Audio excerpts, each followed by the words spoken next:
वो हमें इससे कहीं अधिक महंगी साबित होगी। यह हमें ध्यान में रखना चाहिए। ऐसे में डिस्ट्रक्टिव लर्निंग की ओर ध्यान देना और उसे बढ़ावा देना आज की यह महत्वपूर्ण जरूरत है।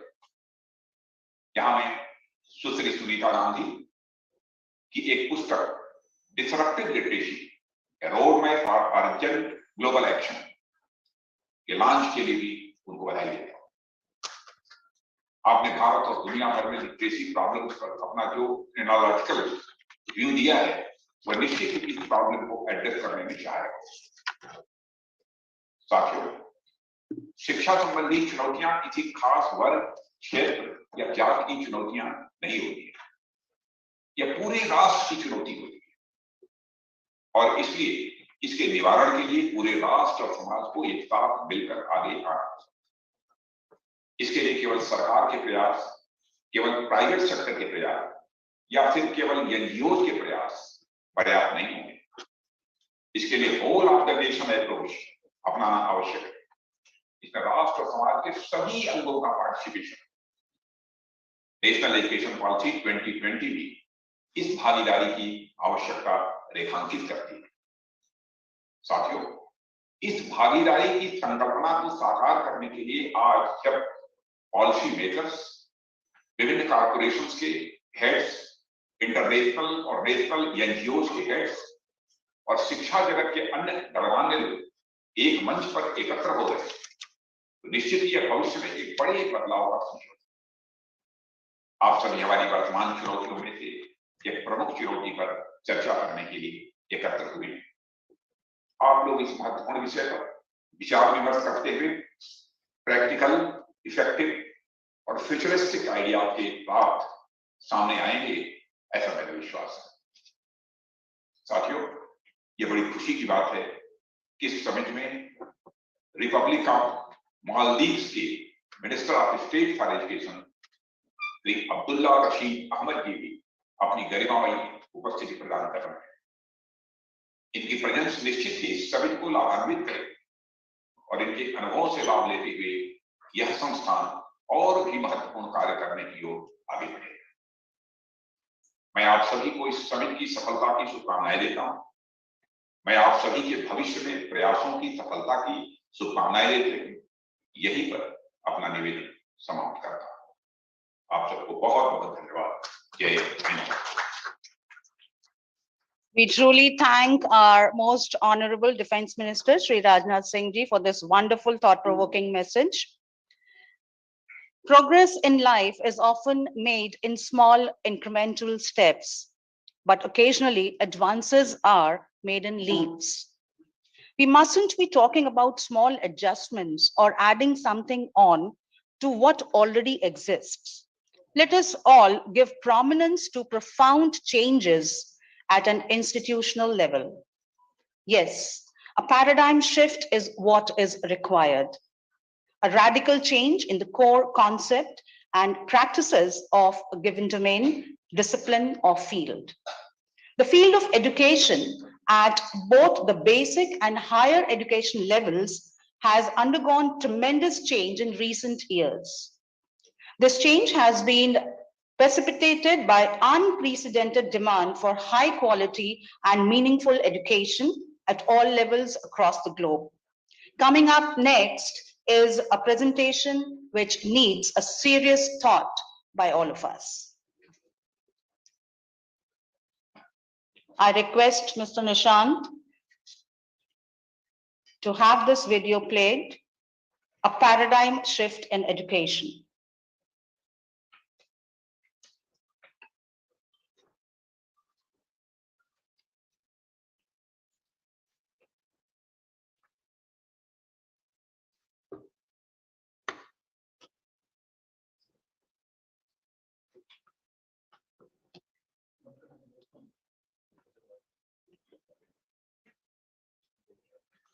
Today's session will also witness the plenary session 3 and 4.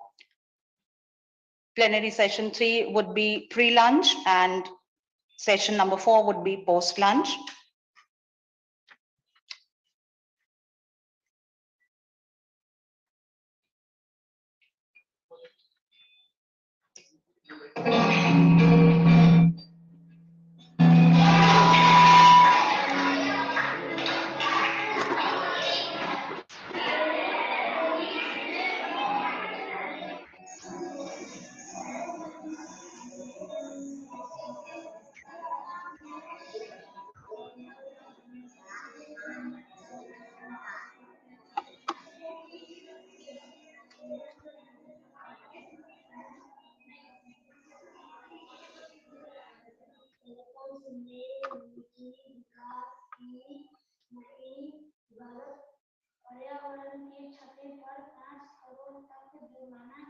One एवं पर्यावरण मंत्रालय बदलेगा कानून बिजली पर प्रतिदिन बढ़ेगी राशि। जोड़ी में जब बच्चे सीखते हैं तो वो आपस में एक दूसरे के साथ एक तो सहज अनुभव करते हैं और परस्पर सीखने का एक माहौल जो है क्लास में क्रिएट हो जाता है और बिल्कुल भय रहित वातावरण में बच्चे सीखते हैं।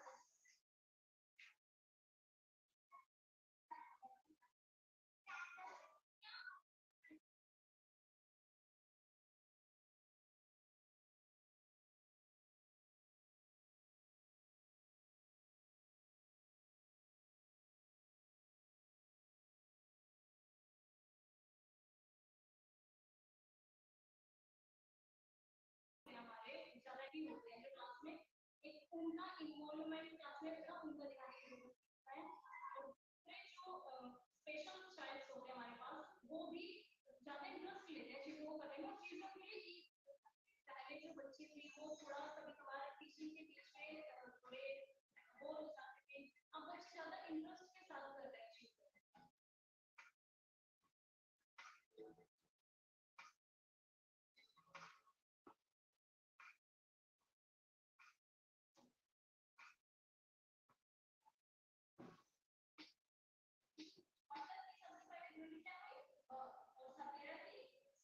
दोनों को मिलाकर क्या बनेगा बस बिल्कुल सही।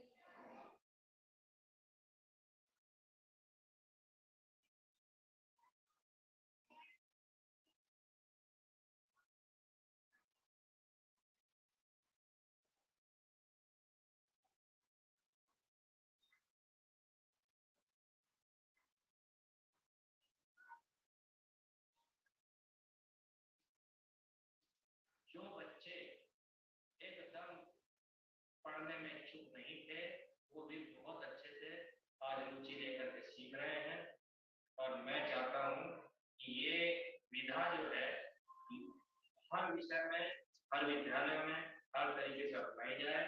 बहुत बेहतरीन तरीका है। समय का पता ही नहीं चलता समय कैसे बीत जाता है। हम लोग बच्चे विद्यालय के परिवेश में एक ही चीज को बार बार देखते हैं लेकिन ये एक नई चीज है नया प्रयोग है। अल्फा से बच्चों को भी बहुत अच्छा लग रहा है और मुझको भी महसूस हो रहा है जो बच्चे पिछड़ गए थे और जो बच्चे पढ़ाई को बहुत समझते थे उनके लिए आसान हो गया रोचक हो गया वो बच्चे भी आसानी से जल्दी से सीख रहे हैं। बेहतर तरीका इसलिए है इसमें जब पेड़ बनाते हैं हम तो बच्चे को एक तो साथी से जल्दी सीखता है अपनी कोई बात कहनी होती है तो साथी को जल्दी बता देता है उसका साथी उसकी मदद करता है तो उसको आसान लगता है उसको कोई झिझक नहीं होती और बच्चा खुश रहता है और बच्चा इसे जल्दी सीखता है।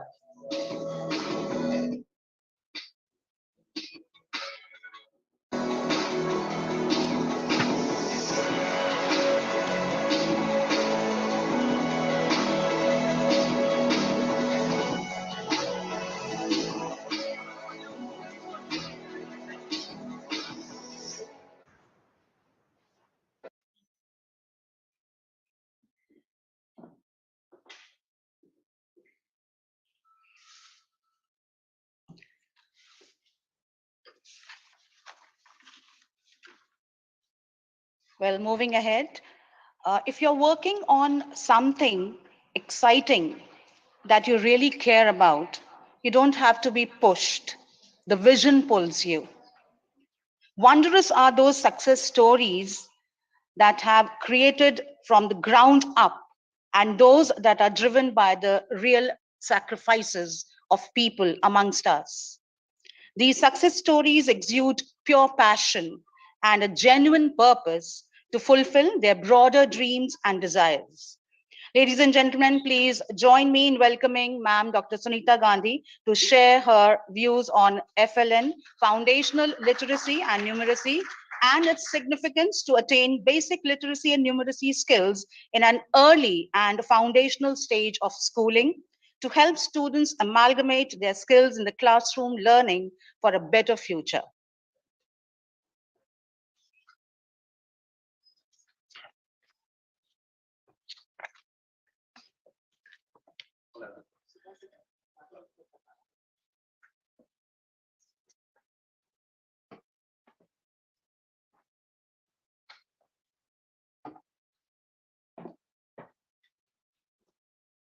A very good morning to everyone present here on day 2 of the Synergy Summit. I'm really absolutely awed by the fact that you made it in spite of the rain, and that many of you are kind of probably feeling hostage because you've come from another part of the country. But still, I'm so delighted that you're here today, and appreciate the discussions that are going to take place today. We've got some major, amazing speakers lined up for the morning session. People I admire really a lot. And I'd rather listen to them than myself, but I think it'll be good to just go over some of the thoughts on FLN before we do so, and hear their rich perspectives. And this morning's session is devoted to systems reform. Not just we're talking about, say 90-day challenge, or we're talking about, certain things that we do to quick fix the things, but actually taking a systems approach. So paving the way for more permanent change.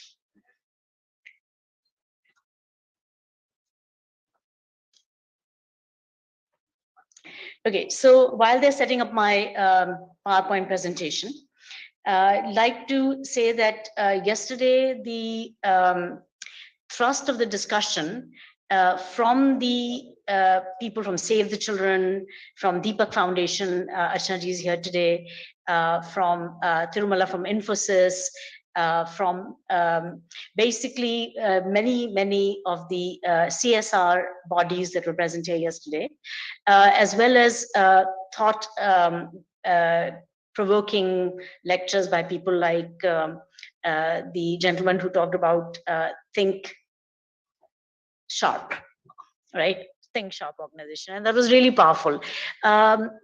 So I think that these discussions in general are few and far between. We are really at a stage of crises, and you all understand and feel that there's a state of crisis, because it's not about the private schools alone. I'm privy to working with private schools. It's about, even in private schools, how many kids in grade 4 know their matras? Pray tell.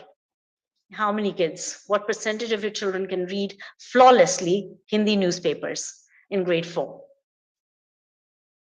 or grade 5? And a lot of kids are having trouble with matras in grade 6. So what is going on? What is it at the crux of things that is not working? And that needs very good thought, because any kind of mass movement, any kind of work that is going to be done or is being done depends ultimately on the possibility of a child being able to learn not over years, but over weeks. And they can. And this is where I think rubber hits the road. Ultimately, the kids being able to read, write, and do basic numeracy. This is urgent. They have to do this today and not tomorrow. By the way, yesterday also was a very momentous opportunity for us, because we signed, Nixon ji, an MOU, Shweta ji and Dr. Abdullah. We signed an MOU with M3M Foundation, and Dr. Payal Kanodia was here, the trustee of the M3M Foundation, to help us in a small, I'd say, but significant way towards what we are setting out to do in Shamli, which is a district of Uttar Pradesh, given to us by the Ministry of Education, to look into how we can perhaps make things a little better there. So, चुनौती है, मौका है कुछ करने का, और जज्बा भी है. We're enthusiastic about change. Right? And we need your good wishes to make that happen. But really delighted that Dr. Payal Kanodia was here herself personally, and they made a very quick decision. And I think right now the time is to make quick decisions, because can literacy really wait? It's not just us. Anybody who's in the field of literacy, who's endeavoring to do something with making children smarter, sooner, faster, making them feel like they're worthy of their own potential, and to do great things in life. And that begins early on. They need to feel they're good enough. Actually, what's happening at the school level is it's not a pretty picture. You see these kids who are being told very young, very early on, they're being told they're just not good enough. They're not going to be able to make it. They're not first in their class. Awwal nahi aaye class mein. Kids are bored. They don't want to be in classroom. Research shows that if children are bored, they're not learning. Obviously, if teachers are bored, we have a huge problem at hand. And that's precisely the case. They're getting good salaries, but they're not excited about their jobs. Totally not excited about the jobs. We've seen that happening. So somehow we need a jolt to the system that's going to be a lot bigger than just the past rhetoric or the narrative we've been on for so long. So I think, are we ready with my PPT? Thank you so much. I'll try to run through it really quickly as possible. So grateful to the foundations, and I really want to acknowledge Nixon Joseph sir here. SBI Foundation, he allowed us to work on an app and gave us that possibility when he was the CEO of SBI Foundation up until last year. And now he's retired and is working at the capacities in Bangalore. So delighted he's here because, I really can never forget this kind of support because it allows, we very humble educators sitting in a small city in Lucknow to do something, which is for the nation. HCL Foundation, they have been collaborating with us on adult literacy in Hardoi and some other places. We've got other organizations we'll quickly share about that we've begun to work with. Grateful to a Good Site for partnering with us. Asit ji, who's right here, thank you so much for being on our team and to showing us the way. Thank you so much indeed. Okay, next. So basically, we are saying the 4 acts of the Synergy Summit need to be something like we act on ideas that lead to dramatic change, not just small change. We commit to change since the best is really not enough. And we transform practice using groundbreaking new ideas supported by evidence. There has to be evidence. We need to build evidence into all our programs. Nothing should be done without building evidence. There's a lot of good work going on, but there's no real evidence. What does evidence mean? How does it get collected? Can a teacher in a classroom collect evidence? Can a government collect evidence? Can we as NGOs and others collect evidence? So what kind of evidence do we need? Then synergize to unify responsible voices that add to our collective learning and to our impact. So how do we synergize? Because we're all working in our little places from our vantage points. The problem is so big that we all feel small at the end, even if you're making a big big program, big impact, the problem is even larger. So we are humbled by the size of the problem, but we must work together to the extent we can, and therefore hopefully we can accelerate and do a lot more. I see my wonderful Anuja ji from Ayodhya, and she's been working at the grassroots level, doing such amazing work. We'll be felicitating her work. I've known her for many years. Mr. and Mrs. Munjala here. I see RPG was here yesterday, and she's from Bhuj, Saurashtra, doing great work. So a lot of people across the country have really embraced change and doing things of their own that are very creative and very amazing. So basically, why literacy now? I don't think we even need to go through this. All of you know this. Can we go to the next slide, please? Okay, so here's a little bit of experimental work going on, if you like. Anita ji has given us 2 districts of India. They're called low performing districts. One is Shamli in Uttar Pradesh, and the second one is Sambalpur in Odisha. Right? So the challenge is very, very difficult to meet. 500 and 700 schools. Please go on to the next slide. We have been given the deadline of March 2023. She texted me 2 weeks ago saying, Sunita ji, aap ye sab Synergy Summit वगैरह कर रहे हैं, सब छोड़िए, please. आप इस पे लगिए, you just drop everything, just work on this. We don't have enough time.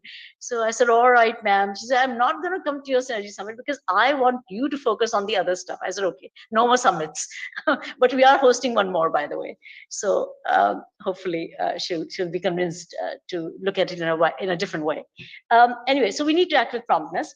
And we need to raise money from CSR to cover these 1,200 schools. We don't have that kind of funding, honestly. And it costs something like 1 lakh, depends on what we do, how much of our presence is in the field. whether we have a team there, who's supporting. If the team is not there, it's going to cost a fraction of this. Next. So at the central government, these are all the different partnerships we are doing in Shamli district and Sambalpur, all the people who are involved and who are privy to this project at the moment. Next. Our own team right now in Shamli, Sindhuri, she's here at the moment, Nishan Jaiswal, Milita Haldar, Abhishek Srivastav, they're there right now. Tom Delney is here today, Love Gehlot, and he's also here today, but they've been in the field and they're going back to the field. Next. Okay, so you've seen the video, basically paired learning and how does it work and does it really work? So we are saying it's a groundbreaking pedagogy. Time needs to tell whether it is or not. We are saying that, okay, it is possible to bring children up to the level of being able to read, write, and do basic numeracy in 90 days. Now that seems like, how is it possible? Instead of 5 years that's taken in schools up until recently, and even after 5 years, half the children know how to read and write. So hopefully it is going to be one that meets the goals of Nipun Bharat and possibly goes beyond. Next. So what is different is that children work in pairs. This kind of setup, I'm talking to you all, right? This is a setup that all the children are in schools, right? Aren't they? In government schools, in private schools, every school, children are just sitting there listening to the teacher. Okay, the teacher sometimes does hands-on activities. Now we do a lot more of that at certain schools and some others don't, but it's mostly a demonstration. What percentage of the time are the children really learning with hands-on? What percentage of the time are the children talking to each other? What percentage of the time children are working with each other? They need to make mistakes. They need to work things out. They need to be able to, create learning by themselves. And is that happening? And obviously not. So what we found in our experimental work, that when we have, you can have really, really good academic material, very nice, materials, but if it is teacher-led, that material relies upon the teacher to be delivered, and the teacher is not motivated. So you're going to see more or less the same thing repeating even after really good efforts being put into place. So what we're saying, why not unleash a different power, the power of the child in the classroom? And they have that cognitive power to really make it for themselves, make it possible for themselves. We're saying to teachers, don't teach, forget teaching. Don't teach. Can that work out? Can you imagine? You're telling a teacher who's an expert, maybe a PhD sometimes, you're saying, don't teach. And government teachers are so wonderfully qualified. They're saying, don't teach, right? And it's a habit of a teacher to teach. Why don't teach? Because you're in the way of learning. And this is, again, something that's, the jury's still out, but that's how we're saying. And when you're doing this, you're going to see the 6 C's happen, because in collaboration, they're working 95% of the time, not the other way around, 5 or 10% of the time doing collaboration, rest of the time listening. Or even doing some hands-on, but demonstration of hands-on learning. So here, constantly they're working. And how do you do that? So it is zero cost, literally. I mean, they're just locally available materials, things the children can create themselves, they can collect and gather, and that's all they work with.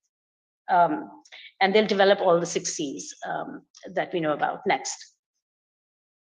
So short concentrated periods, teachers use prompts to instruct children. Prompts are given for the teacher, because actually when we do this teachers training, when we discussed that yesterday, there was an incredibly long discussion about capacity building of teachers. And here's the thing that we can think of as an alternative way of training the teachers, where basically they're learning in the laboratory of implementation. So instead of telling them, look, this is how you're going to do a maths activity in the classroom, why not put it for the children to do themselves? They are paired up doing it themselves. Teachers reading out the prompts, how to do, that's a ready reference for the teacher. She doesn't have to remember, I learned 3 months ago something, or even a month ago, or even a day ago, something in a teacher's training program. Doesn't have to remember. This is right then and there.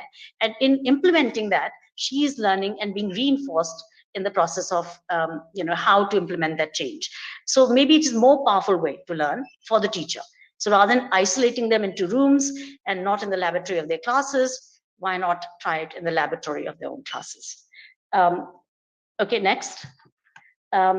This is something really tough, which is to trust that children can learn by self. That really affects teacher psychology. Is like, oh, if I don't teach, they won't learn.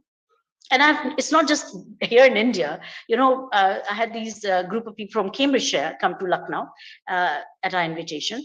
And this lady held my hand. She's a principal from one of the schools there. And she said, Sunita, but we have to teach these kids. You got to hold their hands and show them, right? Now, I don't blame her because that's the way we were taught, right? That's the way we think. How do we challenge that? Till you go and do something really disruptive, really different, and they themselves change their belief system by watching and observing that the children are doing different, change will not happen. So that belief and change of belief, but trust in the children is so paramount. We think it will take faster if I just tell you how to do LCM, right? So I say, okay, this is how you do LCM. Everybody understood? Yes, ma'am. And everybody now do all these sums. Okay, and this is your homework. That's a usual routine. It takes 2 minutes to tell somebody. Now, somebody who's really creative will go and do an LCM activity. Like we propose a 100 board activity, so everybody gets a 100 board. Then they have these buttons that they put on, multiples of 3, then another color or multiples of 4. Then say what are the common multiples and what is the least common multiple. Okay, that's a very simple activity that we do with the children. Now, the fact of the matter is that these kids, we are still leading the whole change. If the children on their own can make their questions, this is another thing. They make their own questions. Let's say, 3 and 4 I've given. Now I'm going to say everybody now 2 and 7. Why am I leading? Why everybody has to be on the same page? Why can't kids facing each other make lots of questions and they'll make mistakes? Mistakes are a way they learn. They figure out, okay, it doesn't work for certain numbers. It's very hard to calculate for certain numbers. Let it be their discovery. Why do we have to micromanage them? Okay, so please, next one. They need to learn how to pair up children. So we're saying, look, let's go out and do something, experimentally. So to change our beliefs, let's do a 90-day challenge. In 90 days, it's not a long time. It may be 90 instructional days would be more like 4 months of classroom time. Let's try it out, see if it works. So that faith, the leap of faith to just try it out is another very important, measure that we need to take. Then, of course, what I think Shavita ji is going to talk about today is really the absolute most important way to bring about change, systems change. Because if it's not in the system, it's Band-Aid. You keep fixing it ain't gonna work, right? It has to be owned by the government. It has to be jointly their creation. Okay, so we'll hear about her work, and that's going to be phenomenal. Then basically, these are the 4 things they'll learn in the 90 days. Read with comprehension, writing, and numeracy. Next. These are pictures, by the way, from Shamli, where we've just begun working recently. Shamli district, Uttar Pradesh. System-wide reform would be, of course, building capacity, but please, note the building capacity part. We can't teach it in the old way. It just doesn't work, doesn't last. After the training, very little of it makes it into the classroom practice or change practice. We've done it years and years and years. I brought some of the best trainers of our teachers from many places, India and worldwide. And people got very inspired. The teachers got highly inspired. They learned the things, they went to the classroom, tried to do them. 3 months later, it's back to square one. Have you felt that? Has anybody felt that? The teacher training is not working, by and large. It's working for some, but it's a slow process. What we want now is a fast process. And this will be like really a fast process. Okay, next. So basically, what does the toolkit consist of? This is a total TLM. It's just 3 thin booklets. The first booklet is 16 pages, second booklet is 32 pages, and third booklet is 24 pages. That's all. That's all you need to go from ground 0 to grade 3. We do not teach the letters of the alphabet at all. There's no teaching of Kaka, Gaga, and in isolation. It's all taught backwards from words, and the words are taught from pictures to sounds, to adding the sounds to make words. And decoding is done by the children on their own, by themselves, working with each other. And so it explodes, basically. Learning really goes fast. In 10 days, they learn all the letters of the alphabet backwards, but not just that, they can read 500 words as well. And we're talking about 3-year-old, 4-year-old, 5-year-olds. The rate at which they learn will vary because the 3-year-old will absorb less. You'll have to give a lot more time. The 4-year-old will learn a lot faster. 5-year-old can learn so fast that we can hardly imagine. and they're capable of learning to read a newspaper in a very, very short span of time. Of course, they may be struggling. Some of them will be struggling more. We're not saying it's for, like every child can, but if some children can, it shows the direction. And by the end of like 6 months, 8 months, 9 months, we see all the class reading, the entire class reading. Even 3 months, we see the entire class reading at times. Depends on the teacher and her belief. If the teacher believes they can, guess what? They will, and they do. Right, next. So please, let's go to the next one. You've already seen this. Short modules. So the modules have the I can objective at the top. There are prompts at the bottom that tell the teacher what to ask the children to do. Not to teach them the lesson, but what they need to do in order to learn the lesson. And there's a lot of paired activities and creativity and so on integrated, like teachers can be highly creative. It's not a formula. It's a formula in terms of learning process, but the implementation can be requiring a lot of creativity on part of the teacher. The kids also use these handmade puppets. They have 2 sets of puppets. One is kept in school, ice cream puppets or anything like that, and then one at home where they can actually practice conversations and role plays and such things. Okay, next. Okay, next, please. All right, so we have it right now in 14 Indian languages and 14 international languages. Some are, 1 or 2 of them are still in process, and 1 or 2 we just added this last week. We're starting to work on them, and we have these wonderful ladies here from Afghanistan who are now going to add Persian and Pashto.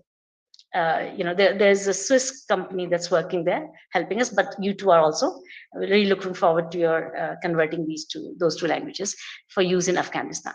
Next, please. Okay, so we've seen a lot of coverage. We've had the press come and check this out. We also were crazy enough to bring 12 children to Delhi to the Press Club of India in March. And this is, guess what? The schools were closed because of Omicron. So obviously this happened very, very quickly. And we wanted them to see that 5 to 7-year-olds were reading, and these kids had come, a dozen of them, to read in front of the press. And there's a lot of coverage of that. Next. Okay, so this is a really powerful program. I'm not going to play the video, but something like from the beginning, when we started this program was 2014, and the idea was how to empower youth like Robert. You heard Robert speak yesterday when he was in grade 4 and 5. He taught learners. And in grade 6, he got the opportunity to share what he had done in one of the events. So these kids across many, many schools in India, we have at that time, the toolkit before the COVID was in 13 languages. So these kids adopted a learner, whether in the school context, which were school-based programs, some of them, they worked very well, and or home-based programs, where they in their home had somebody, including in government schools and many other schools, budget private schools, their parents who don't know how to read or grandparents who don't know how to read. So these kids were making them read, and there's just testimonies upon testimonies. I probably have 10,000 testimonies. So some of them have been captured here. And this, I feel, is a program that must not stop, because children can become leaders of change. And this is going to be a powerful contribution as we even look at, large scale projects. All that this is a project that is something that really has worked well and must continue. Next. And it's free now, thanks to Nixon Joseph Ji. This program, we developed the literacy part of it with his help, and it's an app called Literacy Now. It's completely available to anyone and everyone. We launched it on the 5th of May this year, 2 months ago, and already it has 30,000 student volunteers who are now in the program. We want to make it 1 lakh, 2 lakh, hopefully get many more schools and all the schools that are present here to please try this out with your children. You just have to have the children understand it, do a little session with them. We've done these motivational sessions with Tom, you're here.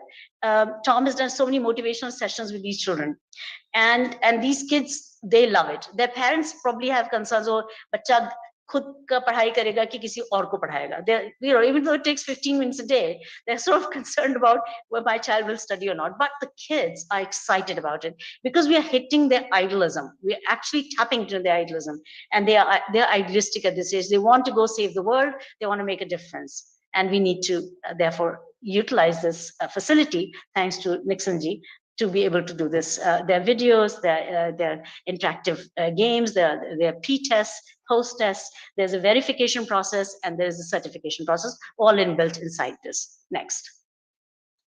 We also have this Pragati app, which is basically for large-scale data collection. So OMR sheets are read by the mobile app, and reports, we think the report should be in a certain way. And the reports are very easy for the teacher and the principal and the children to read, and also the policymakers. So they know where the action needs to be taking place. Like, for example, you see the bar graph. So orange is the area of effort that we need to put in, right? Next. And then existing partnership, just to give you a quick overview of where we're at. So, got quite a few irons in the fire, I'd say, but not funding yet. I want to underline this. We have MOUs for all of them, what's out there, right? But we don't have the funds to go make this happen. But the will is there, and God willing, the funds will follow, hopefully, yes? But we're not stopping. We're in any case doing it, regardless, with our own meager resources. We're going forward. We're not stopping. Let's next. Then, of course, HCL, we've been working with SPI and Piramal Foundation, impact in Kolkata. Next, please. Then internationally, we have tied up with a number of organizations that are working in multiple countries, and projects have begun in many of them, small scale, large scale. In particular, can you show me the next slide? I'm not sure if we've got the Maldives. Okay, this is our detox. Shweta ji, you've spoken at one of them, and Nixon ji has spoken. And detox, and I think Pradeep ji has spoken in one of the detox. So these are like bringing people together and making us learn a lot more, and also to enthuse us. But this being shared worldwide. There are these are being relayed by one of our partners in the US, across the US and beyond, and from another person from Turkey. They're being relayed across the world in a different format. Next. Okay, so this is coming up, looking for collaboration, partnership, any whichever way, 12th to 14th of September. And basically, it's going to be the first global summit on disruptive literacy and education. This will be combined with Ed Leadership. Some of you have been to Ed Leadership. We've been holding for 14 years. And so this will be combined this year as a one endeavor. Last year, 19,000 people attended online, as you were there. Many of you, okay. And hybrid, it will be hybrid conference. We're doing physically in Lucknow and otherwise online. And the different partners that we are expecting. Next, please. Okay, these are some of the partners already, and we look forward to your partnership. Next, please. Okay, we can do a meeting over Zoom and discuss collaborations. Next. Okay, so this is our Global Advisory Committee. Some very, very amazing people on it, like Aisha Ban Diallo. She is former Minister of Education in Guinea, and she's also been the person who is headed a lot of international organizations, including the WISE Summit. She's one of the jury members, and so many other amazing people. We've got Ernesto from South America, who's been really a leader of thought, and he democratized education in Latin America. So he's also on our team. He's quite aged, but he's absolutely most enthusiastic, young in his spirit. Next, please. And of course, Nixon Ji is here. Next, please. So we have these people who are experts, who have talked about, who have studied the program, and they've talked about how this methodology fits their worldview, their research, and so forth. And this is Mary McCoolberry, who's a literacy consultant in the US. Next. And many more. There were many more inside the video. These are some of the press coverages, including one in the Millennium Post, the third one on the top row, by the former Secretary of Education, Anil Saru. So he wrote a page on this. So this support is really, really powerful for us, because we are very, very small, and getting endorsements is very, very nice. Next, please. Okay, then this book that's come out yesterday. Thank you, everyone who was here yesterday. It was good to see. Great, wonderful. Welcome. Nandita Ben is here, so welcome. So lovely to have you. And Salmanji, welcome. Okay, we've written these reports, Why Can't the Children Read?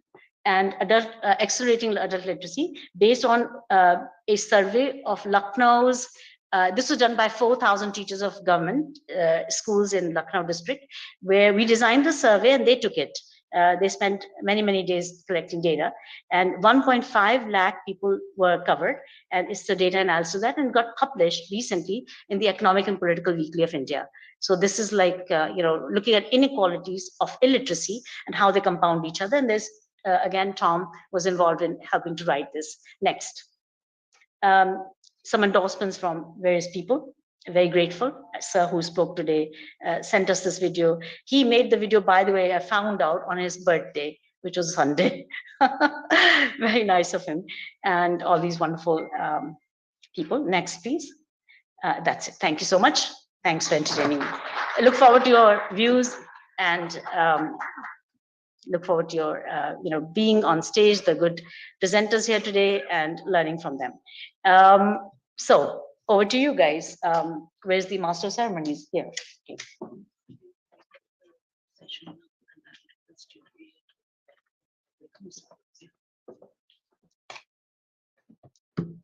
Thank you very much, ma'am, for sharing your inspirational thoughts on how the lives of those who are in need can positively be affected when we as stakeholders contribute with utmost sincerity. With that, I would request Ma'am Dr. Gandhi to do the honors of welcoming our esteemed speakers for session 3, plenary session 3, towards Universal FLN. As I call upon our eminent speakers for this session on stage, we would request their presence on stage here. I request Ma'am Gandhi to please be on stage here with us. Thank you so much, ma'am.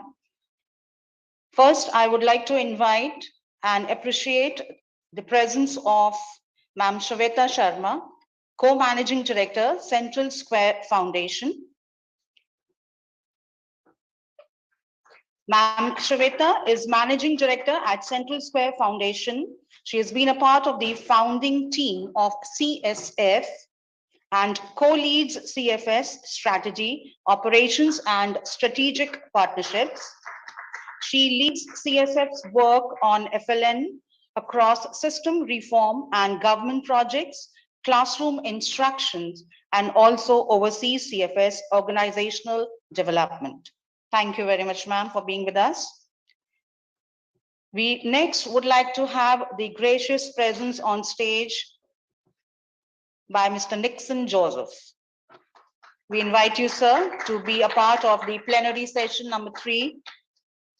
He is the CEO, CLT India, Children's Love Castles Trust, Bengaluru. Mr. Nixon Joseph, CEO, CLT India, Bengaluru, former President and Chief Operating Officer, SBI Foundation, has graced this occasion as one of the eminent speakers. We next have with us Mr. Vaibhav Chauhan. We would like to have your presence on stage. He is the Senior Manager Programs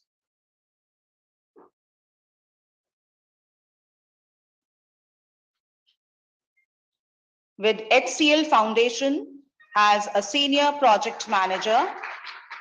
He deals with designing, monitoring, and evaluation of projects under education and livelihood verticals of HCL, and also organization management and development.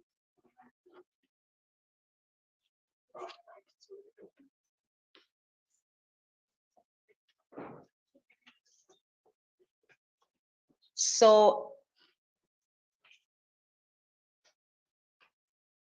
without much ado, we would like to commence this session, plenary session 3, on towards Universal FLN. We would first like to have Ma'am Shweta Sharma share her views.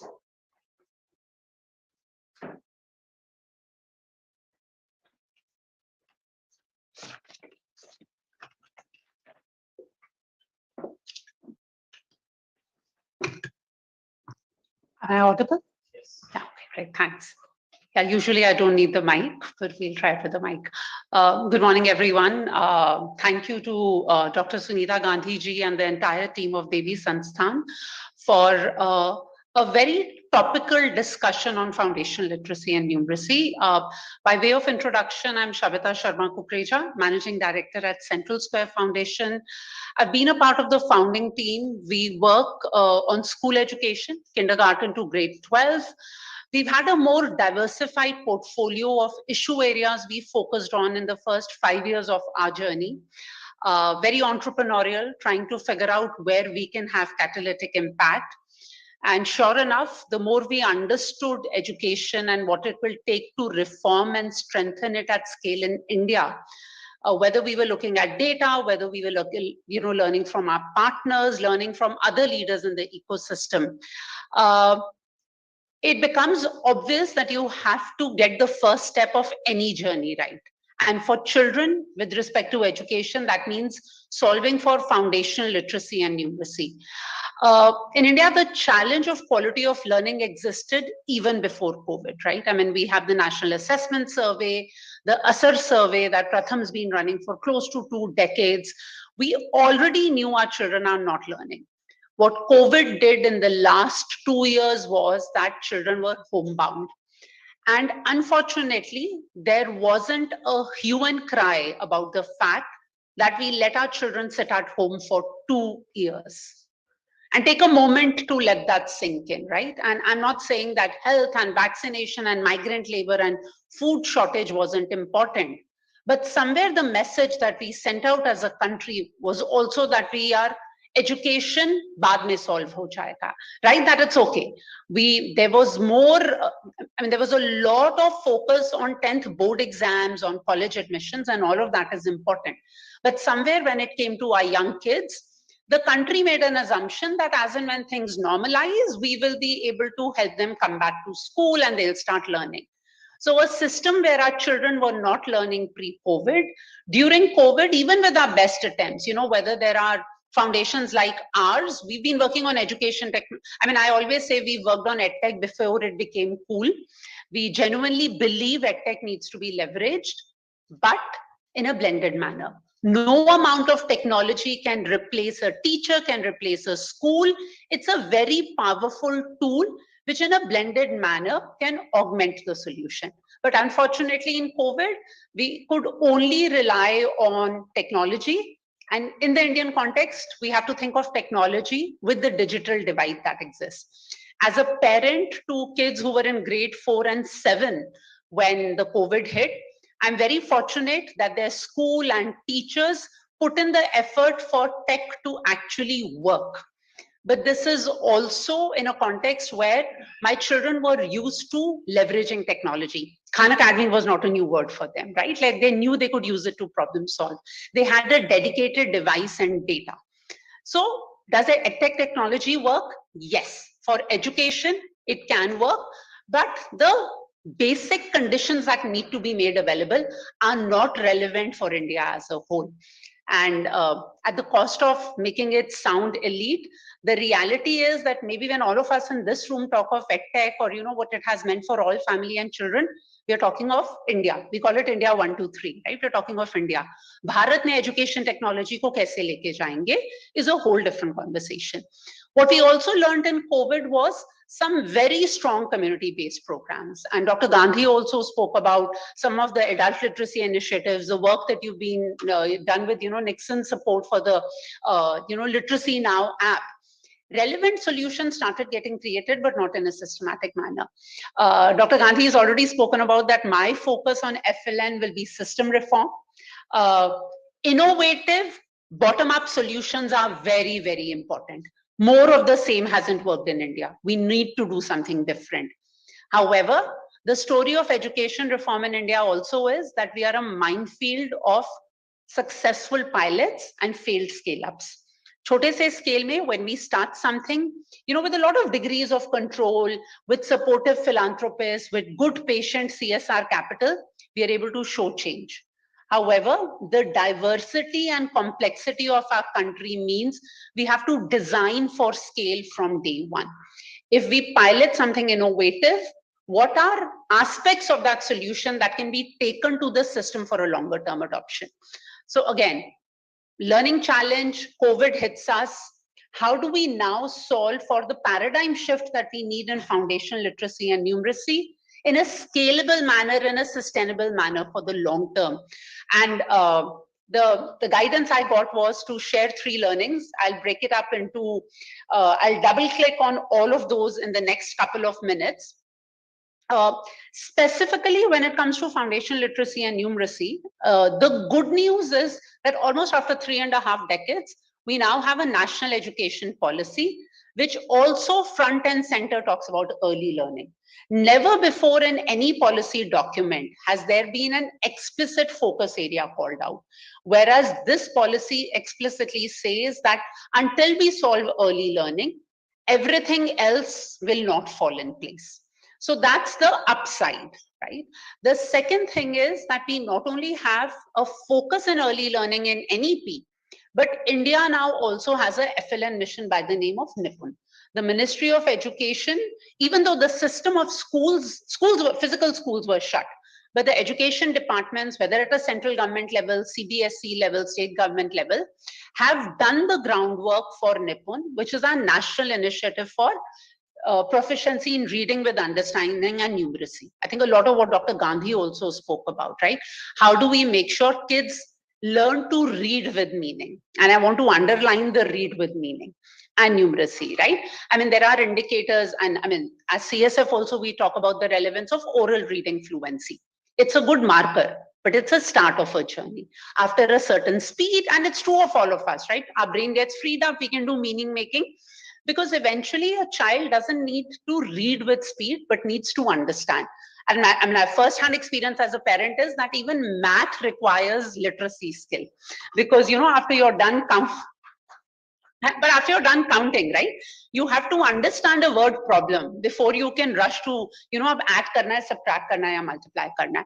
So I think in this context, it truly is a golden moment for all of us working in education in India. With the, COVID has offset the gains we had even in enrollment. I think a lot of the government focus, civil society focus is to make sure that either due to displacement or economic hardship, if children have been pulled out of school, we have to get them back into the school system.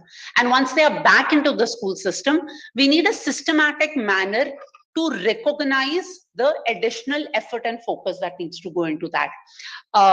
I'll mention a footnote up front. I think as CSF, whether it's me or any of my colleagues talking, when we talk about foundational literacy and numeracy, we often get asked, but is it coming at the cost of non-cognitive development? So I want to just mention that up front, that deeply believe in the power of social and emotional learning, especially the need for it after COVID has got even more compounded.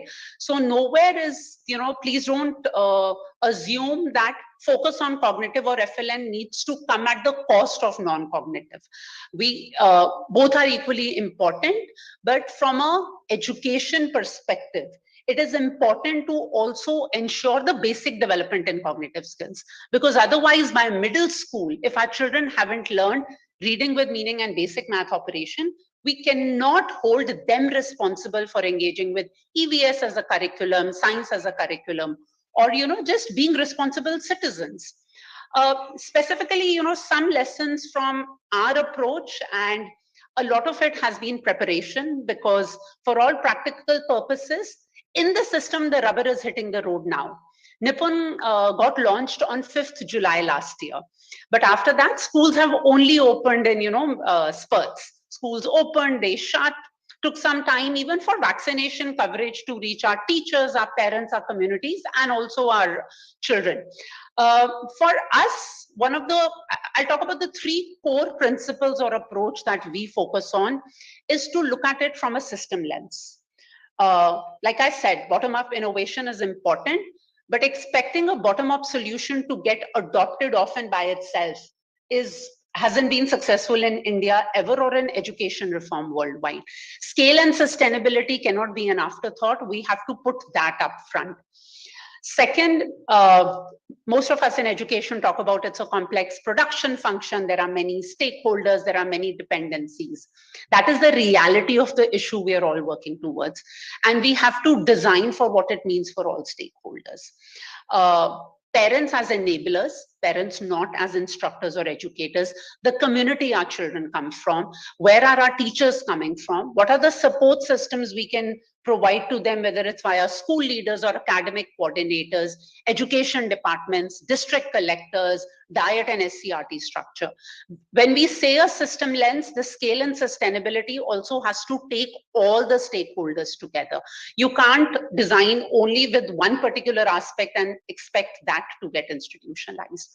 And third principle is to learn and iterate along the way. To say India is diverse is an understatement. I don't mean that what works in Tamil Nadu will not work in Rajasthan. That's obvious because language is a barrier. But I think one of our biggest learnings is what works in a district, say in Haryana. A Sonipat will have better home learning and better technology access than a Kurukshetra. Some components will work differently in a Sirsa. And I'm taking Haryana, which is relatively supposed to be a more homogeneous, smaller state. You take that diversity to a Uttar Pradesh or a Madhya Pradesh, or and Sunita ji spoke about the lowest performing districts in which Shamli comes or Sambalpur comes. That layer of complexity is the reality of Indian education system.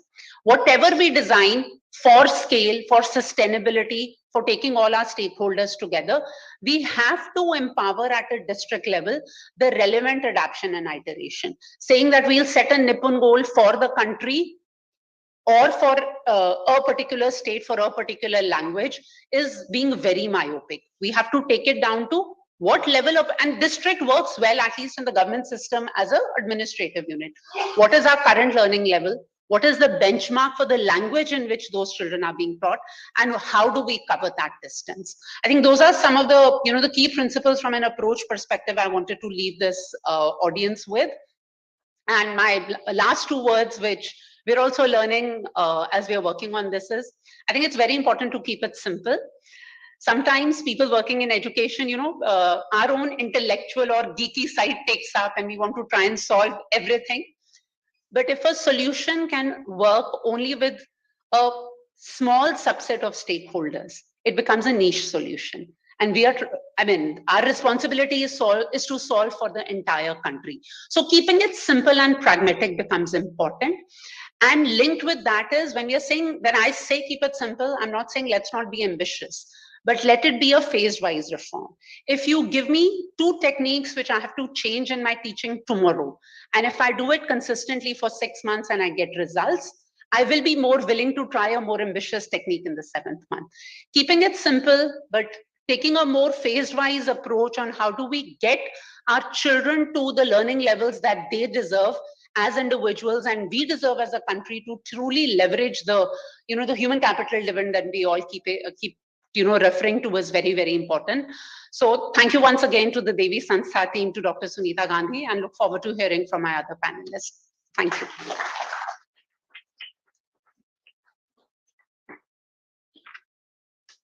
Thank you very much, Ma'am Shweta. That was indeed quite informative, a presentation where the need to address the literacy issues and the teaching learning process, how a paradigm shift can be incorporated and implemented, can be addressed. Thank you very much for addressing us. Next, we have Mr. Nixon Joseph, whom I would like to invite now, the CEO at Children's Love Castles Trust, Bengaluru, for his presentation. We are joined by Honorable Education Minister from Maldives, Dr. Rashid, here this morning as our chief guest. We welcome you, sir. And we would now proceed ahead with Mr. Nixon Joseph's presentation.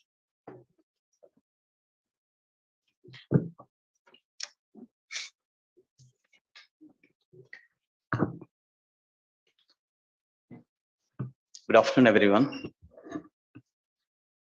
At the outset, I express my sincere thanks to Dr. Sunita Gandhi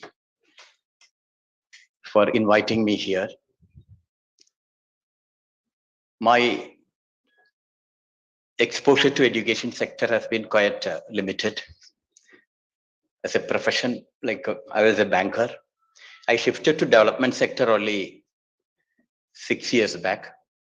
And then with SBI Foundation, we had a fellowship called SBI Youth for India Fellowship, where youngsters living their lucrative careers used to focus on developmental issues.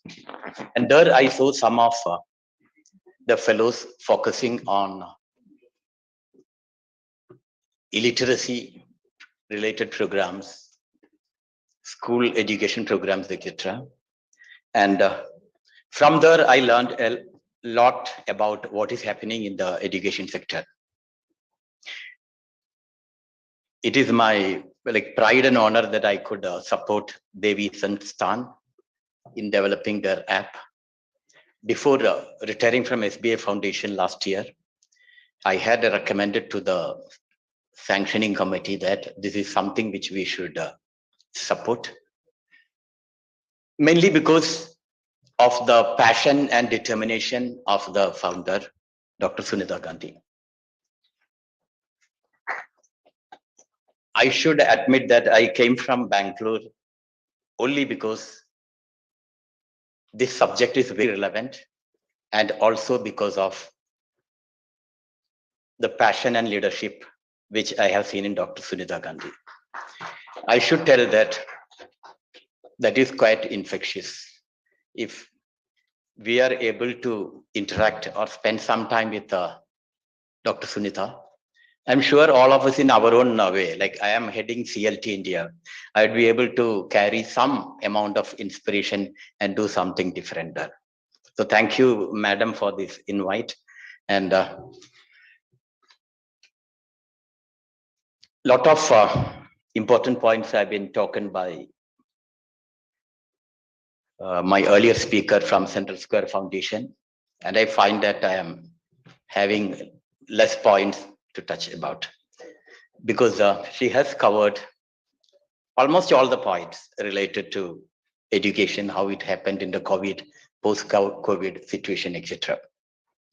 And even the presentation by Dr. Sunita also directed to us or guided us in what way we should address the issue of foundational literacy and numeracy skills. So I will only share some of the thoughts which come into my mind. We are all aware of the challenges in this sector. And I feel the government has, by bringing out the new education policy and also Nipun, shown the way in which we should go. But then a lot of steps, initiatives have to be taken. This could, I feel, lag because of a lot of development challenges which India is facing. When we tell foundational literacy is very important, at the same time, we also know health is also important, livelihood is also important. So this could result in some lag in this sector, but then a lot of initiatives are being taken, and the direction has been given that without foundational literacy and numeracy skills, NAP is going to be a failure, and it is very, very important. So I am hopeful that the government would take steps towards foundational literacy and numeracy skills build up. As already been told, we should take all the stakeholders into collaboration, into supporting this movement, because, and apart from education department, authorities, etc., I feel parents are a very important stakeholder in this movement. Because when this presentation and all were being shown, I was just going through my own school education. What I felt was our parents are very happy with the score. I was standing first in all the classes up to university. But then what I found was I was learning everything by rote. I had to appear for some competitive exams. Only then I started learning many of the concepts. It came into my mind that whatever has been taught for so many years, it has only been for scoring marks only. And many of it's not only about the foundational literacy and the numeracy, even many things related to science and all concepts. I was not clear till I think after graduation, when I was appearing for competitive exams, were learning by rote would not help. So, but parents are happy with what is happening. Parents are happy that we are ranking first in the class, in the school, etc. So parents are a big stakeholder in this initiative, and the community also is very, very important to take this initiative forward. The earlier speaker had told that we should like a district would be an ideal unit to implement this program. I will take it one more step further. I think the self-government institutions, panchayats and municipalities should own up this initiative, because they'll have a better knowledge about the amount of people who are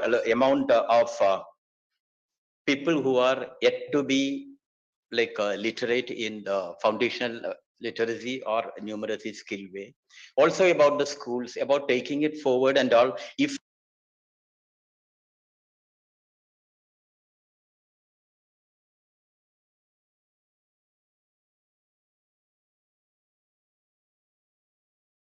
a disruptive program for bringing in foundational literacy and numeracy skills, I feel that we should not reinvent it.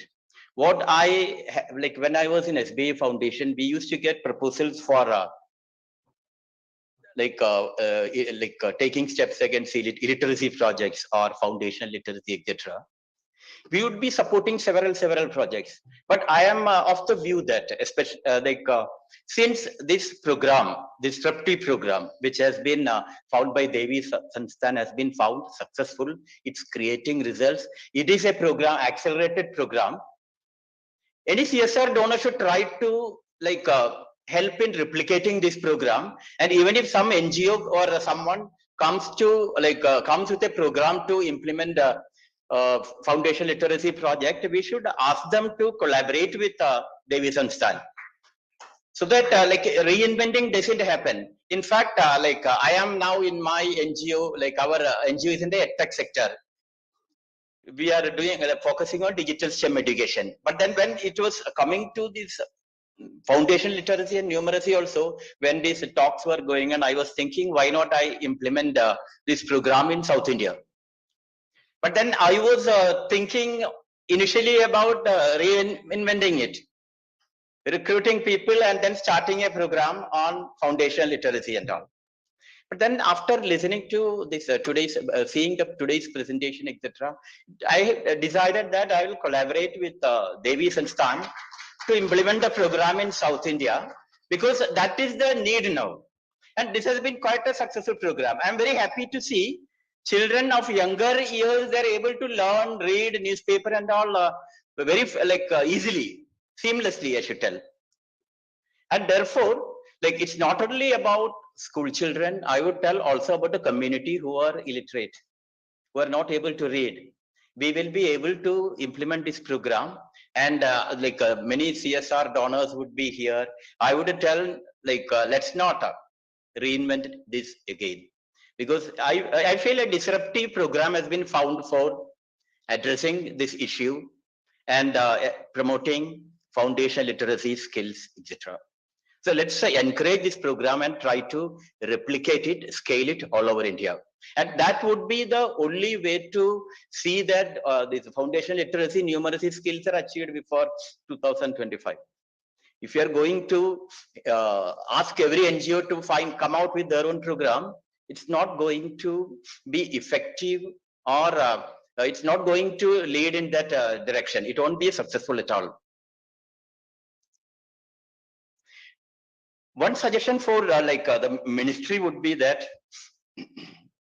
they should advise that this year's CSR program, 75% of the funds should go towards foundational literacy and numeracy skills programs.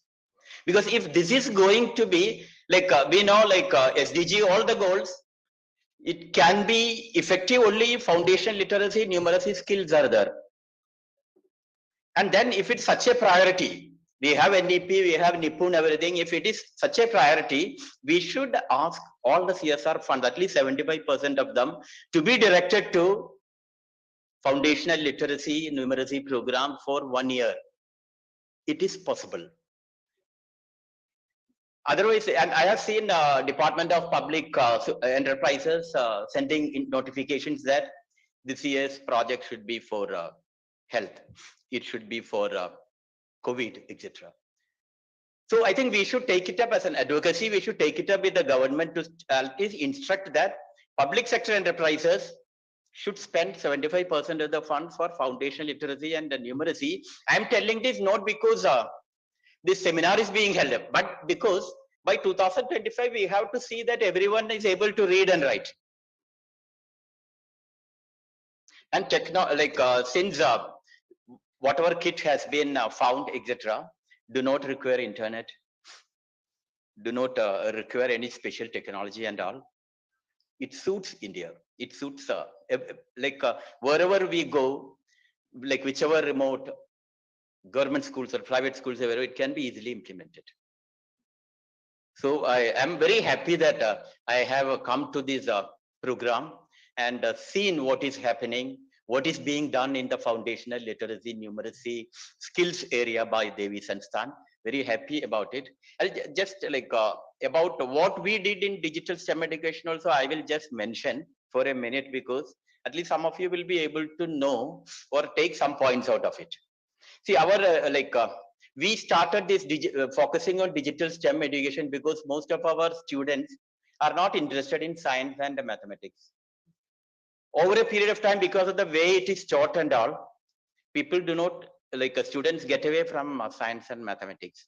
So in order to attract students to science and mathematics, because that is required for their progress in the later years, we brought this digital STEM education, where we assembled 100 teachers, 100 best teachers who could teach science and mathematics well. And their pedagogy practices were made in the form of videos. So maths in the form of stories, maths in the form of experiments. And then we have a set of 3,500 videos, which we upload in television, smart TV, and implement in schools, giving training to teachers. So why TV? Is because most of the remote rural schools are not having internet. So we have to find low technology solutions to address these issues. Now we have implemented this program in more than 4,500 schools all over India, and 2.7 million government students have benefited out of it. So here, the Devi Sansthan program is without even smart TV and all. It is a kit where students can learn by using the kit tools, etc. So these are things which we should popularize. We should, as CSR donors and all, if someone comes for a foundational literacy, or if we think it is a program which we should support during the year, we should support NGOs like Devi Sansthan and also encourage collaboration.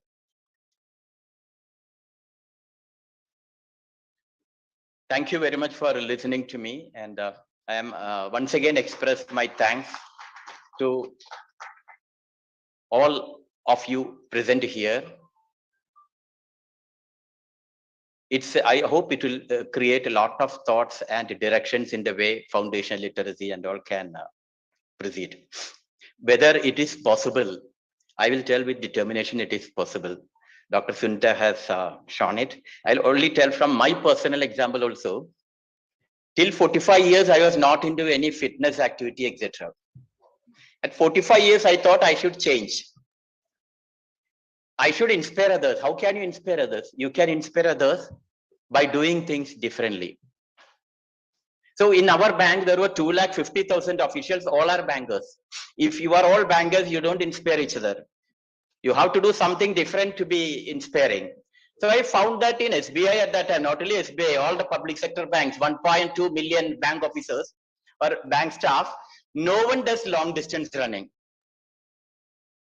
So I thought if I do long distance running, I will be inspiring others.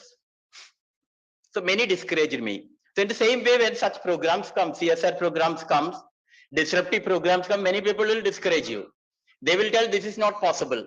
They will tell you cannot do it. Same responses came to me that this cannot be done. You will not even run complete 5 kilometers. I took it as a challenge. I just registered for 42 kilometers full marathon as a first entry into the running thing. I started on the race day. I started running. After 7-8 kilometers, I couldn't go ahead. I thought I should surrender. So these are challenges which any CSR project, development project will face.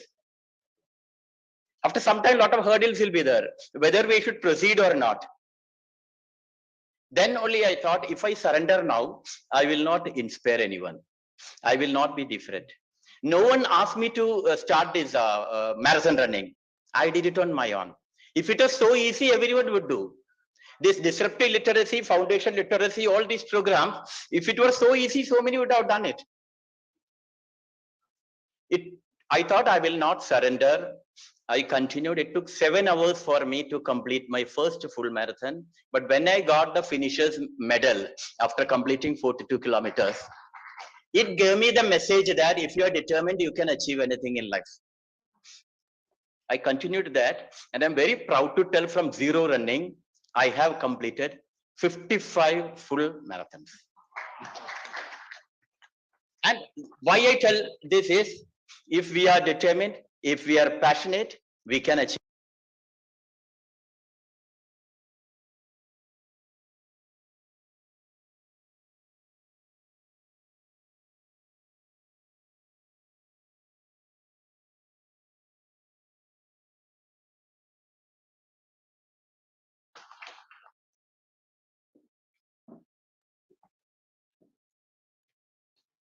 Thank you very much, Mr. Nixon Joseph.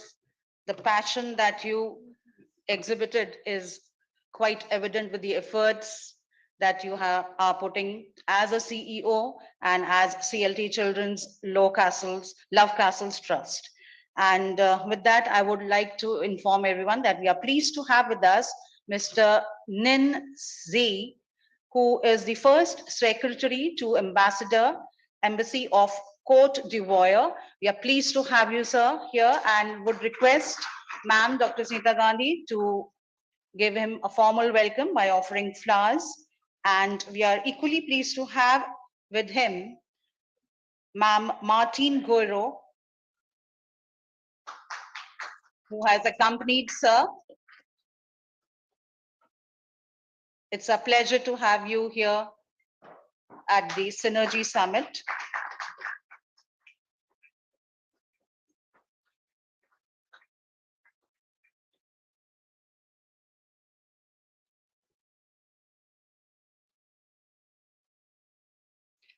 We would also request Ma'am Gandhi to please honor the presence of Mr. Ravindra Kumar, Secretary Finance, Delhi Government.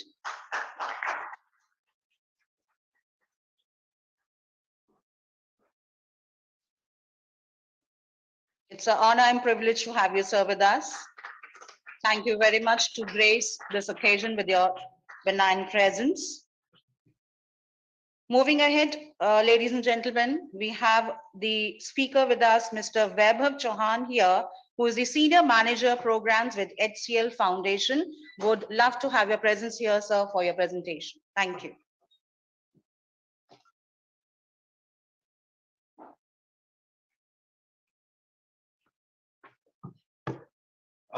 Good morning, everyone. So first of all, I'll congratulate Dr. Sunita Gandhi and thank her with all my gratitude for inviting HCL Foundation and giving us an opportunity to present here.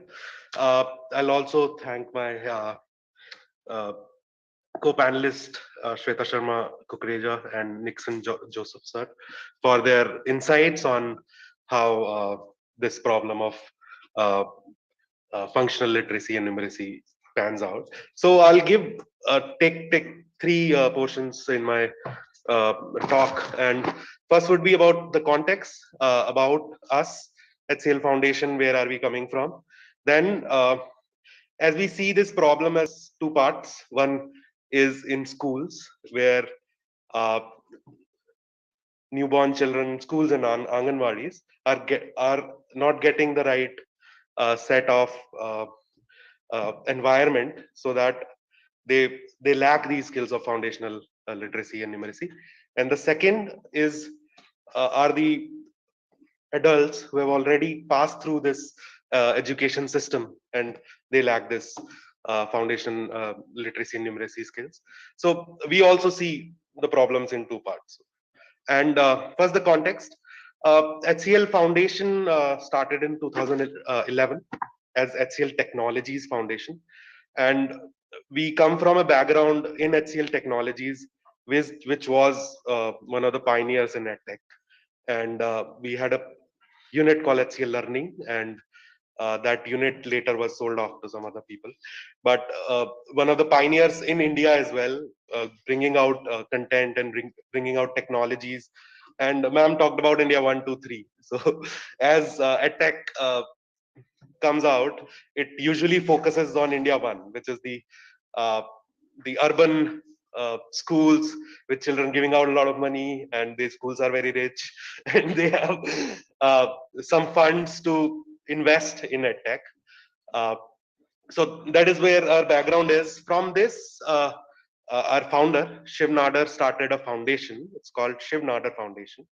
And Shiv Nadar Foundation works on education primarily and has a university in Uttar Pradesh called Shiv Nadar University, and has been working on certain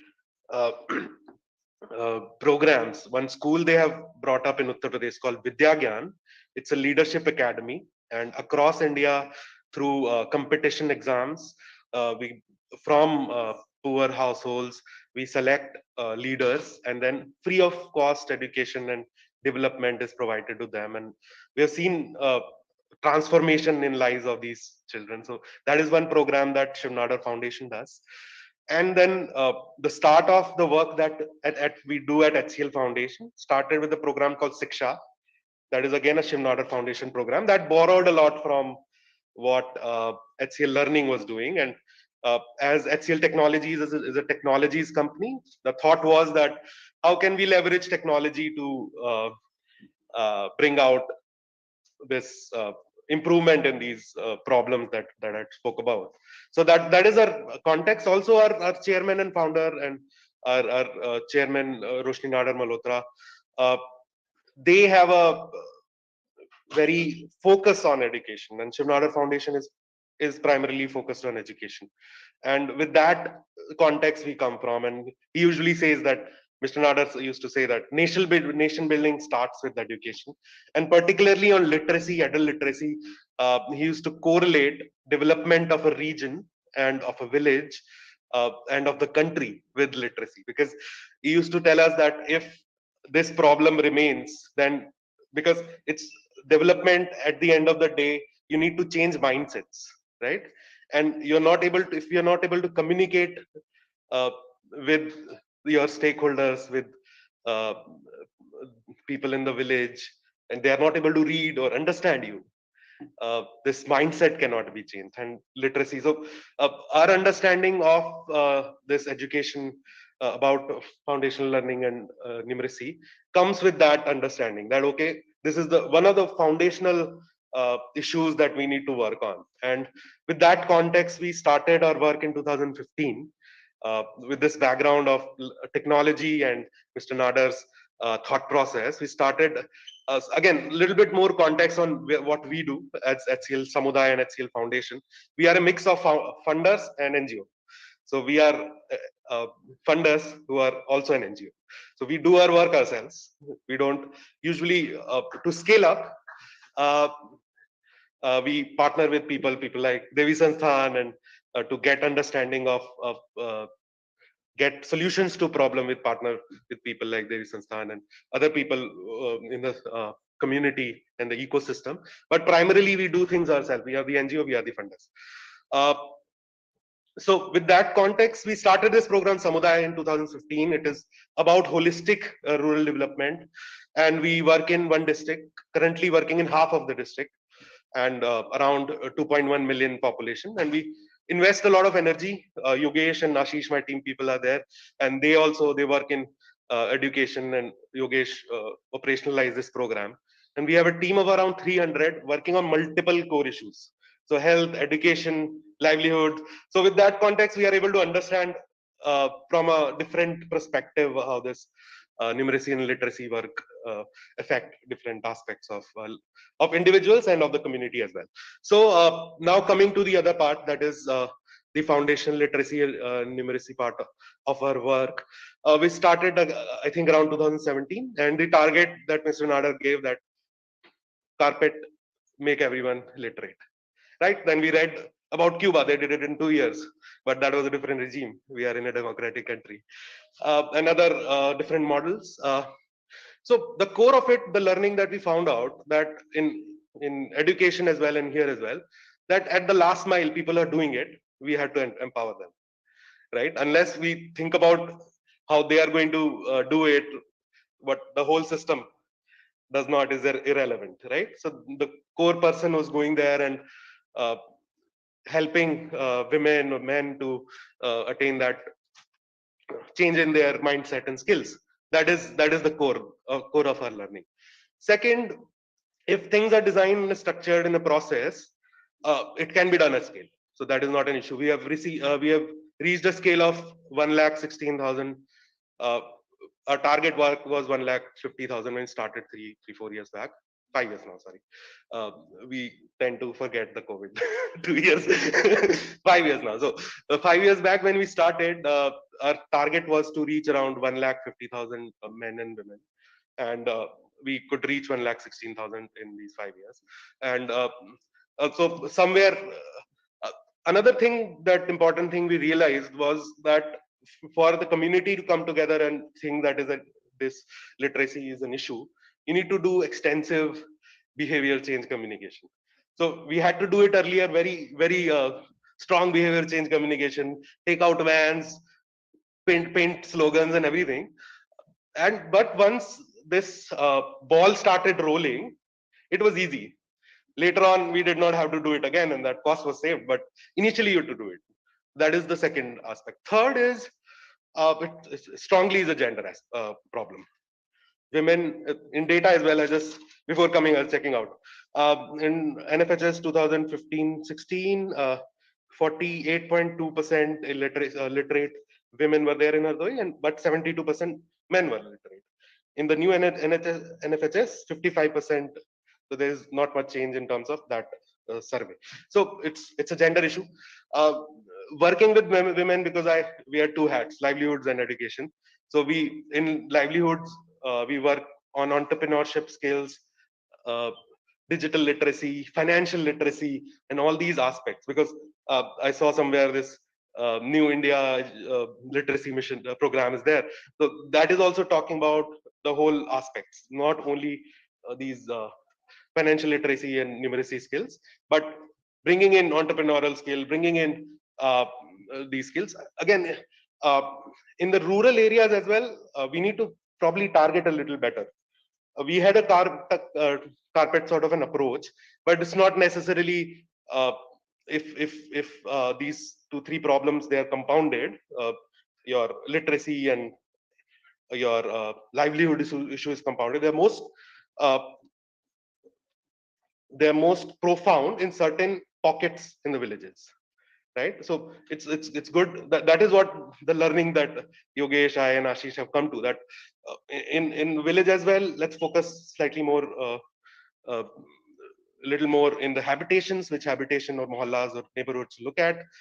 Second, there is a huge network of SHGs in the country.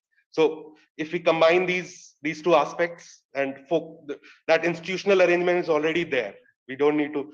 There is some variability or variance in what the structure or the strength of that network or institution is, but that institution is there. If we if my hypothesis is correct that it's a gender problem, then that is a institution there where we can focus on with all the paraphernalia. People, there are Samusakhis and other institutions and volunteers which can be leveraged very easily. They can be brought in and in that NRLM structure, and I think that is one important thing.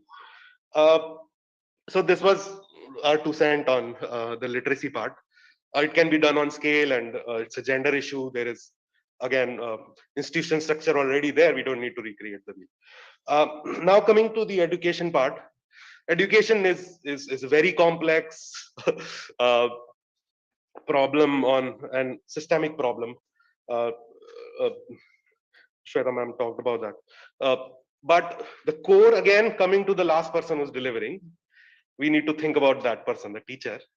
What we found out, it's not a don't quote some research study, but we sat with a few teachers. We found out the number of education transaction time, school transaction time in a year is less than 80 hours.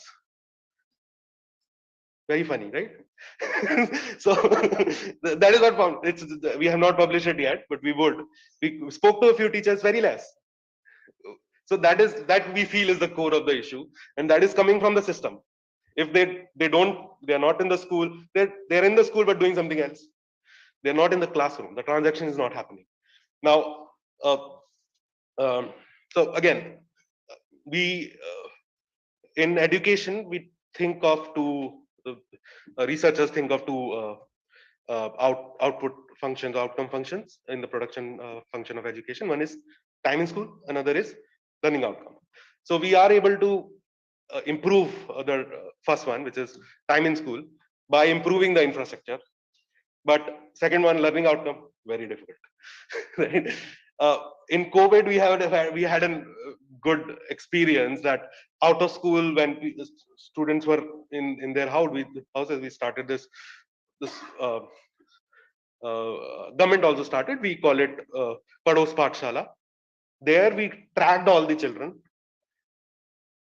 More than 30-40% increase in their learning outcomes there. Then the focus was there. Transaction time was there. But in school, I don't know, because the teacher is more skilled, better infrastructure. I don't know what all.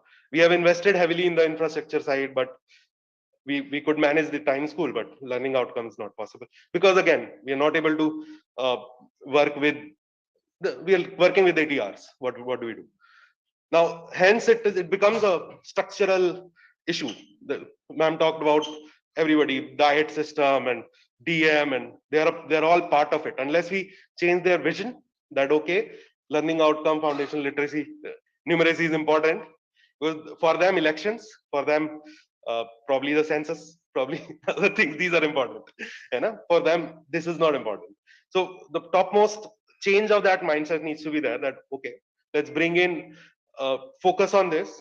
Nipun Bharat probably would do that, but again, that becomes very officer driven. Some good officer is there in UP. Last program, Prerna was there. I'm forgetting the officer's name. He was there. That person was there in UP. He was able to pull down a lot of strings and the program stabilized.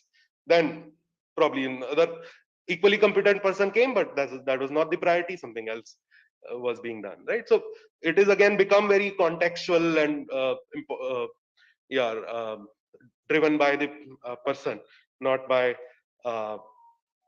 this system. So the systemic change needs to be there, as she was also talking about. So these were our 2 cents. Thank you for your time.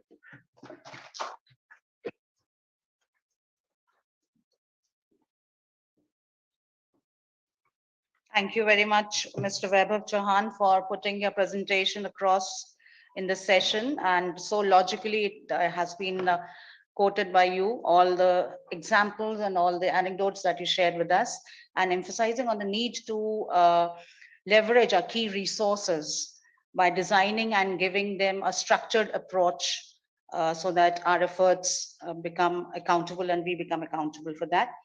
And ladies and gentlemen, as we all know, literacy unlocks the door to learning throughout life.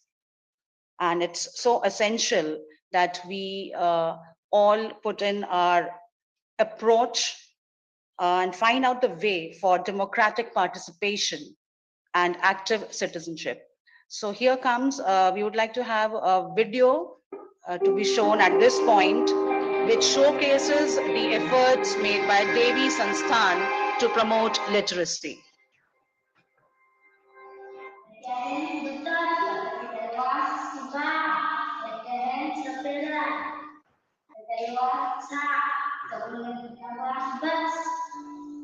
India's new education policy and Nipun Bharat mission have given the highest importance to foundational literacy and numeracy. The classic problem in education has been speed, the speed of learning. Even after 3 years of schooling, most children do not know how to read, write, or do basic numeracy. Without these skills, children lag behind and eventually lose interest.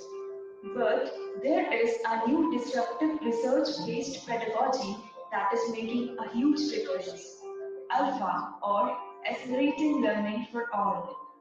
Alpha has shown it is possible to make children learn foundational skills within months and not years.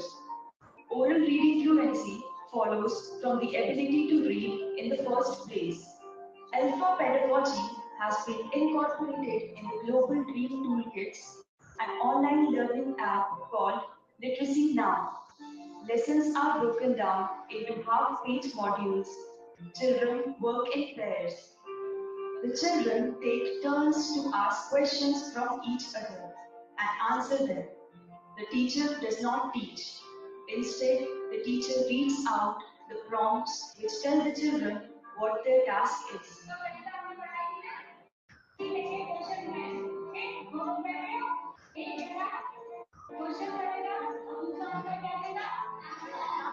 The results from this process-led transformation is that learning explodes. It is also a joyful learning process. Global Dream Toolkits are now available in 15 Indian languages. They can easily be replicated in other languages. Alpha has begun to be implemented in many states and districts of India. We are now working in 2 of the 10 low-performing districts of India as identified by the Ministry of Education. These are Shamli in Uttar Pradesh and Sambalpur in Orissa. The goal is to bring the results in these 2 districts up before the next National Achievement Survey in March 2023. We are taking the challenge up. We have also begun work in Jharkhand and Mizoram, among others. Our target is making the Alpha pedagogy the modus of teaching in the future so that it becomes an integral and systematic part of education by which every child learns.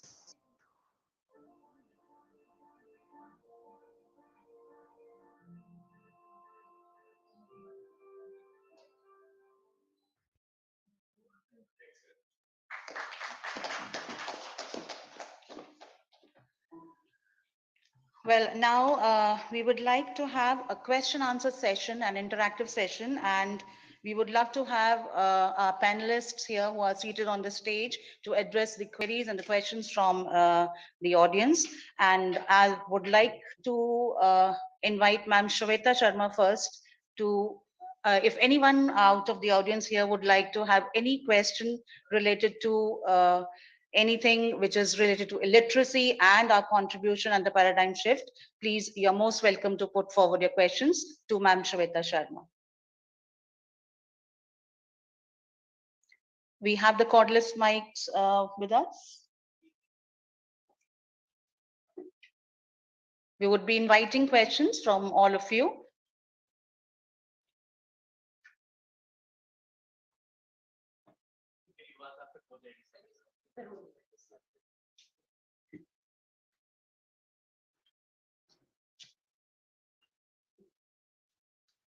So you can introduce yourself. My name is Salman. I'm working for the Piramal Foundation and closely working with more than 100 districts across India. It's a close partner of Niti Aayog. I'm based in Lucknow. I think Vaibhav, you were talking about the Vijay Kiran Anand, I think. Yeah. Yeah. Savita, मैं आपको सुन रहा था तो मुझे personally just want to listen your thought on it. We are struggling to assess FLN right now in country, right? And the world is thinking about the PISA, right? What do you think? Like where we are and how can we achieve it? Like what like the thinker need to understand? वो journey कैसे बननी चाहिए India की? Yeah, Salman, actually, I think आपको तो मेरा response पता होगा इसके बारे में. Salman and I have known each other. That's why I think we're all smiling and nodding at each other. So, and let's also unpack assessing FLN, right? Most of us know the National Assessment Survey, which is conducted by the government in school, and ASSER, which is a household-based rural survey, don't talk to each other, right? Sometimes mirror images होता है. 30% बच्चे पढ़ सकते हैं या 30% बच्चे नहीं पढ़ सकते हैं. You know, in many cases, the data is actually mirror image of each other. The unfortunate reality is, because Salman, as an education professional, you use the word assess, but the way the system receives it, वो बहुत जल्दी एक examination बन जाता है. It becomes high stake for the child, it becomes high stake for the system, and unfortunately, there are perverse incentives to then start giving to the system. Education में India और कुछ करे ना करे, we are incredible when it comes to test preparation. जब CUET announce हुआ था, syllabus नहीं आया था, but there were coaching firms online saying, we will, you know, we can help you crack CUET. Let's wait, let the UGC come back and announce what the syllabus is. So I think somewhere, and I'm taking a longer way to answer the question, that we want to look at, it's also what's the rationale of doing assessment? It's not judgment. I'm a generation which got judged on your 10th board exam. आपका पूरा अस्तित्व depend करता था आपके 10th के board में कितने percentage आए, और अगर आपने humanities लिया है तो इसका मतलब science लेने वाले number नहीं आए थे. I mean, I think many of us can relate to that feeling, right? But we know that the logic of assessment is not to judge the child, it is to support the child. And if anything, to also understand where the system is breaking down. Where does, and especially, and Salman, I understand your question is also coming from, especially post-COVID. It's a safe assumption to make that most of our children haven't learned. Grade 1 and 2 mein mauka hai with a focus on FLN to solve for it. I think most of us are most worried about kids in grade 4, 5, 6, because unko, the support they need, we will not be able to cover. And all of a sudden from, I mean, a very popular way it's said in FLN is from learning to read to reading to learn ke us pe aa jayenge. So whether it's, I mean, one of the initiatives we've taken is work with education initiatives, which I know has also done work with Pyramid Foundation to build a FLN2. There's EGRA and EGMA internationally. Everyone understands whether a child is struggling at letter recognition, blending, decoding, oral reading fluency, reading comprehension. In India, unfortunately, that language and vocabulary is yet to be established. Who are we doing the assessment for? What are we assessing at a sub-skill level? Most importantly, how are we using that assessment? Very hopeful about the results of NAS 2021 as the regional workshop start. This time the CBSE conducted it. NCERT has put in incredible hard work on the item design. Hopefully this time the preparation to then use that analysis can go towards informing the instruction that we do. But it will also, the system will take time. Ek acha NAS or ek acha analysis will not be enough. When we are struggling at this level, should as a country we aim for PISA? PISA, as most of us might be familiar with, it tests for conceptual understanding. And Nixon also spoke about, I'm also a product where rote learning is what got you selected to your colleges and institutes. बाद में पता चलता है that vertical addition के लिए place value समझना ज़्यादा ज़रूरी है. अगर आप बिना place value समझे vertical addition कर रहे हैं तो वो आप mechanically कर रहे हैं. PISA tests conceptual skills. Personally, both as a parent, as an education professional, should India aspire for success in PISA? Absolutely, yes. Are we systematically ready to ace PISA? Yeah, India won elite schools. I'm sure if we, cherry pick the best children from a metro like a Delhi or Bombay, they'll do incredibly well. Should we then expose our government school children to that?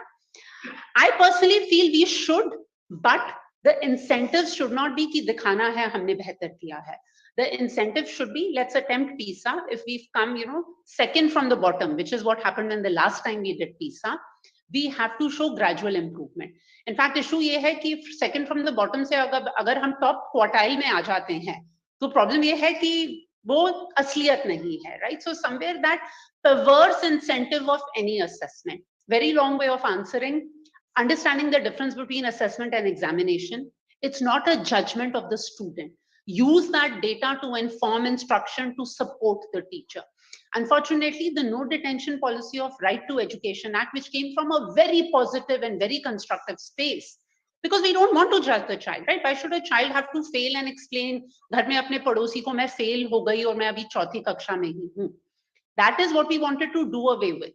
But unfortunately, it made a system जहाँ हम बच्चों को promote करते रहते हैं, और जब वो PISA के लिए eligible होते हैं, तब हमें पता चलता है कि उनकी conceptual understanding नहीं है. Should we participate? Yes, but take a more long-term view on, instead of cherry picking some good districts and good children and acing the test prep, which India does incredibly well, using PISA as a reality check and setting a more time-bound goal and target towards that.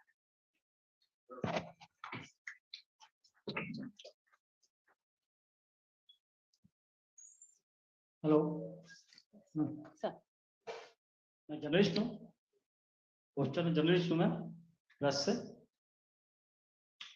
मेरा question ये है कि right to education के बाद हम quality education की बात करने लग गए और अब डिजिटल एजुकेशन की बात हम बढ़ रहे हैं। ना तो हम एजुकेशन राइट टू एजुकेशन को सक्सेस कर पाए, ना तो क्वालिटी एजुकेशन को सक्सेस कर पाए। क्या डिजिटल एजुकेशन वो जो फाउंडेशन चाइल्ड की जो फाउंडेशन होती है उसको एग्रीगेट करता है, उसको अप्रूव कर पा रही है अभी, या क्योंकि आप काफी टाइम से इसमें काम कर रहे हैं, क्या कहना चाहिए? नहीं सर, बिल्कुल ठीक बात है कि राइट टू एजुकेशन में शायद हमने उतना एक्सप्लिसिटली पॉलिसी में या सरकार ने क्वालिटी नहीं बोला, बट आई थिंक जरूरत यह है कि हम right to education, quality education और डिजिटल एजुकेशन को सीक्वेंशली ना सोचें। राइट टू एजुकेशन में क्वालिटी होना ही चाहिए। बच्चे का हक सिर्फ ये नहीं है कि वो रोज स्कूल जा पाए पास में, उस बच्ची का ये हक है कि ठीक है मिड डे मील बहुत जरूरी है, जो भी हम पर्क्स और समाधान कर रहे हैं, पर बच्चे का राइट सिर्फ स्कूल जाना नहीं है, बच्चे का राइट सीखना है। आई थिंक मुझे जेन्युइनली लगता है कि प्री कोविड आप देखिए जितने भी ऐसे मंथन हुए हों, सेमिनार्स हुए हों, वो बातचीत सिर्फ सिविल सोसाइटी या एनजीओ या फंडर्स नहीं, सरकार भी क्वालिटी और राइट टू एजुकेशन की इकट्ठे बात कर रही थी। जो सलमान रेफर कर रहे थे एस्पिरेशनल डिस्ट्रिक्ट्स में जो पिरामल फाउंडेशन काम कर रहा है, उसमें वो correct me if I am wrong, right, focus हमेशा इकट्ठा रहा है। उसमें हमें the only thing I add on digital is relevant digital को ब्लेंड करना है। एक 9th या 10th क्लास का बच्चा जिसको अगर हम डिवाइस प्रोवाइड करते हैं, सिर्फ डिवाइस नहीं सोफ्टवेयर के साथ बेहतर तरह से सेल्फ पेस लर्निंग कर सकता है। छोटे बच्चे को घर में टैबलेट देंगे तो वो छोटा भीम और यूट्यूब ही देखेगा, ये हम सब अपने पर्सनल एक्सपीरियंस से भी जानते हैं। पर अगर हम डिजिटल को इंटीग्रेट कर सकें, आई थिंक बहुत इनिशिएटिव्स हुए हैं जहां टीचर्स ने डिजिटल की सहायता से कोविड में लर्निंग को आगे बढ़ाया है, लिमिटेड वे में। ये नहीं, डिजिटल डिवाइड के बारे में हमें पता है, बट अगर एक इंटीग्रेटेड मैनर में करेंगे, क्योंकि हमारे पास वो मौका नहीं है कि पहले हम राइट टू एजुकेशन से एनरोलमेंट करें, फिर सोचें बच्चे पढ़ रहे हैं या नहीं, फिर सोचें डिजिटल में क्या होगा। सिस्टम रिफॉर्म का प्रिंसिपल ही ये है कि एक इंटीग्रेटेड मैनर में होलिस्टिक सॉल्यूशन डिजाइन करें। आज की डेट में एजुकेशन की फाउंडेशन एजुकेशन की उम्र क्या है? क्यों अभी न्यू एजुकेशन पॉलिसी आई है, हाँ जी, उसमें 3+2+4 and +5, तो क्योंकि अगर हम इंटरनेशनल लेवल पर देखें तो कई कंट्रियां जो हैं वो 7 साल के बाद फर्स्ट एजुकेशन देती है। यहाँ पर केजी नर्सरी में तीसरे के 3 साल 2.5 साल से बच्चा एजुकेशन करता है।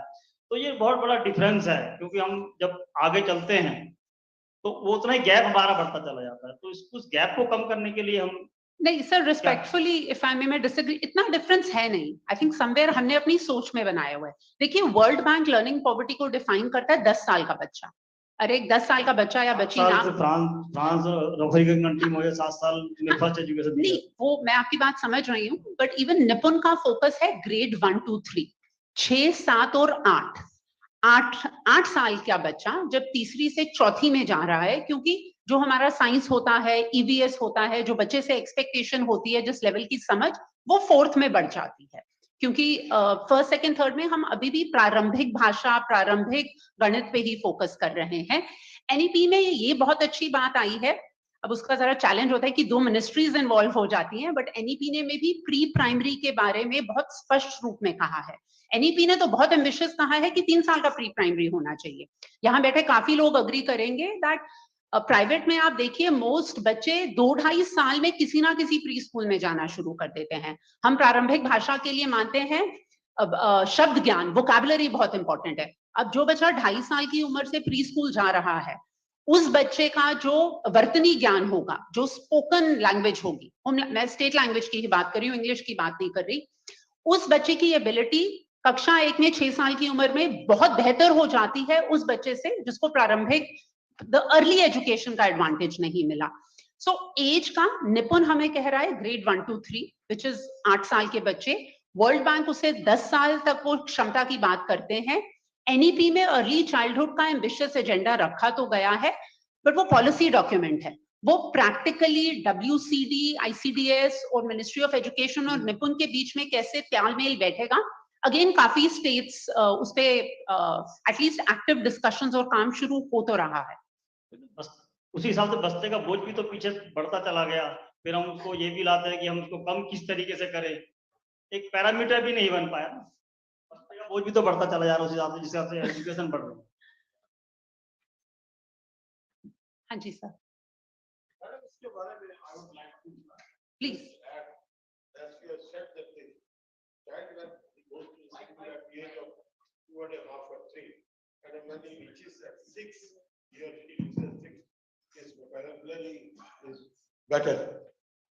But the child which undergoes stress and strain, have you ever imagined?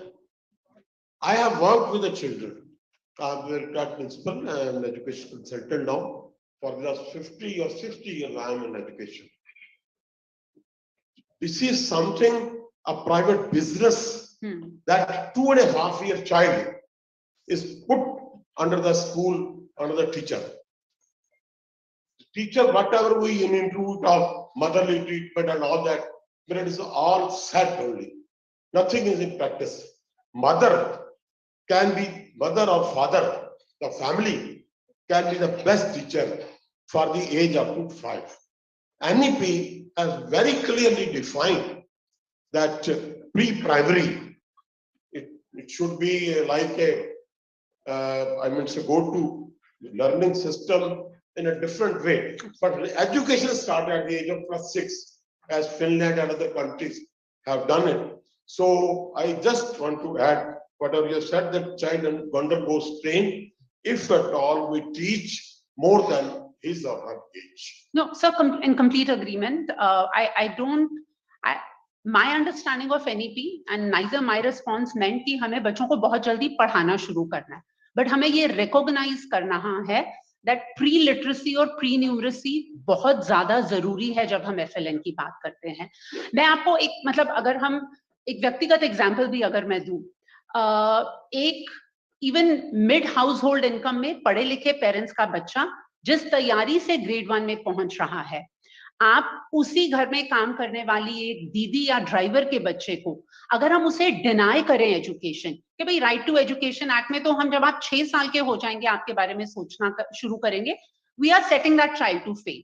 अब बिटवीन आंगनबाड़ी, बाल वाटिका, कुछ प्रारंभिक शिक्षा, मैं बिल्कुल सहमत हूँ, बच्चे पे वही जो सलमान का भी क्वेश्चन है, राइट? अब अगर हम 3 साल के बच्चे का टेस्ट करना शुरू कर देंगे और कहना शुरू कर देंगे गिनती करके दिखाइए, डॉजिंग करके दिखाइए, पर जो रेलेवेंट बच्चे की सोशल इमोशनल, स्कूल में कैसे आना है, टीचर की एक सर्टेन डिसिप्लिन फॉलो करना, एक सोशल कंडीशनिंग इंपॉर्टेंट है, और उसके लिए बहुत जरूरी है कि वो चाहे प्री प्राइमरी स्कूल हो, आंगनबाड़ी हो, जो वो आंगनबाड़ी टीचर्स हेल्पर्स हैं या प्री प्राइमरी टीचर्स हैं, उस समझ से बच्चे को एंगेज करें। एजुकेशन, दैट्स व्हाई उसको हमेशा early childhood care and education कहा जाता है। चाइल्डहुड एंड केयर एजुकेशन से पहले आता है, but I do strongly feel that when we look at other countries and say हमें भी एजुकेशन की एक्टिव बात सिर्फ 6 या 7 साल पे शुरू करनी चाहिए। इंपॉर्टेंट ये हो जाता है कि 3, 4 और 5 साल का बच्चा आज कहाँ है। 20 स्टेट्स इन इंडिया में 5 साल के बच्चे को हम ग्रेड 1 में बिठा रहे हैं। उस बच्चे की क्षमता नहीं है ग्रेड 1 के करिकुलम से एंगेज करने की। उस बच्चे को we are making her feel मेरे को तो कुछ समझ नहीं आ रहा। बच्चे की गलती नहीं है, हमने बच्चे को उस तरह तैयार ही नहीं किया कि वो ग्रेड 1 में बैठा। Anyway, it's okay, but it's a definitely flaw in our education system. Again, I would like to emphasize that it is out of the topic that for scientific temperament can be taught in a kitchen. I have written one document. There are so many things in the kitchen where a mother can create a scientific temperament in a child. Scientific temperament doesn't mean a physics chemistry. Of course. That power to think, logic in everything, there is a logic. And if that type of inculcation is there, then the child can be developed in a better way instead of sending in a crèche or nursery school and all that. One thing again that I'm making more time, sorry. You see, the children of maids, I mean say of villages from this background, ultimately after few years, the difference is reduced. A child who has started at 2.5 years and at 9 years or 8 years or 10 years of age, both the children, if at all the proper platform is given to the child of a maid servant, the difference reduces very. Anyway, so No, thank you. sorry, with the permission of the house, I do have an external commitment. Yeah, Can I excuse myself? I was and- about to say that and inform everyone. Thank you very much, ma'am, for addressing those questions and for certain important work, as ma'am has kept herself busy and engaged with some other work also. So we are so thankful to you to show your presence here and grace us. Now, I would request all our dear esteemed guests to please address and direct their questions to Mr. Nixon Joseph and Mr. Vaibhav Chauhan, who are our esteemed panelists here on stage.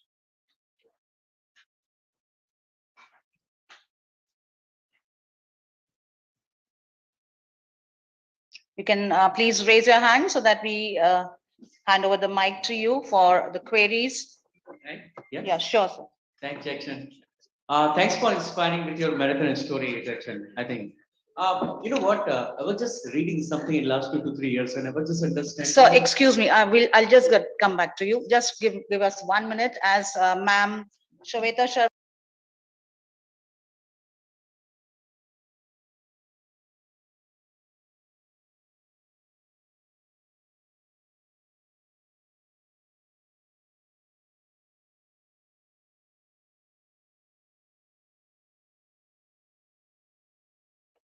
For having graced this occasion, day 2 of Synergy Summit, and being part of the plenary session 3 as an eminent speaker.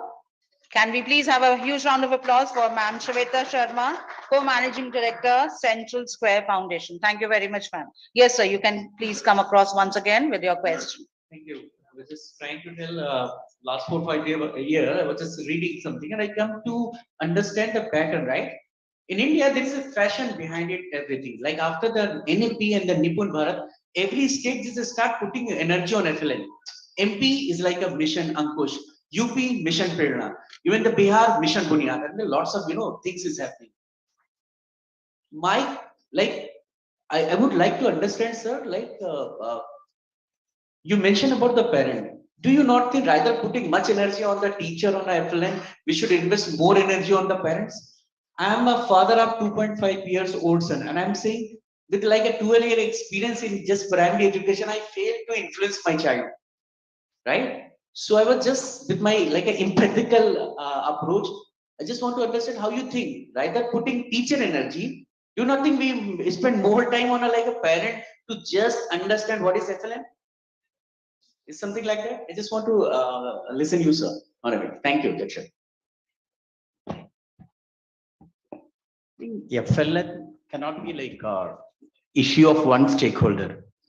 It is like, as I told, it has to be the efforts of all the stakeholders, parents, teachers, the education officials, community, all these.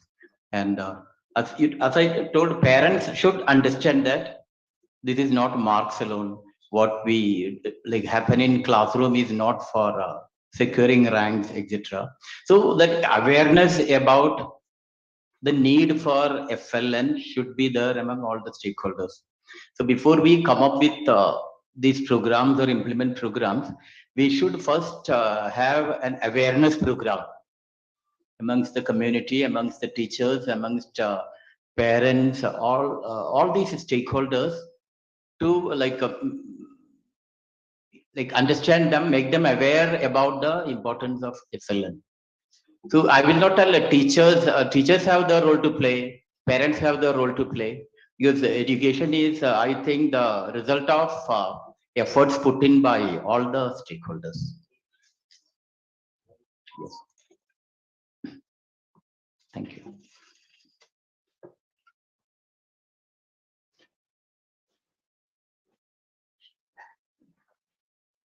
This question can be answered by either of you. The primary objective of reading is basically meaning construction, making meaning in your mind, right? So the critical understanding what you're reading and application. So I work with now currently, I mean, I've been in the education for the last 2 decades. I've seen the challenges among the college graduates. I've seen even the students who are in high school, who are coming especially from they attend the school, especially the marginalized communities. They all go to the government schools, they learn, but they acquire the reading, like instructional literacy has been acquired, but they do not understand or comprehend. And that becomes the primary challenge for their, going forward in their career also. How do we address this challenge? What are your experiences around it? It's good that we focus on the reading, writing. That is my first question. Second question is, the NEP is also emphasizing a lot on the foundation literacy, right? They have divided it. You could see there's so much of inequality in terms of, like, all of them were discussing about, when I could see a flood of pre-primary education, the private sectors, how they are emerging in urban sector, and they're pulling the child not even at 2.5 years, even 1.5 years. I see in my own apartment, they're sending the kid to the school.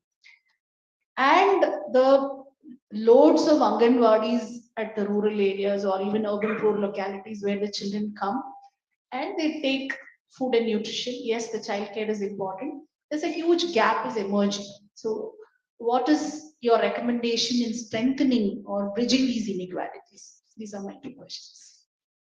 I would like to address the first question. So I'm not sure if I've understood it correctly, but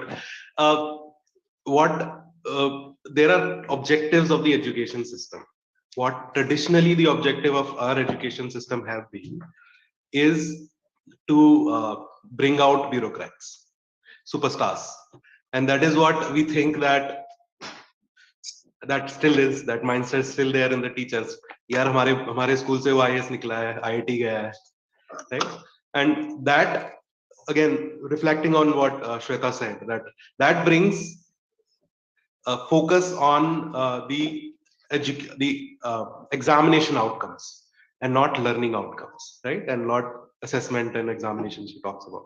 So that fundamental change has to be there, because otherwise what happens, there would be a lot of rock stars coming out, Microsoft CEOs and all that, but not everyone would not rise up and the level would not rise up. That I think the fund, and hence people bring out the shortcut of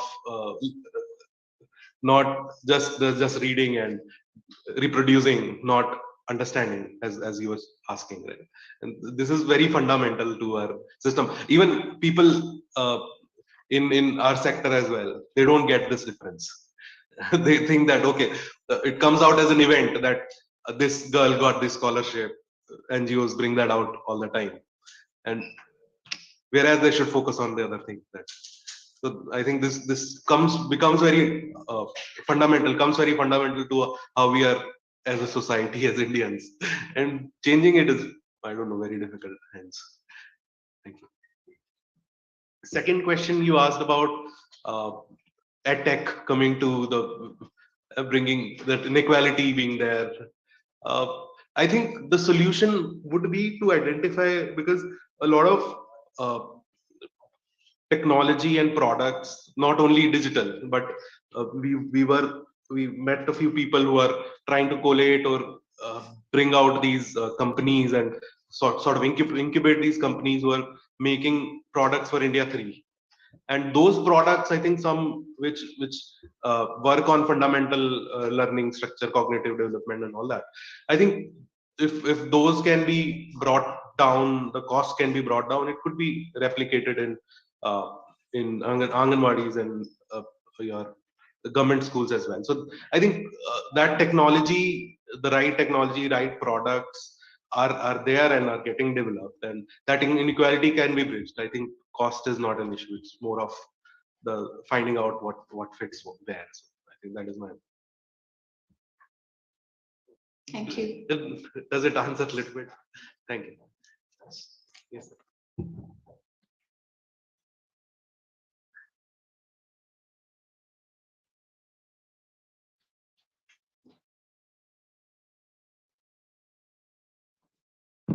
I think residential or hostel facility create a lot of equal opportunity, and there's a whatsoever hierarchy of social or economic status there that can be eliminated. So why not to encourage residential school or higher education school, college, etc.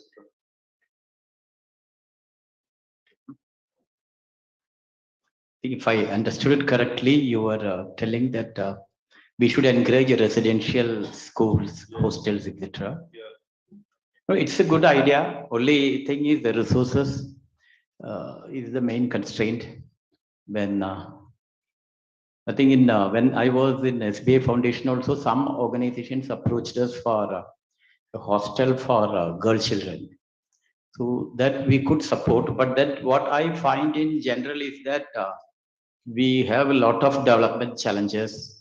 We cannot while this idea is good, like implementation requires a lot of resources, and therefore that is not happening. That will I get. Idea is very good. Then as I told, the development challenges restrain us from doing things in an ideal or perfect manner.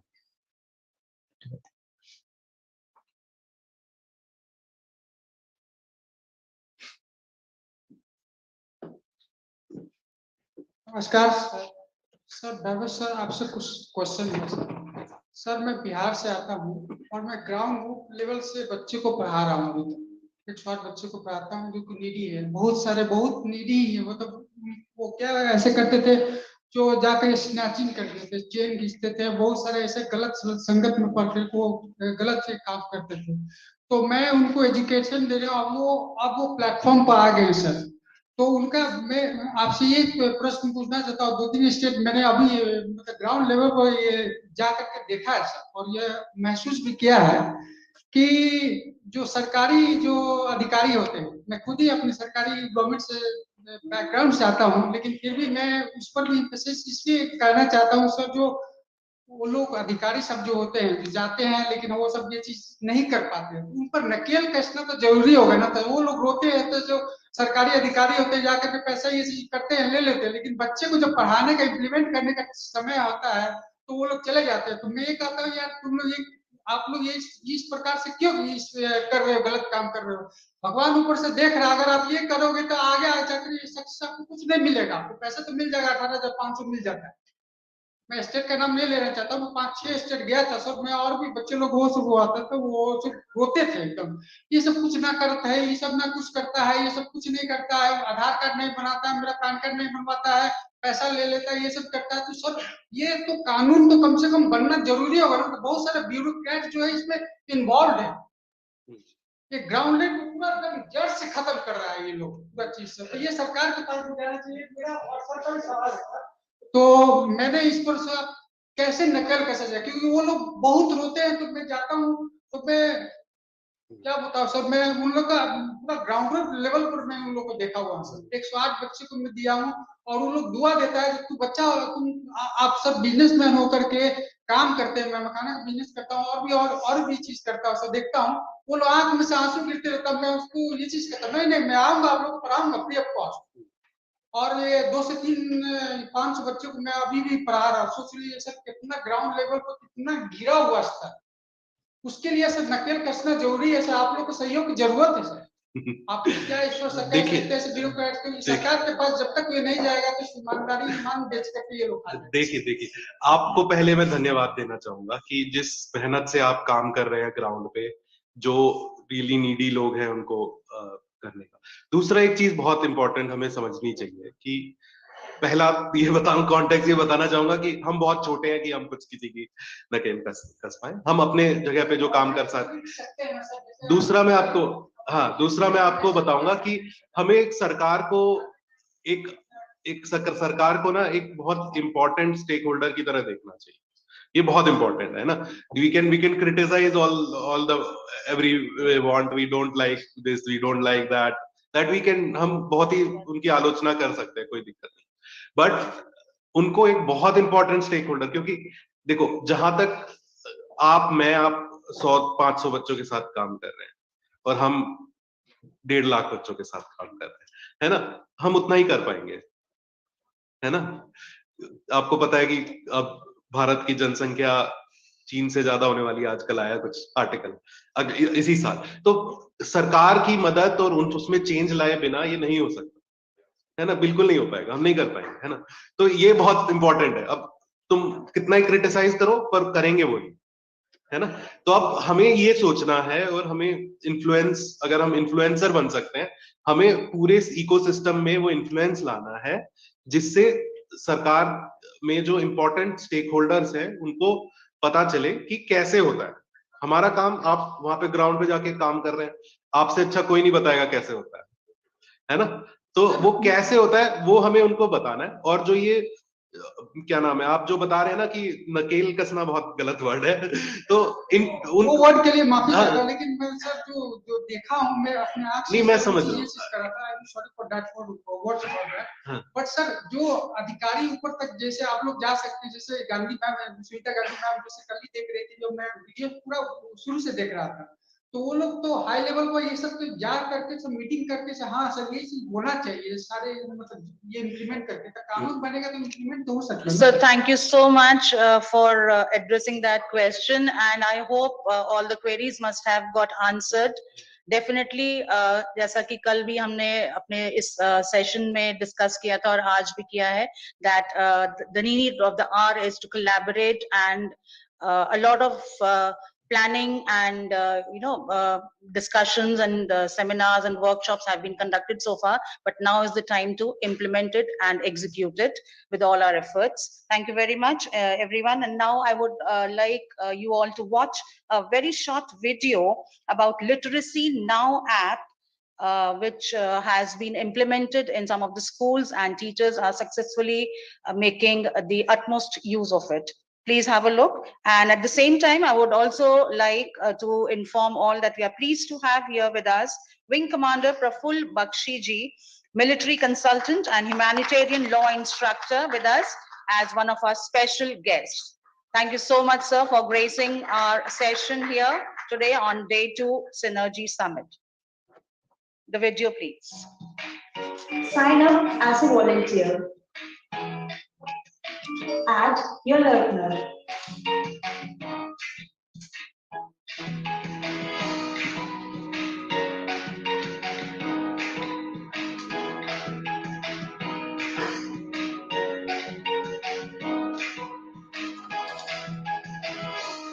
Choose the language.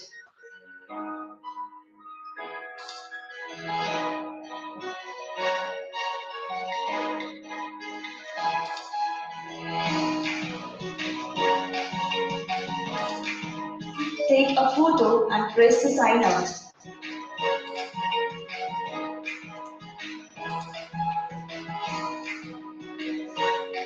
Click on your learner icon.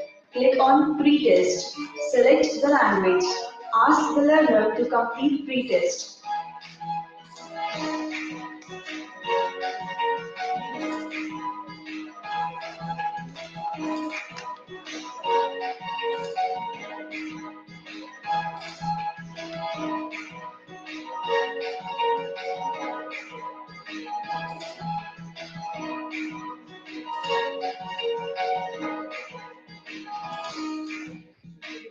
Click on Start Teaching.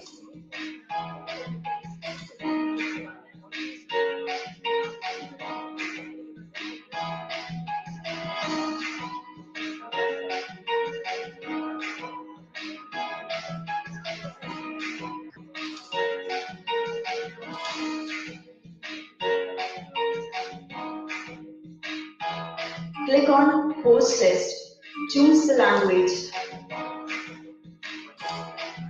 Ask your learner to complete Post Test.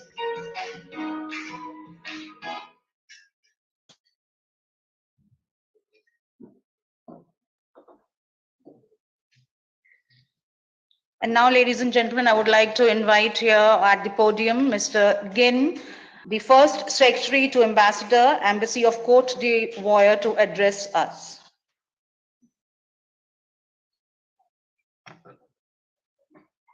I request Archana ma'am and Ms. Sinduri to please escort him.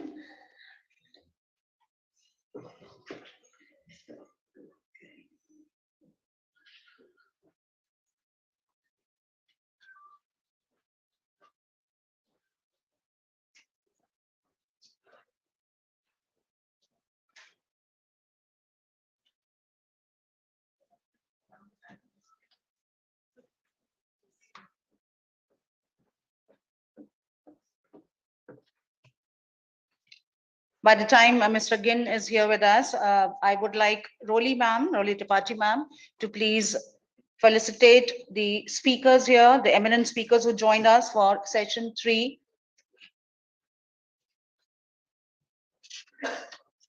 Mr. Nixon Joseph and Mr. Vaibhav Chauhan. We can applaud their presence here with us, and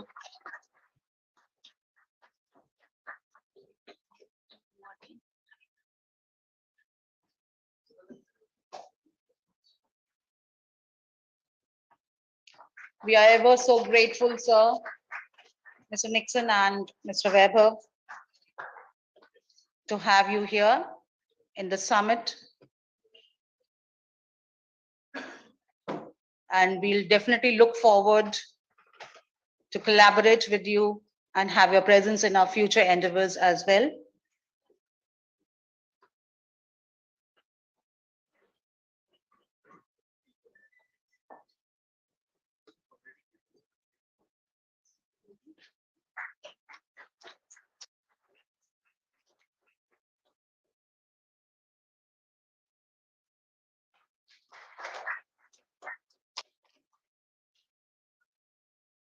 Now I request the pleasure of inviting Mr. Ravindra Kumar here on stage, Secretary Finance, Delhi Government, to please address us.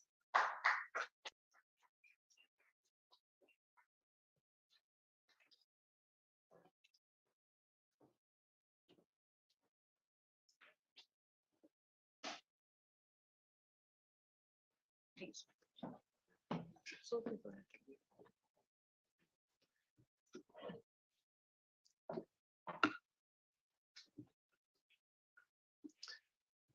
Honorable guests and our respected organizers, first of all, I would like to thank you for inviting me to this occasion. We talk about education, we learn as student, as parent, but sometimes there are conflicts in what is education. When I was sitting here, I was listening to the questions and the answers, and those conflicts were observable. But the targets means there is one government which wants that the right to education needs to be brought on the ground. Every child, not even a single child, be left without learning. And there are other limitations of resources. There are various social factors which we all encounter. So what I have learned by experience, because I had some stint in the Universal Education Mission also, where we had special provisions made for the left out children, those who have either not gone to school or who have left out of school. On the basis of my little bit experience, I can just say that we from the different fields, be it educationists, be it planners, be it the educators and the NGOs, the self-help groups, and whosoever thinks that he can contribute, we should come to the synergy. We should use our energies and synergize our efforts to see anybody who is living next to us. If he or she is deprived of education, then what are the different modes, what are the different ways by which we can help that person to get that understanding, get that level of literacy, so that he or she can at least clarify or clear, uh, have a clear communication, clear a bit of understanding of their daily needs and requirement, and can contribute to the society in a little bit of ways. I think this should also be a way out to get to our mission of synergizing our efforts. With this, I would like to again thank you for inviting me. Thank you.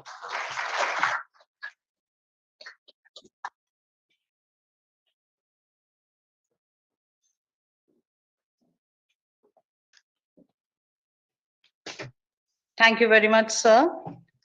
And now I would request Ma'am Roli Tripathi to please felicitate and honor our chief guest for day 2, Dr. Abdullah Rashid Ahmed, Honorable Minister of Defense, Republic of Maldives. Sir, we would like to have your presence here on the stage. Minister of Education for State, Republics of Maldives.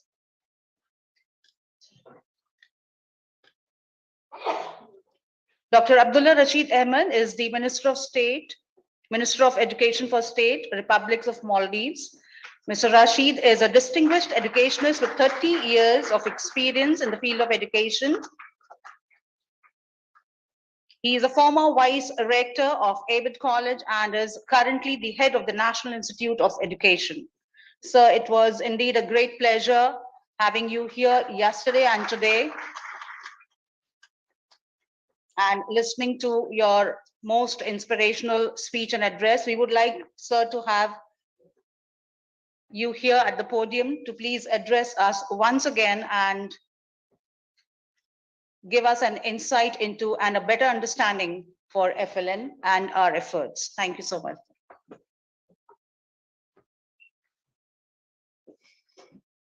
Bismillah ar-Rahman ar-Rahim. All the dignitaries, excellencies, organizers, everyone, Assalamu alaikum and very good afternoon. I'm sure we all already got a lot of information about importance of foundational literacy, numeracy, and why we should change the things that we are doing. We are already enriched. So let's look at what we are talking in a different perspective. Education has been providing for years everywhere, not only India, not only South Asia, everywhere education. People are spending millions of monies, government is spending, parents are spending. Then again, let's look at the result. I don't mean result, the exam result. I don't believe that purpose of education is producing the result.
This meeting is being recorded.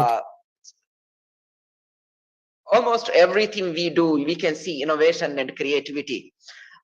If you go to the hospital, the way they did operation is totally different. But when it comes to school, can we see that much difference? I don't want to give the answer. I want you to think and give the answer. So that much of innovation is really required. Learning should be fun. Learning should be enjoyable. But can we see that much fun and enjoy from the classroom? Or always we are really keeping the students sit and teacher is the commander in chief. So we tell the students what to learn, how to learn, where to learn, when to learn.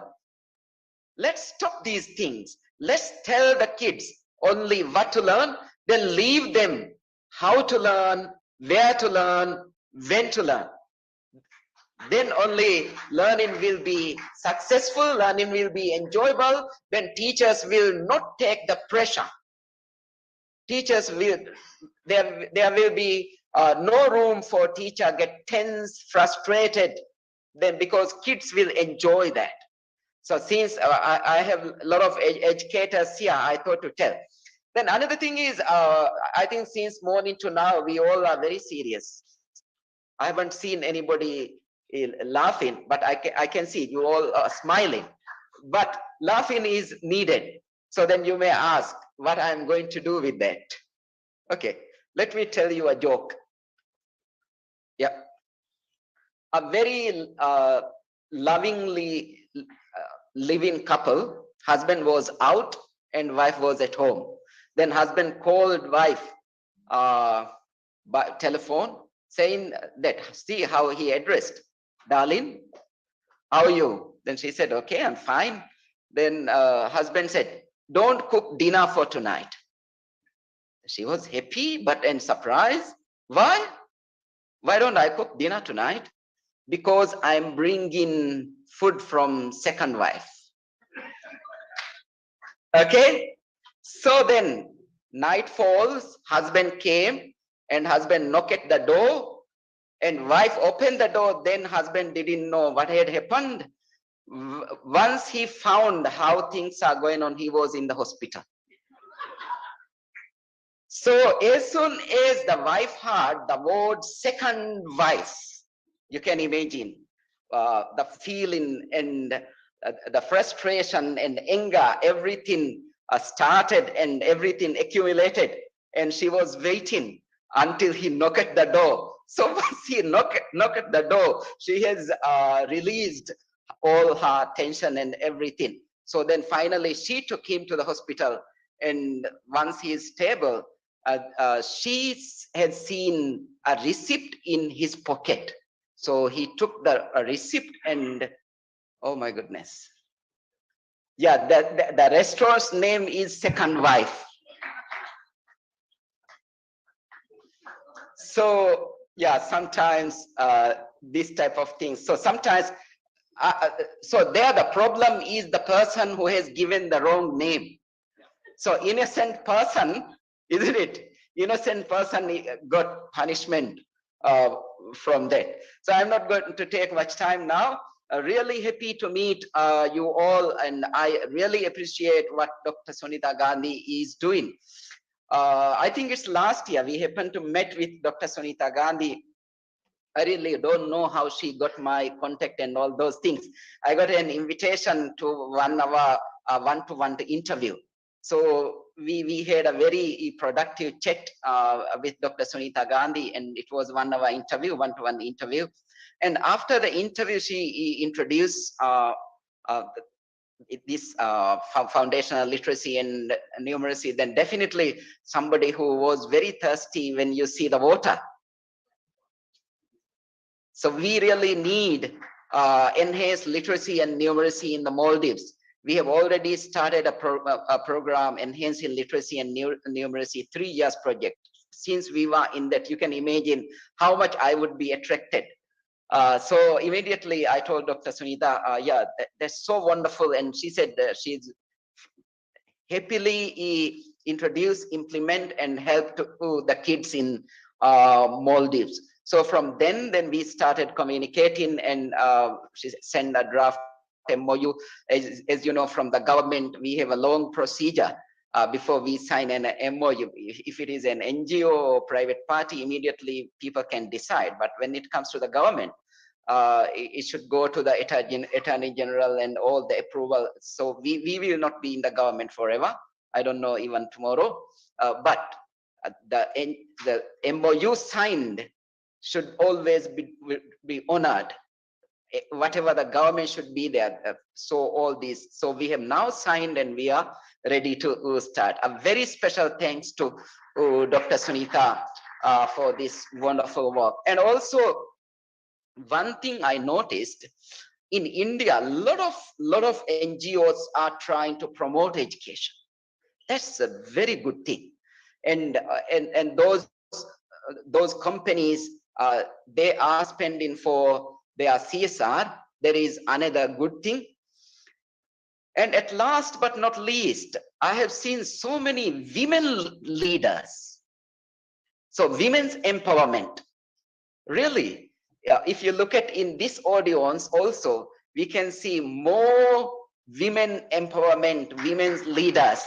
So that's a very good thing. I think the whole world is trying to make women's empowered and try to make more women's leaders. You have already achieved that. And I'm sure you will produce again more women's leaders. Then maybe a gentleman here, we should promote men's empowerment in India to equalize it.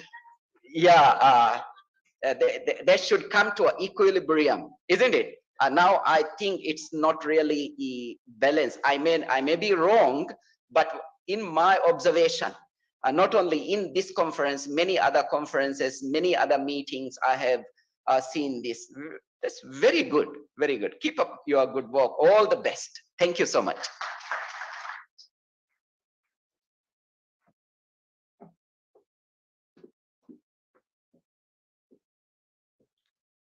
Thank you so very much, Dr. Abdullah Rashid. And so very aptly focused and pointed out by him, how many more years to waste in spite of knowing that we are knowing very less and very little.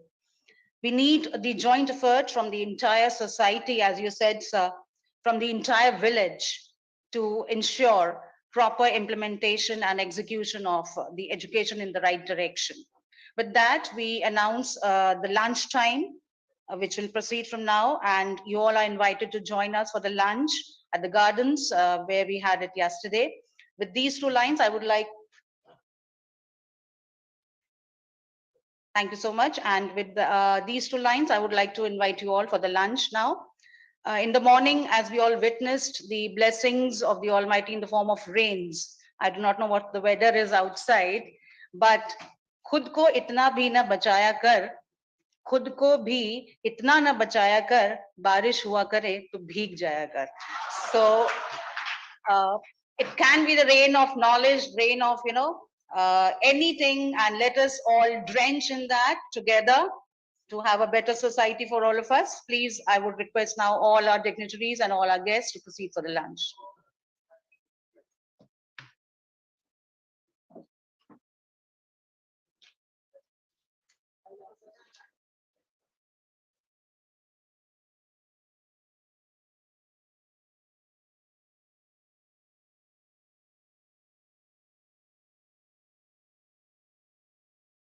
As Jayanti turns into political, 20 years old, need new digital law.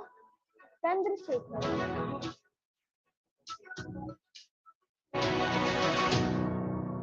हमें लगता है कि भारत और पूरा विश्व जो है वो लिटरेट हो सकता है, बहुत ही जल्दी हो सकता है. यूनिसेफ ने एस्टिमेट किया है कि बिफोर द कोविड 52% बच्चे पूरे वर्ल्ड में पढ़ नहीं पाते थे. ये 70 साल की प्रॉब्लम है, आज की प्रॉब्लम नहीं है. और कोविड के बाद सिचुएशन बहुत गुना खराब हो गई. नन्हे मुन्ने बच्चे आपके सामने जो खड़े हैं, तो ये कैसे संभव है? 5 साल के बच्चे, 6 साल के बच्चे, 7 साल के बच्चे बात नहीं करनी पड़ पाते हैं, वर्ड्स पढ़ने होते हैं। I am going to read the Hindu newspaper. और आज के डेट में सिचुएशन इतनी खराब है कि बच्चे क्लास 4 या 5 में बैठे हैं, वो नहीं पढ़ पा रहे हैं। तो यहाँ पर जो बीच में खड़े बच्चे या यूकेजी के बच्चे हैं, और आज ही आपको पढ़ के दिखा रहे जो अखबार ये हाथ में पकड़े हैं, ये लखनऊ के पेपर्स नहीं है, ये आपके दिल्ली के पेपर्स हैं। Iyer sealed it for India. Interest rates are unlikely to go any lower. Signals RBI, Mumbai. South Asia first PSL3 mobile lab set up in Maha. Terrimer Misri.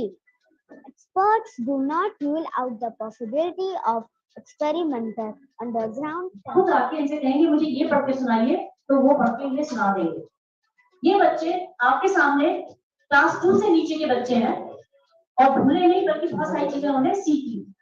तो मात्र 3 महीने के लिए उन्होंने पढ़ना, दोनों भाषाओं पढ़ना और गणित एक क्लास आगे, ये पूरा उन्होंने 30 आवर्स में कर लिया। Students from all over India are can Madhavina, Delhi, Fair, Delhi, Tanimbar, Delhi, called Delhi word most polluted capital rank fourth among cities. Delhi ने 10 साल बाद फिर एक ही नगर निगम होगा।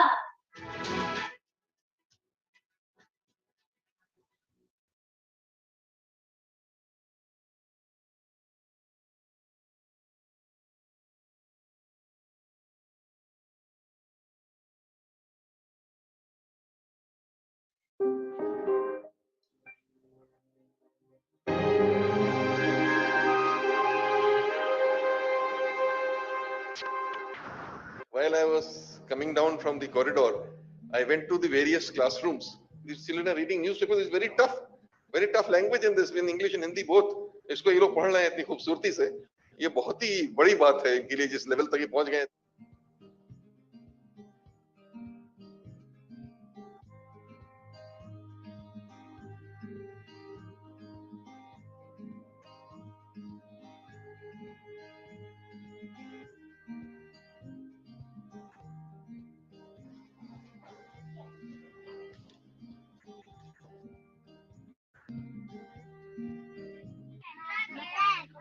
बत्तख की बेलन, ये क्या है?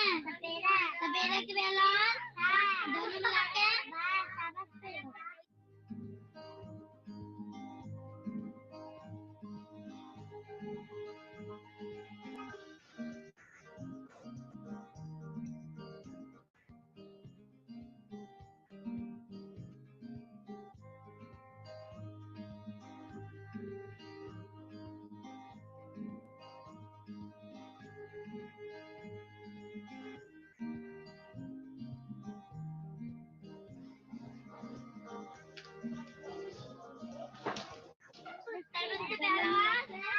दोनों मिला के अजवा की बेलन।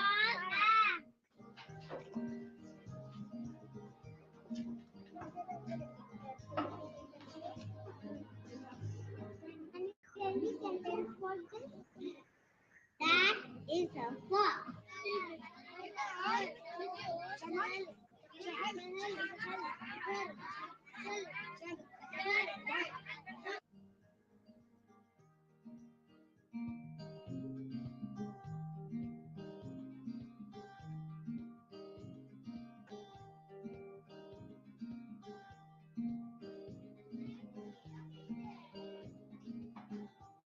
तुम लोग को जो कल कविता हमने पढ़ाई थी ना, उसी में के क्वेश्चन है इसमें। ठीक, दो लोग बैठे हो, एक जना क्वेश्चन पढ़ेगा और दूसरा उसका क्या देगा,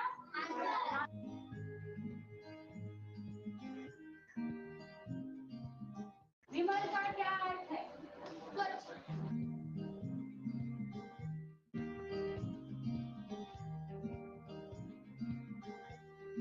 मटेरियल जो आया है इस तरह से इससे बच्चा ने और अच्छे तरह से सीखा है उस चीज को। बच्चा करके सीखता है तो और अच्छा तो आता है।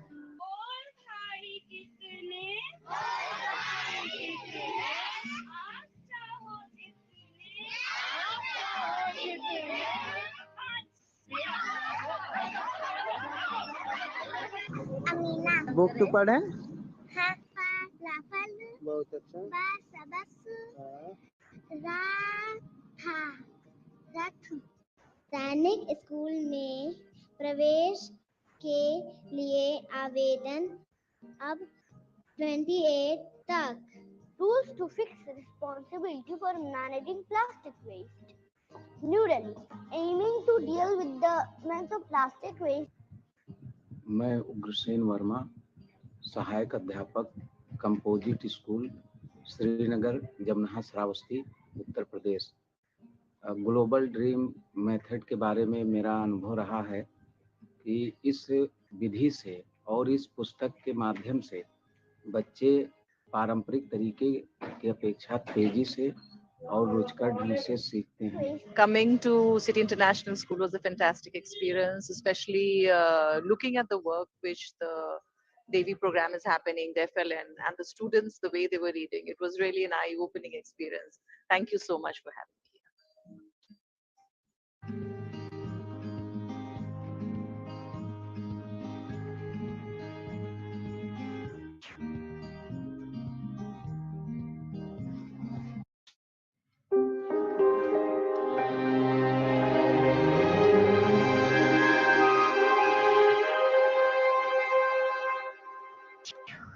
क्या है बत्तख बत्तख की तलवार सुगा यह क्या है सपेरा तलवार सा गमी लगा हुआ बस India's new education policy and Nipun Bharat mission have given the highest importance to foundational literacy and numeracy.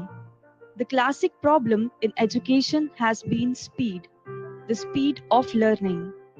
Even after 3 years of schooling, most children do not know how to read, write, or do basic numeracy. Without these skills, children lag behind and eventually lose interest. But there is a new disruptive research-based pedagogy that is making a huge difference. Alpha, or Accelerating Learning for All. Alpha has shown it is possible to make children learn foundational skills within months and not years. Oral reading fluency follows from the ability to read in the first place. Alpha pedagogy has been incorporated in the Global Dream Toolkits, an online learning app called Literacy Now. Lessons are broken down into half-page modules. Children work in pairs. The children take turns to ask questions from each other and answer them. The teacher does not teach. Instead, the teacher reads out the prompts which tell the children what their task is. तो कविता हमने पढ़ाई थी ना उसी में के question है ठीक दोनों बैठे हो एक जना क्वेश्चन पढ़ेगा और दूसरा उसका क्या देगा The results from this process-led transformation is that learning explodes.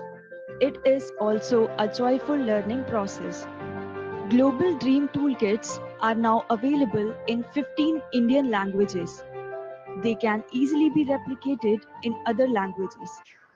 Alpha has begun to be implemented in many states and districts of India.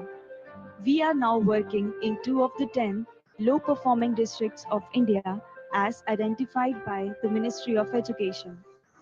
These are Shamli in Uttar Pradesh and Sambalpur in Orissa. The goal is to bring the results in these 2 districts up before the next National Achievement Survey in March 2023. We are taking the challenge up. We have also begun work in Jharkhand and Mizoram, among others. Our target is making the Alpha pedagogy the modus of teaching in the future so that it becomes an integral and systemic part of education by which every child learns.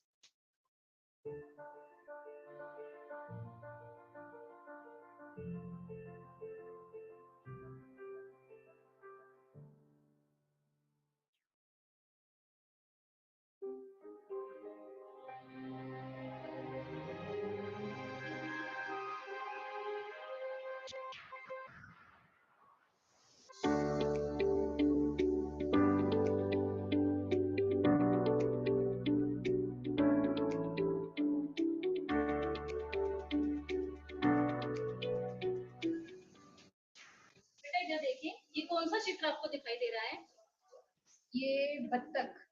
बत्तख बिल्कुल सही। जब हम बत्तख बोलते हैं तो हम सबसे पहले कौन सी आवाज निकालते हैं, कौन सी ध्वनि बोलते हैं? बत्तख बोलते हैं। सबसे पहले बत्तख में कौन सी ध्वनि हम बोलते हैं? बत्तख। सबसे पहले क्या बोलेंगे? सबसे पहले तो ब। बिल्कुल सही। अब दूसरा चित्र देखिए आप, ये किसका चित्र है? ये सपेरा। सपेरा बिल्कुल सही। जब हम सपेरा बोलते हैं तो सबसे पहले क्या बोलते हैं, कौन सी ध्वनि बोलते हैं? सपेरा स। बिल्कुल सही। तो बत्तख की सबसे पहले ध्वनि क्या हुई? ब। और सपेरा की स। दोनों को मिलाकर क्या बनेगा? बस। बिल्कुल सही, वेरी गुड। आवाज क्या है? सा। इन दोनों को मिलाकर क्या बनेगा? बस। ये क्या है? पतंग। इसकी पहली आवाज क्या है? सा।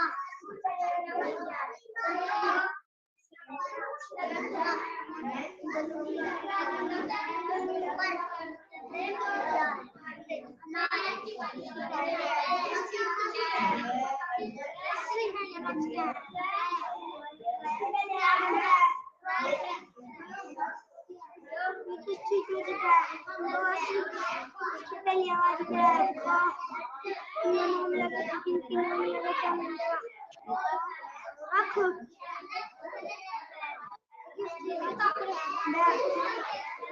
इसकी पहली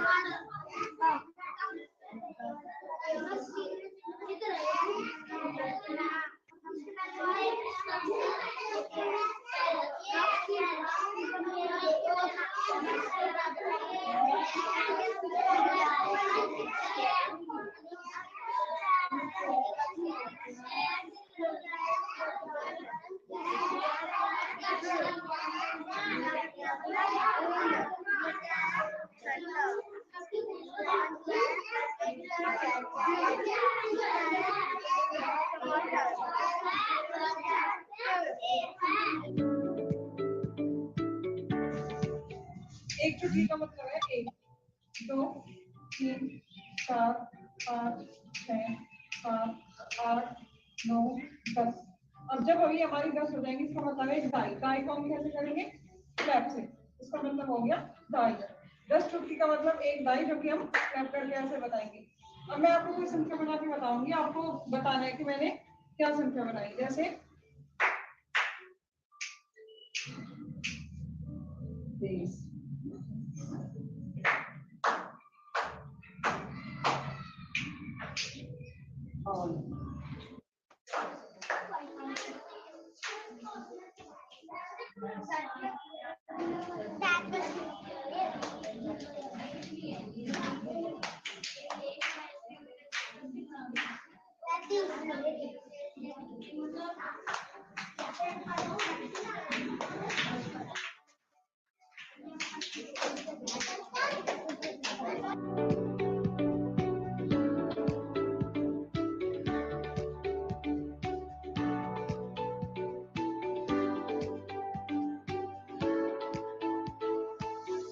एल्को टेक्निक पुरानी पद्धति से भिन्न है क्योंकि इसमें बच्चे को केंद्र में रखकर कार्य किया जाता है। जोड़ी में जब बच्चे सीखते हैं तो वो आपस में एक दूसरे के साथ एक तो सहज अनुभव करते हैं और परस्पर सीखने का एक माहौल जो है क्लास में क्रिएट हो जाता है और बिल्कुल भय रहित वातावरण में बच्चे सीखने की कोशिश करते हैं। उम्मीद है मैम बदलाव जरूर आएगा क्योंकि पहले जो बच्चे थे वो थोड़ा कभी कभार टीचिंग के बीच में थोड़े बोर हो जाते थे। अब बच्चे ज्यादा इंटरेस्ट के साथ कर रहे हैं चीजों को। एल्फा टेक्निक यूज करने से क्लास में हम बच्चों के फाउंडेशन पर काम कर रहे हैं। उनकी नींव मजबूत होगी। जो हाइपर बच्चे होते हैं हमारे, ज्यादा एक्टिव होते हैं जो क्लास में, एक उनका इन्वॉल्वमेंट क्लास में लगातार बना रहेगा, उनका ध्यान इधर उधर नहीं रहता है। और दूसरे जो स्पेशल चाइल्ड्स होते हैं हमारे पास, वो भी ज्यादा इंटरेस्ट लेते हैं चीजों को करने में और चीजें उनके लिए इजी हो जाती है। एक्टिविटी से और इस अल्फा से बच्चों को भी बहुत अच्छा लग रहा है और मुझको भी ये महसूस हो रहा है जो बच्चे पिछड़ गए थे और जो बच्चे पढ़ाई को बोझ समझते थे उनके लिए आसान हो गया, रोचक हो गया और वो बच्चे भी आसानी से जल्दी से सीख रहे हैं।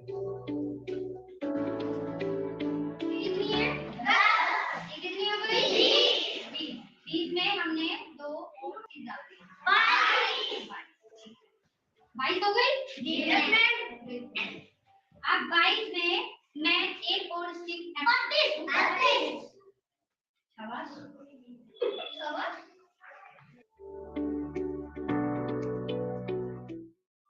मैं विजय कुमार शर्मा, प्राथमिक विद्यालय जगनपुर। हम लोगों ने कल अल्फा प्रशिक्षण प्राप्त किया। इस प्रशिक्षण से करने से पहले हमारे अंदर जो टेक्निक थी उनमें हमने सुधार किया। हम लोगों को काफी अच्छा लगा और उसी के आधार पर हमारे विद्यालय में आज जो टीम आई उसमें हम सब अध्यापकों ने डेमो दिया। डेमो के बाद हमारी जो टेक्निक में जो थोड़ा बहुत डिफरेंस था वो टीम ने हमें अच्छे से समझाया और समझने के बाद हमें ये लगा कि पुरानी तकनीक से थोड़ा हटकर अगर हम इस तकनीक को अपने जीवन में उतारेंगे तो बच्चों का बहुत फायदा होगा और हमें भी सिखाने में मदद मिलेगी और जो हमारा स्तर है शिक्षण का वो काफी इम्प्रूव होगा। और इससे जो कोरोना काल में हमारे बच्चों में लर्निंग गैप आया है, इस टेक्निक को लगाने से वो हमारा गैप निकल जाएगा और हमारे बच्चे जो कमियां आ चुकी थी वो थोड़े ही समय में हमारा विद्यालय बहुत ऊपर शिक्षण के आधार पर बहुत ऊपर चला जाएगा। और जो देवी संस्थान की टीम यहाँ पर आई हुई है, ये लोग बहुत अच्छे से हम लोगों को ट्रेनिंग दिया है, स्कूलों में जाकर हमारा डेमो लिया है और बच्चों को अच्छे से सिखाया जा रहा है। और मैं उम्मीद करता हूँ जल्द ही ये प्रशिक्षण का जो है बहुत अच्छा कारगर सिद्ध होगा। धन्यवाद। मेरा नाम रविंद्र कुमार, प्रधानाध्यापक प्राथमिक विद्यालय कैडी, ब्लॉक थाना भवन, जनपद शामली। मेरे यहाँ आपके द्वारा जो अल्फा पेडागोजी का संचालन किया जा रहा है बहुत बेहतरीन तरीके से किया जा रहा है। इसमें बच्चे बहुत उत्साहित होकर बहुत क्यूरियोसिटी के साथ और बहुत आराम से आनंदमय तरीके से इसको सीख रहे हैं। जो बच्चे एकदम पढ़ने में इच्छुक नहीं थे वो भी बहुत अच्छे से आज रुचि लेकर के सीख रहे हैं और मैं चाहता हूं कि ये विधा जो है हर विषय में, हर विद्यालय में हर तरीके से अपनाई जाए। बहुत बेहतरीन तरीका है। समय का सर पता ही नहीं चलता, समय कैसे बीत जाता है। हम लोग बच्चे विद्यालय के परिवेश में एक ही चीज को बार बार देखते हैं, लेकिन एक नई चीज है, नया प्रयोग है, ये बहुत अच्छा है। बहुत ही आसान तरीके से इस ट्रेनिंग को दिया और उसी आसान तरीके को हमने अपनाया और अपने बच्चों को हम बता रहे हैं। बल्कि मेरे ख्याल से तो पूरे हिंदुस्तान में चले।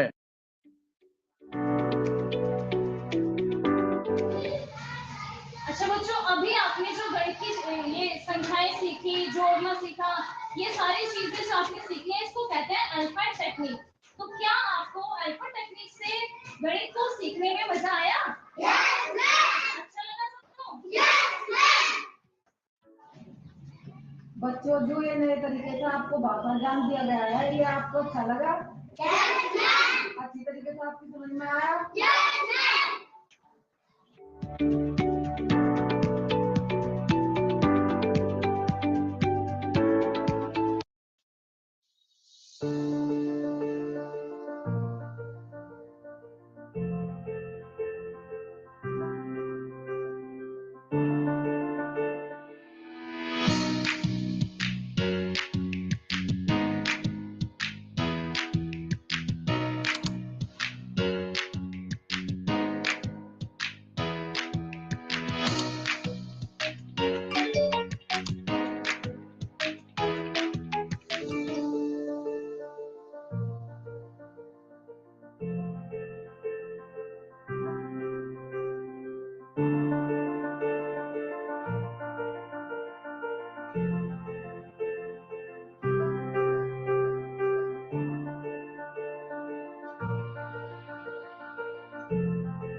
लगभग 1 घंटे से स्कूल के तमाम सारे कार्यक्रम और ऑलमोस्ट हर लेवल के क्लास में मैं गया, केजी से लेकर के क्लास 9 तक, क्लास 10 तक गया, और बच्चे बेहतरीन तरीके से रीड कर रहे हैं, लिख रहे हैं, पढ़ रहे हैं, बोल रहे हैं, व्यक्त कर रहे हैं, स्माइल दे रहे हैं, और बच्चे तमाम सारी जो कलाएं होती हैं, कौशल होते हैं, कॉम्पिटेंसी होती है, उनका प्रदर्शन कर रहे हैं।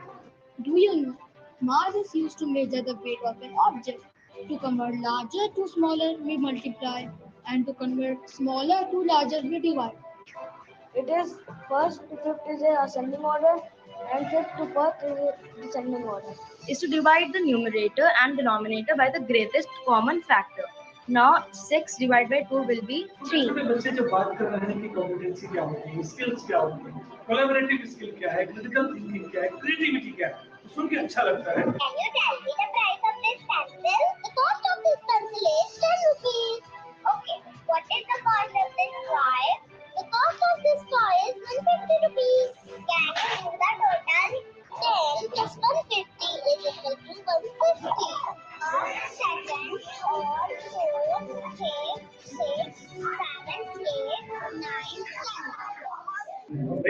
हिंदी जो आई हुई है वो ये कहती है कि बच्चों को शिक्षा वो दी जाए जो उनके जीवन के काम आए, जो उनके रोजगार के काम आए, जो उनको एक अच्छा इंसान बनाए। और मुझे लगता है कि एक्टिविटीज, प्रोजेक्ट्स और इस तरह की जो चीजें की जा रही है वो शिक्षा को अच्छी दिशा में लेकर जाएगी।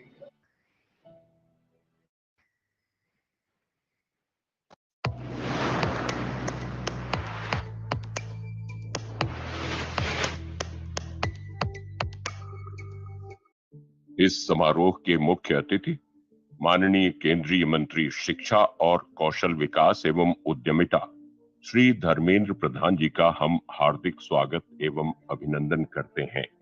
26 जून 1969 को जन्मे श्री धर्मेंद्र प्रधान ने समाज सेवा के संस्कार अपने माता पिता से विरासत में प्राप्त किए। आपके पिता श्री देवेंद्र प्रधान जी पूर्व प्रधानमंत्री स्वर्गीय अटल बिहारी वाजपेयी जी की सरकार में राज्य मंत्री थे। आपकी प्रारंभिक शिक्षा तालचेर, ओडिशा में हुई। माध्यमिक शिक्षा प्राप्त करने की अवधि में ही आपने अखिल भारतीय विद्यार्थी परिषद के स्थानीय नेतृत्व में सक्रिय भागीदारी निभानी शुरू कर दी थी। आप तालचेर कॉलेज के छात्र संघ के अध्यक्ष निर्वाचित हुए। उत्कल विश्वविद्यालय भुवनेश्वर से एंथ्रोपोलॉजी से परास्नातक श्री प्रधान ने भारतीय जनता पार्टी के संगठन में भी अनेक दायित्व संभाले हैं। आपने संसद के दोनों सदनों के सदस्य के रूप में अहम भूमिका अदा की है। आपके अनुभव और योग्यता को परखते हुए माननीय प्रधानमंत्री श्री नरेंद्र मोदी जी ने आपको वर्ष 2014 में अपने मंत्रिमंडल में शामिल किया और पेट्रोलियम एवं प्राकृतिक गैस जैसे महत्वपूर्ण विभाग की जिम्मेदारी सौंपी।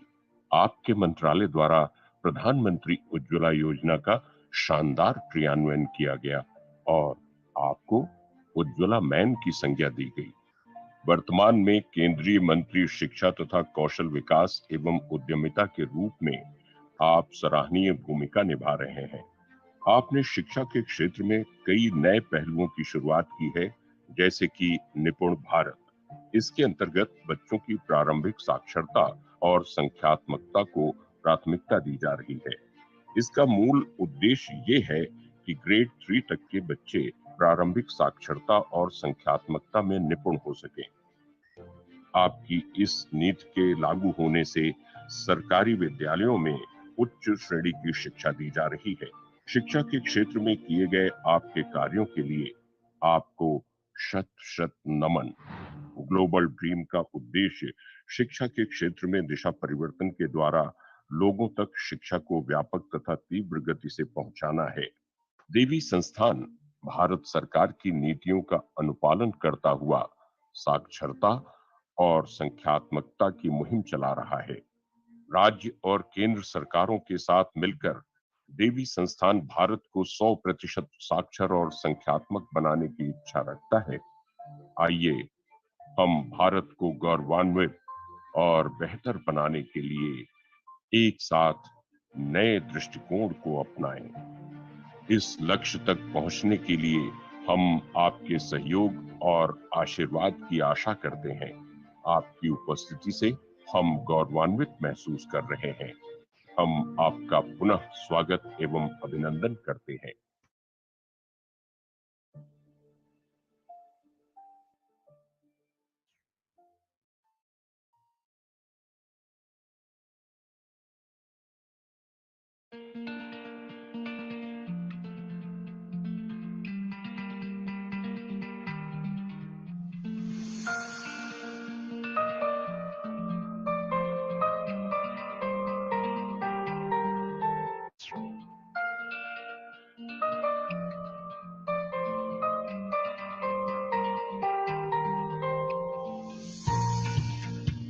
And we use the method, the 3S of teaching.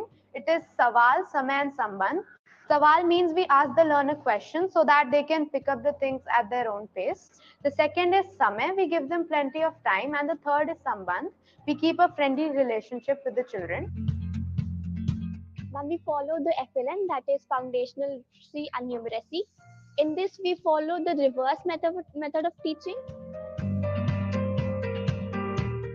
We are adopting LSRW. This stands for listening, speaking, reading, and then writing. We make sure that writing is the last part.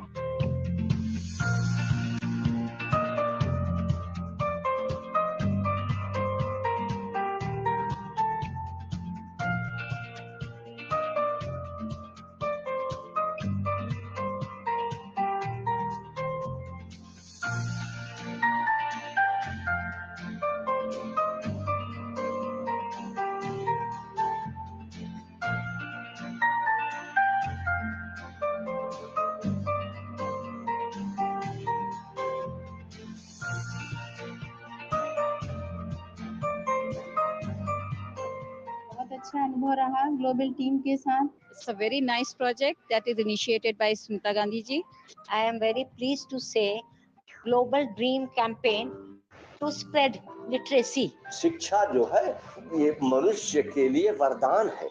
Learners of the school can go to them and can teach them or can make them educated.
व्यक्ति का आत्मबल मजबूत होगा और उससे अपनी ही तरह दूसरों को साक्षर करने का अभियान में शामिल करना होगा। व्यक्ति का आत्मबल शिक्षा से मजबूत होगा। सोहनी एक भोली लड़की है। वह 4 साल की है। उसको मोती की माला बहुत भाती है।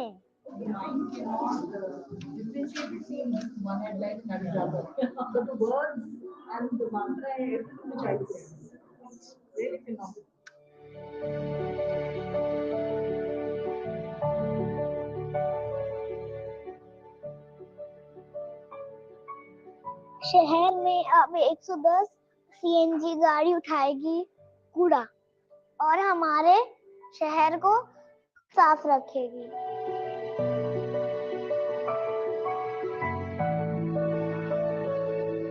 वीर तुम बढ़े चलो, वीर तुम बढ़े चलो, हाथ में ध्वजा रहे, बाल दल सजा रहे, ध्वज कभी झुके नहीं, दल कभी रुके नहीं, वीर तुम बढ़े चलो, वीर तुम बढ़े चलो। हमें कभी भी मुश्किलों से डरना नहीं चाहिए और आगे बढ़ते रहना चाहिए। राजा दशरथ अयोध्या नगर में राज्य करते थे।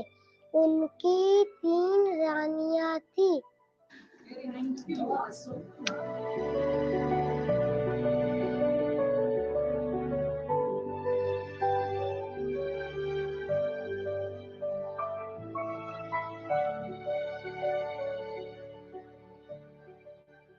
पीछे पीछे दौड़ी आती, मुझको बहुत छकाती, आगे आगे मैं दौड़ूं, वह पीछे दौड़ लगाती। एक बार एक बूढ़ा किसान बहुत गरीब हो गया।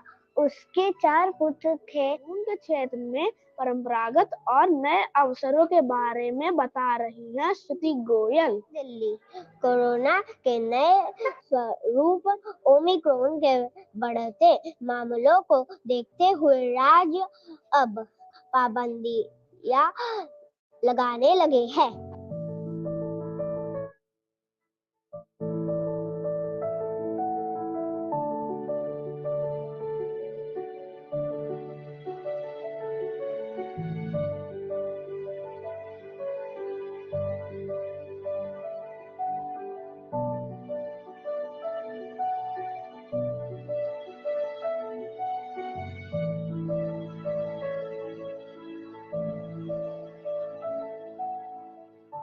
ये क्या है? बतख। अच्छा, और बतख जब आप बोलती हैं बतख, तो बतख की पहली आवाज क्या आती है? अच्छा, और ये क्या है? सपेरा। अच्छा, और जब आप बोलती हैं सपेरा, तब सबसे पहली आवाज क्या आती है? Now we follow the FLN, that is foundational literacy and numeracy. In this we follow the reverse method of teaching. Ba cha ach, ba da pad, sa ba pad, sa a sa da pad। ये कितनी माचिस हैं? 2।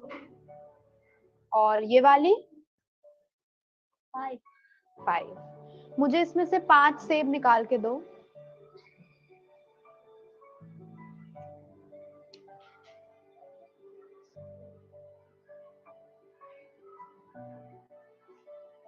अच्छा, अब ये बताओ इसमें से 5 कौन सा है?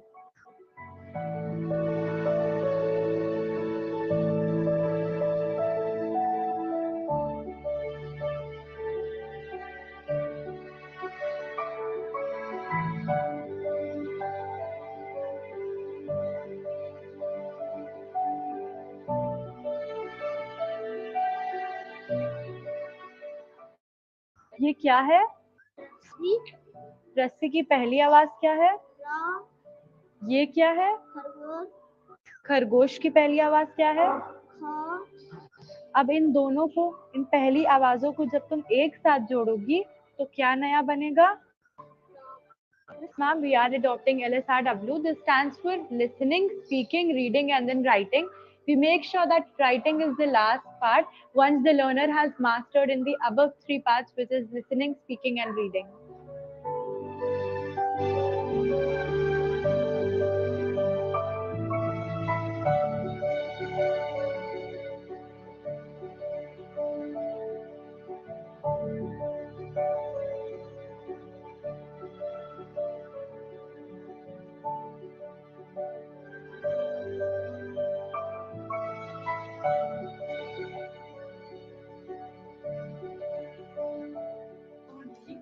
I was just, playing a game with my learner, and I showed them the picture of a buttock. So I asked them that what is this, and the reply she gave was pretty fascinating. She said that this is a duck. Confidence and communication skills, like how to convince them to study that with the pictures and the different way, because usually in many schools it's like we start from word mala and then go to like images and all, like A for we do mostly A for apple, but here we are doing it in a reverse order.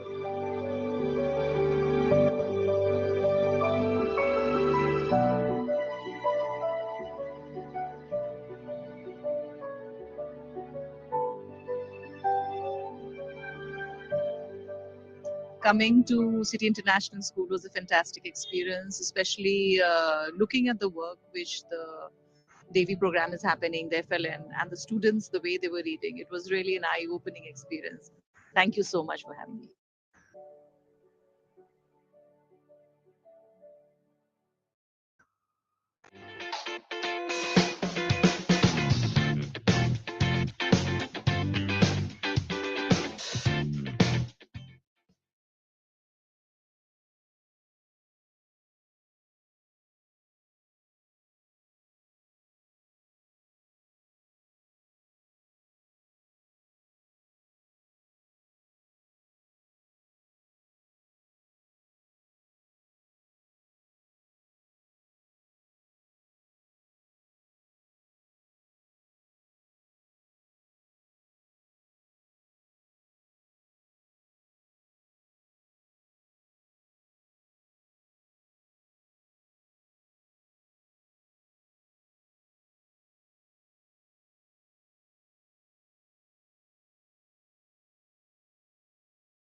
2019, the number of keeps China.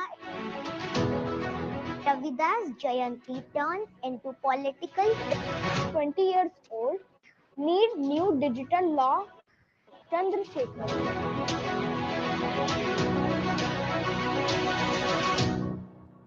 हमें लगता है कि भारत और पूरा विश्व जो है वो लिटरेट हो सकता है, बहुत ही जल्दी हो सकता है। यूनिसेफ ने एस्टिमेट किया है कि बिफोर कोविड 52% बच्चे पूरे वर्ल्ड के पढ़ नहीं पाते थे। ये 70 साल की प्रॉब्लम है, आज की प्रॉब्लम नहीं है। और कोविड के बाद सिचुएशन बहुत गुना खराब हो गई। नन्हे मुन्ने बच्चे आपके सामने जो खड़े हैं, तो ये कैसे संभव है? 5 साल के बच्चे, 6 साल के बच्चे, 7 साल के बच्चे बात के लिए पढ़ पाते हैं, वर्ड्स पढ़ रहे होते हैं। I am going to read the Hindu newspaper. और आज के डेट में सिचुएशन इतनी खराब है कि बच्चे क्लास 4 या 5 में बैठे हैं, वो नहीं पढ़ पा रहे हैं। यहाँ पर जो बीच में खड़े बच्चे या यूकेजी के बच्चे हैं, और आज ही आपको पढ़ते दिखा रहे जो अखबार ये हाथ में पकड़े हैं, ये लखनऊ के पेपर्स नहीं है, ये आपके दिल्ली के पेपर्स हैं। Iyer sealed it for India. Interest rates are unlikely to go any lower. Signals RBI, Mumbai. South Asia first PSL3 mobile lab set up in Maha. Terrimal mystery. Experts do not rule out the possibility of experimental underground. खुद आके इनसे कहेंगे मुझे ये पढ़ के सुनाइए, तो वो पढ़ के इन्हें सुना देंगे। ये बच्चे आपके सामने क्लास 2 से नीचे के बच्चे हैं और भूले नहीं बल्कि बहुत सारी चीजें उन्होंने सीखी। तो मात्र 3 महीने इन्होंने पढ़ना, दोनों भाषाओं पढ़ना और गणित एक क्लास आगे, ये पूरा इन्होंने 30 आवर्स में कर लिया। Students from all over India are and Madhavina Delhi Fair Delhi Carnival Delhi called Delhi world most polluted capital and fourth among cities. Delhi ने 10 साल बाद फिर एक ही नगर निगम होगा।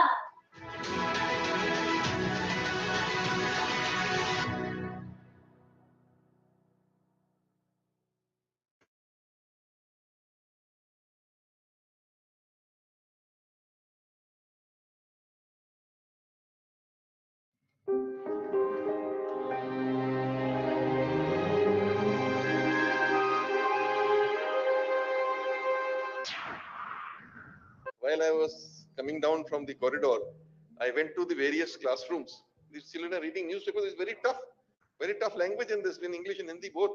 इसको ये लोग पढ़ रहे हैं इतनी खूबसूरती से, ये बहुत ही बड़ी बात है इनके लिए, जिस लेवल तक ये पहुंच गए।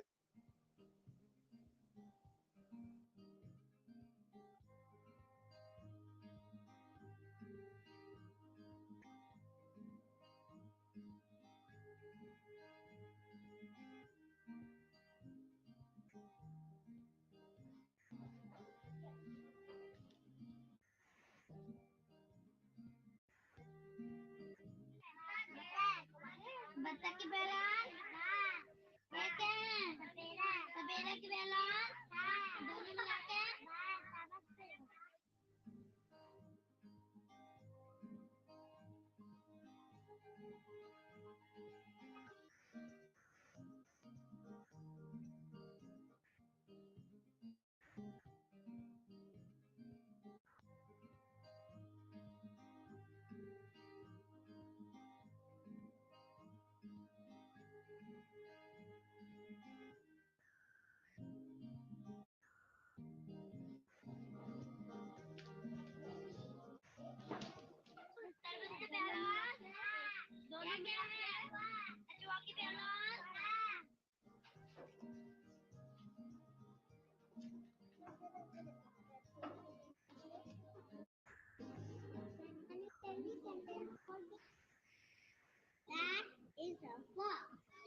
लोग को जो कल कविता हमने पढ़ाई थी ना, उसी में के क्वेश्चन है इसमें। ठीक, दो लोग बैठे हो, एक जना क्वेश्चन पढ़ेगा और दूसरा उसका क्या देगा,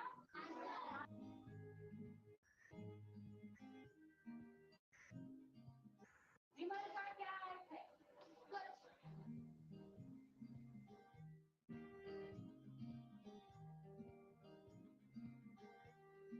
मटेरियल जो आया है इस तरह से किसी बच्चों ने और अच्छे तरह से सीखा है उस चीज को, तो बच्चा करके सीखता है तो और अच्छा उसको आता है।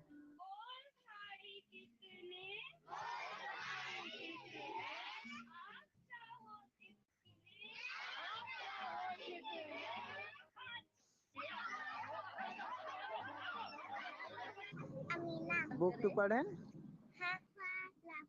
बहुत अच्छा।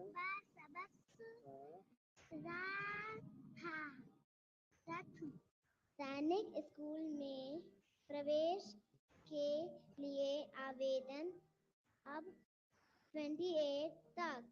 Rules to fix responsibility for managing plastic waste. New Delhi, aiming to deal with the mess of plastic waste. मैं उग्रसेन वर्मा, सहायक अध्यापक, composite school, Srinagar, जमनहा Shravasti, Uttar Pradesh. Global dream method के बारे में मेरा अनुभव रहा है कि इस विधि से और इस पुस्तक के माध्यम से बच्चे पारंपरिक तरीके की अपेक्षा तेजी से और रुचिकर ढंग से सीखते हैं। Coming to City International School was a fantastic experience, especially looking at the work which the Devi program is happening, the FLN, and the students, the way they were reading. It was really an eye-opening experience. Thank you so much for having me here.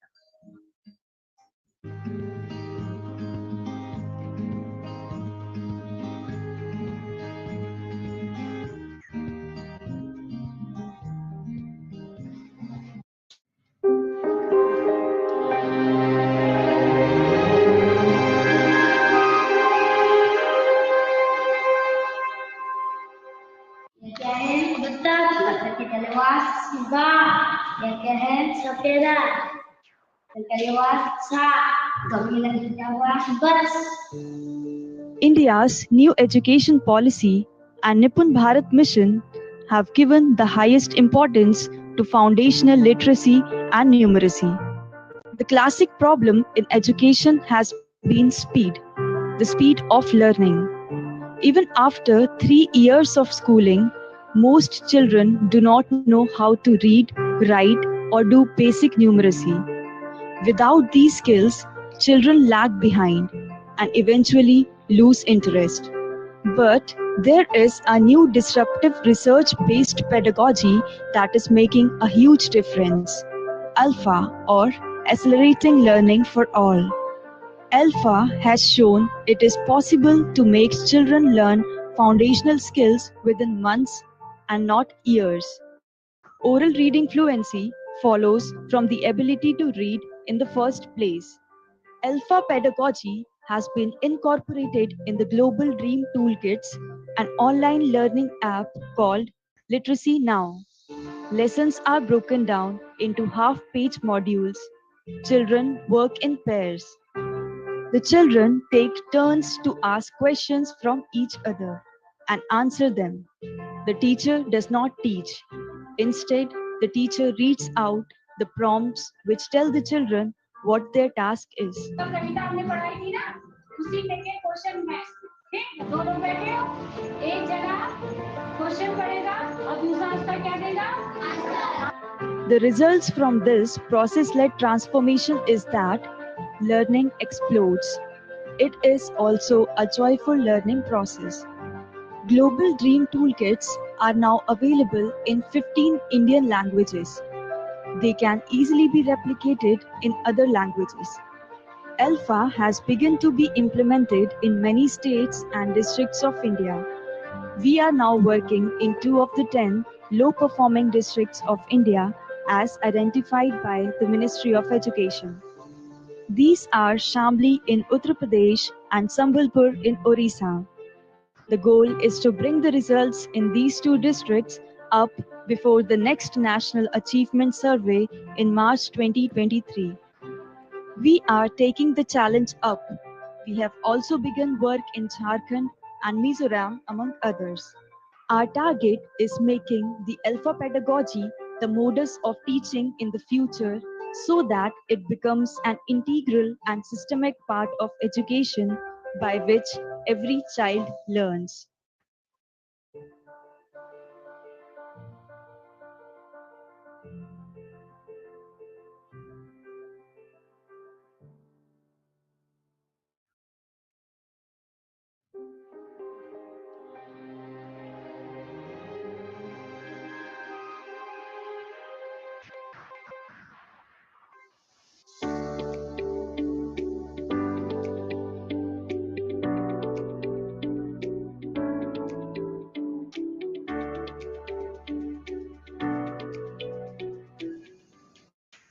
बेटा इधर देखिए, ये कौन सा चित्र आपको दिखाई दे रहा है?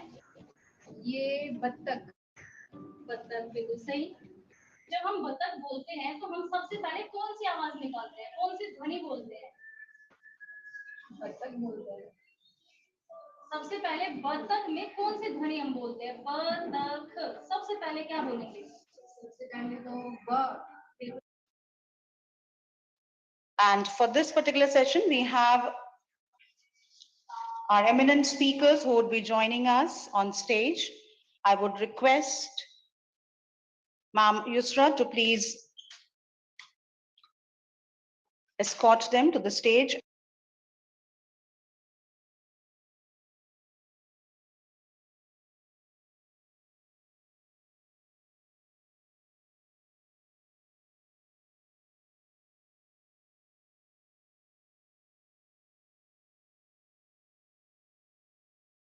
Founder and director at Kaivala Education Foundation and leading 4 states in district transformation program, foundational learning and early childhood development program across 6 states.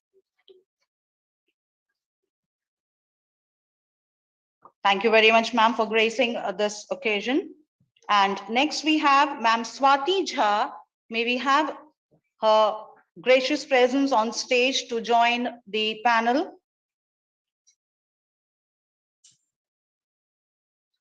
Can we please put our hands together and applaud as they join the panel here on stage.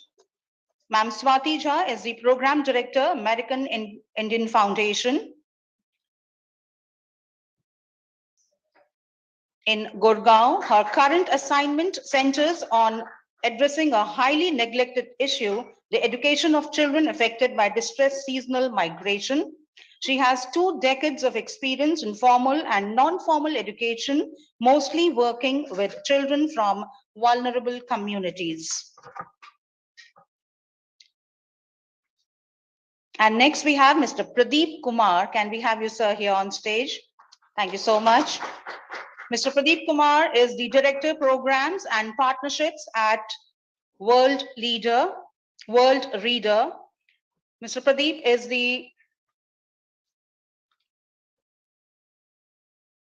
has already played a significant role in advancing World Reader's work in India. He leads the expansion of World Reader programs in India across many states in the government and affordable private school sector. Thank you very much, sir, for joining our panel.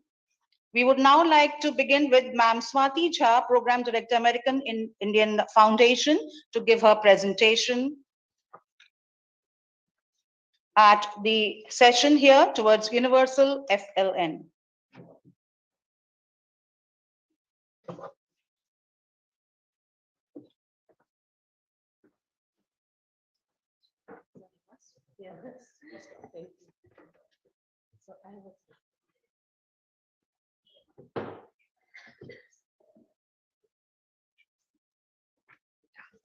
Good afternoon, everyone. Sorry, I think.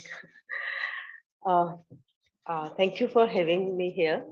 I'm Swati Jha from American India Foundation, and I work with children who are affected by distress seasonal migration. The time they take to start my presentation, I'll just say very briefly about the area and set of children that I work with. Distress migration, is like the name, distress itself says that It is induced by lack of livelihood opportunities in areas where there's a rain deficit or only one crop a year. And for remaining 7 to 8 months, families are forced to migrate to different states, different areas, taking children with them for good 6 to 8 months. So during that time, these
pervasive across all very rural and remote geographies. So with AIF, I'll just very briefly the response to the Gujarat earthquake. And after that, we continued our work in India, but largely in education, health, and livelihood. And there's also a very key component, which is a fellowship component, where fellows from the US and now from India also are placed with various organizations and to support them in the work of mutual interest. Next slide, please. So our mission is, like I said, I've already explained. Next slide, please. I don't want to eat into too much of time for this. So the core areas is education. In education, there are two components. One is learning and migration program where we work. And the second is digital equalizer, which is primarily in schools, working with schools and ensuring that ICT becomes part of their day-to-day learning, teaching transactions. Health, we support, we focus on maternal and newborn survival initiative that is through Anganwadis and Asha workers. This is a very intensive program in rural areas. Livelihood, which started as urban spaces, is now moving into urban spaces as well. And a Banyan Impact Fellowship, which was earlier known as Clinton Fellowship with AIF, has been renamed as Banyan Fellowship Program. Next slide, please. So, so Learning and Migration Program, I've already given you a brief. Next slide, please. So currently we are working in 13 states. Yeah, I don't know this. Thank you. 13 states of India, and particularly, like I said, in areas from where distress migration happens. Till date, we have reached out to 940,000 children. Next slide, please. So how we work is that, like I was explaining, that ensuring that child migration doesn't happen, we identify children and households from where migration is supposed to happen. So ensure that their access is given to schooling, both social and physical. Quality is where we focus on the learning of children, remediation, bridging, or learning support. Governance is something we work closely with communities, taking village as the basic unit of planning, and then through SMCs, panchayats, and other groups, social SHGs, and youth groups and adolescent groups, create a mechanism that these children are identified and supported. Influencing is largely working with the government and ensuring that government budgets and all which are there are recalibrated, or their allocation to the needs which are required. So preparing SMC so that they can tap into panchayat budgets and all. So this is what, and our impact, external evaluation did this impact in 2020, just before COVID started, that for school readiness, it's 2.1 times impact. For improvement in students' math scores is 2.8 times. For improvement in student science scores is 2.63, and for improvement in language is 1.3 times. Now, this impact was done after, where we work for a very long period of time. So like in Odisha, we're working for last 15 years. So in Gujarat and Rajasthan, UP, MP, these states for last 6 years. So this longevity of the program helps us in ensuring that the impact of the program is ensured. So next slide, please. So I'll just come to the main key core agenda for the evening, which is today for this learning. Next slide, please. So we all know that, COVID challenge, before COVID, there were challenges of insufficient funds, infrastructure, student-teacher ratio, and also of retaining children in schools in various rural geographies. This got compounded by pandemic, school closure, and no access to digital devices, separation anxiety, and particularly there were many households which were headed by children. So these children were forced to fend for themselves as their parents were stuck in other states. So, so ensuring their safety, the norm became one of the key challenge areas. And then if you look at overall education system got overburdened. Teachers were suddenly thrown to the fore to either in COVID relief or in ensuring that the digital learning happens without giving them proper training. There was performance pressure on teachers, then even burden of online evaluation of students. So I think after now, if we look back, we know that there were many challenges which happened, and children also, there was a huge dropout because I'll give you one example. In Delhi, suddenly one fine day when I ordered grocery, 11, 12-year-old boy turned up at my doorsteps, and I asked him, so aren't you supposed to be in the school? This is the time when your online classes are supposed to happen. So this child said, no, my teacher sends me homework 11 in the night. So during daytime I work, and then homework, I just need to do homework, which my friends give me.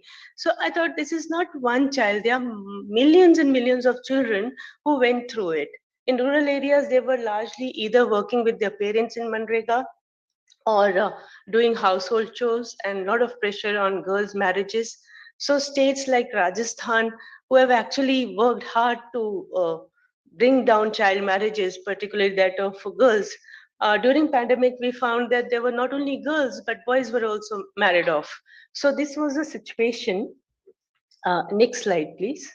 So we feel that that was really very important for us to focus on learning. So when we work in areas, we set up learning resource center. Now these learning resource centers are basically spaces provided either by the community or in schools. And here we equip these learning resource centers with library, with teaching learning material, with technology. And this was something we have been doing for quite some time. So when schools closed down, we decided to take resources from Learning Resource Center or LRC to children. And we started mobile libraries. So these mobile libraries are not what we visualize, not something on a truck or a van or something. This was done by volunteers, youth of these villages who took these books, tablets, everything on a bicycle in a bag, and they would sanitize it and distribute among children. So this was one way we ensured that children remain connected with reading. They do not drop out or lose touch with learning. And wherever, I would say, wherever we were present, we tried to do this. I know there are many children who are beyond program areas, they suffered, but I'll share my experience. And this learning enrichment program basically focused on what discussion has been, that children, once they remain outside school, they get co-opted in child labor. even in school, there is a need for a very inclusive approach. And this inclusive approach basically requires a child centricity, because every child has a different level of learning. So once we exclude children from learning, they get excluded from school also gradually. They drop out. So, so this is the baseline of a child in Patna, Bihar. When baseline happened, she just copied these words from there and you can make out that children are so good at copying. Their handwriting is very beautiful, but she could not understand instructions or follow. But learning enrichment program, it is a 25 weeks program, which ensures that not only remediation is done, but it is also works as a bridge for children who have been out of school. So after although there are many mistakes, but at least she's able to convey her, the meaning as to what she's trying to say. So in 6 months' time, we can actually make children learn and read, but these are certain things that, with more hand-holding and bringing them to grade appropriate level is what requires more of an effort. So what David Rose said, that first you make child learning to read, then reading to learn. So that is the transition we look at in our learning enrichment program. Next slide, please. Similarly, for mathematics, this is something which we always encounter, that children are unable to understand the place value component. So the child has just put 8 plus 3, 11, and 2 plus 5, 7. So since the concept is not clear, so it requires again, going to that child's level and working with them, making a plan accordingly. So working with children, then a lot of investment in the capacity building of the program team, facilitators, even in teachers is required to identify these mistakes. So baseline and endline is not just saying right or wrong, it is also identifying what mistakes children are making and how to address that mistake. So it becomes a day-to-day planning for each child. So then it becomes a multi-ability, multi-group classroom for us. Next slide, please. So, just quickly, during COVID, when we came up with a idea as to can we expedite these learning levels in 45 days. And as next slide, if you can go to, we just compressed our learning enrichment program into 45 days. And we piloted in Odisha, Nuapada district of Odisha, where we focused on language and mathematics, basically literacy and numeracy skills. So, okay, you can stay here just 2 more minutes. So 3 to 5, these are children in 3 to 5 grades, and you can see the baseline and endline assessment before this 45 days literacy campaign. And there were some significant differences. Next slide. So we also tracked as to how children are performing. And if you see 0 to 25 in baseline, there was 39 children, and endline there was only 1 child. Similarly, in mathematics, there were 38 children, and endline only 1 child. So next slide. So the learning for us was basically there has to be a program for each child because everybody's learning level is different. Next slide. I'll just go to the last slide. So this pilot sort of gave us an indication that children who are at different levels. So how can we have a different days of intervention with them? So not everybody needs a 20 days intervention. Some would be able to overcome their learning deficit at a faster rate than other children. So this is how we are doing now in our intervention, that children do not stay in classroom or outside classroom or in these remediation classes for long. And so this remediation is not only just focusing on FLN, this is also on enhancing their confidence increasing, their participation in the classroom, encouraging them to ask more questions, and a lot of you were displaying videos of children working in groups, and this is the basic methodology and premise that we follow, that children work in groups and they learn from each other. So this is basically what we do under our intervention for the learning component. So thank you very much. Thank you. I think that's it.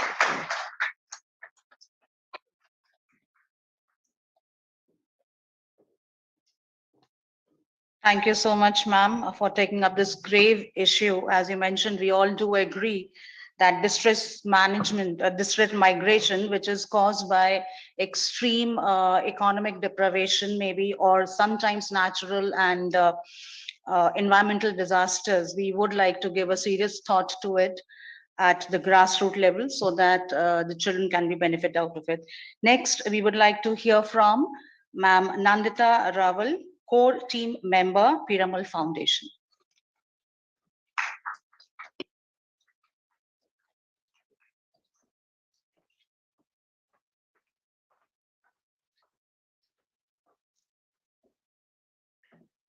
Namaste.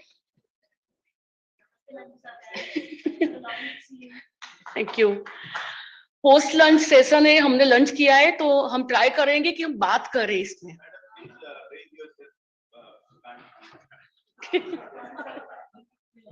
Okay.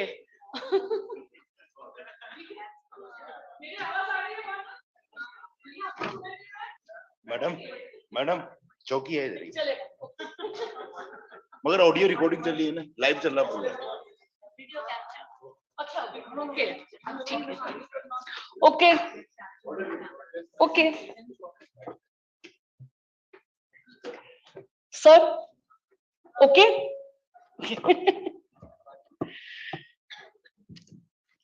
तो मैं नंदिता हूँ, पिछले 33 years से सिर्फ education के साथ जुड़ी हुई हूँ। पहले टीचर थी, फिर स्कूल प्रिंसिपल थी, फिर टीचर ट्रेनर थी, एंड पिछले 20 साल से मैं डेवलपमेंट सेक्टर में काम कर रही हूँ। जब से मैं डेवलपमेंट सेक्टर में आई हूँ, तब से मैं स्टूडेंट हूँ। कंटिन्यूस मेरे लर्निंग जर्नी चली रही है और मैं सीख रही हूँ। तो मैंने 20 साल में जो सीखा है वो मैं आज आपको 10 मिनट में बताने की कोशिश करूंगी। मैं पिरामल फाउंडेशन के बारे में आपको बताऊं तो हम लोग 3 डोमेन में काम कर रहे हैं। शिक्षा तो है, हम लोग स्वास्थ्य हेल्थ में काम कर रहे हैं, और सर्वजल वाटर में भी काम कर रहे हैं। हमें लगता है कि भारत में ये 3 डोमेन में काम करने की ज्यादा नीड है। बहुत सारे और डोमेन भी है, लेकिन हमने ये 3 चुना है। आज हम शिक्षा के ऊपर बात करेंगे। 20 साल पहले जब मैं डेवलपमेंट सेक्टर में आई और यहाँ से दिल्ली से 200 किलोमीटर दूर मैं एक जिले में गई, और वहां पे मैंने जब बेसलाइन लिया बच्चों का, तो वो बेसलाइन जो था वो 4% था। मुझे लगा कि अरे जो बच्चा तीसरी कक्षा में है, 3rd स्टैंडर्ड में है, जो दूसरी कक्षा से पास होके आया है, लेकिन 4% बेसलाइन, तो ये बच्चों के साथ किया क्या जाए। तो मैं ये बताना चाह रही हूँ कि आज हम जब फाउंडेशन लर्निंग की बात कर रहे हैं, लेकिन उसके जो बीज है, जो डैमेज हुआ है, वो बहुत पहले हुआ है। तो 2000 से 2015 में हमने क्या फोकस किया कि स्कूल एनरोलमेंट करवाते हैं पहले। उससे पहले सर्व शिक्षा अभियान आ गया था, बिल्डिंग बन गए, फिर स्कूल एनरोलमेंट में फोकस हुआ। उसके बाद क्या हुआ, 2015 से 2020 तक फोकस किया था क्वालिटी एजुकेशन, और 2020 के बाद वापस से पेंडेमिक आया। हम सबको पता है, वापस हम स्कूल एनरोलमेंट की बात कर रहे हैं, क्योंकि बच्चे स्कूल में नहीं है, और वापस से हम लोग बात कर रहे हैं क्वालिटी एजुकेशन की। हमारा जो तजुर्बा रहा है पिछले 20 साल का, तो हमें लग रहा है कि अगर फाउंडेशन लर्निंग पे, शिक्षा पे अगर सुधार लाना है, तो 3 एंटिटी को साथ में आना पड़ेगा। एक है सरकार, दूसरा है समाज, और तीसरा है बाजार। हम 1 बाय 1 उसको समझते हैं। जब हम सरकार की बात करते हैं, गवर्नमेंट सिस्टम की जब हम बात करते हैं, तो हम देख पा रहे हैं कि उन्होंने काफी इनिशिएटिव लिए हुए हैं।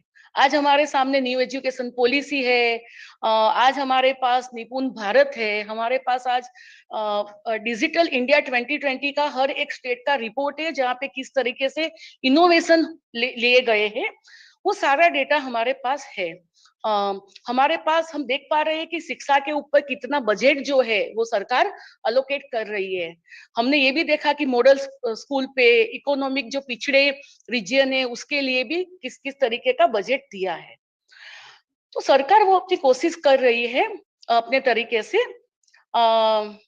अभी हमें लगता है कि अभी जो जिम्मेदारी है वो समाज की है। मैं आपको समझाती हूँ, थोड़ा हम क्वेश्चन आंसर भी करेंगे। आपको क्या लगता है कि जब एक बच्चा स्कूल में जाता है, पूरे साल में उसको कितने घंटे का एजुकेशन मिलता है?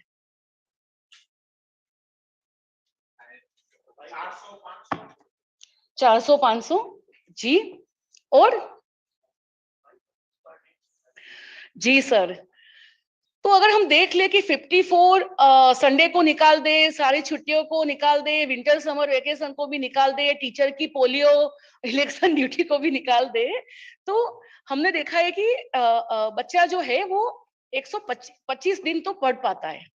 अगर वो रेगुलर वहां पे गया तो वो इंटू 5 कर लो, हमारा शायद फाउंडेशन न्यूमरसी स्ट्रॉन्ग होगा तो हमें पता है कि इंटू 5 क्या होगा। तो उतने घंटे का बच्चों को हम क्या बोलते हैं इनपुट दे पाते हैं, और वही अभी पॉसिबल है।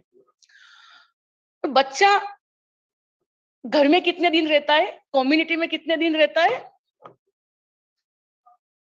Through out the year? मान लो कि बच्चा सारी एक्टिविटी कर रहा है, लेकिन अगर वो 5 घंटे अगर कम्युनिटी से भी सीख ले, घर से भी सीख ले, पेरेंट्स से भी सीख ले, तो 365 इंटू 5 तो 1800 प्लस आवर्स मिलते हैं। तो हमें ये सोचने की जरूरत है, जब सुनीता जी ये सोच के साथ आई है कि हमें स्पीड एंड क्वालिटी के साथ फाउंडेशन लर्निंग पे काम करना है, तो सिर्फ स्कूल से नहीं होगा, तो सिस्टम के साथ भी काम करना है, कम्युनिटी के साथ भी काम करना है, और समाज का उस पर बहुत बड़ा रोल होने वाला है। जब मैं समाज बोल रही हूँ तो ऐसा नहीं है कि जितने भी लोग हैं सुबह शाम बच्चों को पढ़ाने में लग जाएंगे, लेकिन उनका हर एक का एक यूनिक रोल हो सकता है। मैं आपको एग्जांपल देना चाहती हूँ कि फिलहाल हम जो काम कर रहे हैं वो नीति आयोग के साथ भारत के सबसे पिछड़े हुए जिलों में, जिसको हम एस्पिरेशनल डिस्ट्रिक्ट बुलाते हैं, 112 डिस्ट्रिक्ट में काम कर रहे हैं। उस पे 20% जिले ऐसे हैं जहाँ पे वो फ्लड में डूबे रहते हैं, बाढ़ आती है, 4 महीना वो स्कूल डूबी हुई होती है। उसमें से 24% जिले ऐसे हैं जो हिली रीजन पे है, उसमें से 54% जिले ऐसे हैं जो ट्राइबल बेल्ट में है। ऐसी जगह पे हम काम करते हैं। हमारा मानना है कि अगर हमने भारत में ये पिछड़े हुए जिलों में काम किया, आउटकम लाके दिखाए, तो फिर वो स्केलेबल रेप्लिकेबल मॉडल निकलेगा। जब हम ये जिलों में कर सकते हैं तो हम बाकी की कोई भी स्कूल में, कोई भी स्टेट में, हम कोई भी डिस्ट्रिक्ट में कर सकते हैं। तो वो एक हमारी सोच है जिसको लेके हम लोग चल रहे हैं। उसके अंदर भी हमारा क्या लर्निंग रहा, मैं आपको स्टेप बाय स्टेप बताऊंगी। तो आज हम 26 राज्यों में कर रहे हैं, हम डिस्ट्रिक्ट में भी काम कर रहे हैं। कुछ हमारे प्रोग्राम है जो हम स्टेट ट्रांसफॉर्मेशन प्रोग्राम है जहाँ पे हम डायरेक्टली टॉप पे बैठ के भी काम कर रहे हैं। लेकिन मैं अभी आपका ध्यान लेके जाना चाहती हूँ, ये एस्पिरेशनल जो डिस्ट्रिक्ट है, पिछड़े हुए जिले है, उस पे लेके जाना चाहती हूँ। तो उस पे हमने देखा कि जब तक कम्युनिटी बिहेवियर चेंज नहीं होगा, कम्युनिटी सपोर्ट नहीं करेगी, समाज साथ में नहीं आएगा, तब तक आउटकम नहीं आने वाला है। तो वो एक हमारी लर्निंग थी। दूसरी हमारी लर्निंग थी कि भारत में कितनी सारी पब्लिक स्कूल है। कोई मुझे बता सकता है कितनी पब्लिक स्कूल है इंडिया में?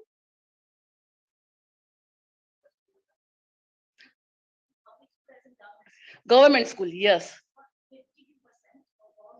या 1.4 मिलियन 1.4 मिलियन पब्लिक स्कूल है, गवर्नमेंट स्कूल्स है। कोई मुझे ये बता सकता है उसमें से कितने परसेंटेज स्कूल ऐसे हैं जहां से 200 से ज्यादा बच्चे हैं?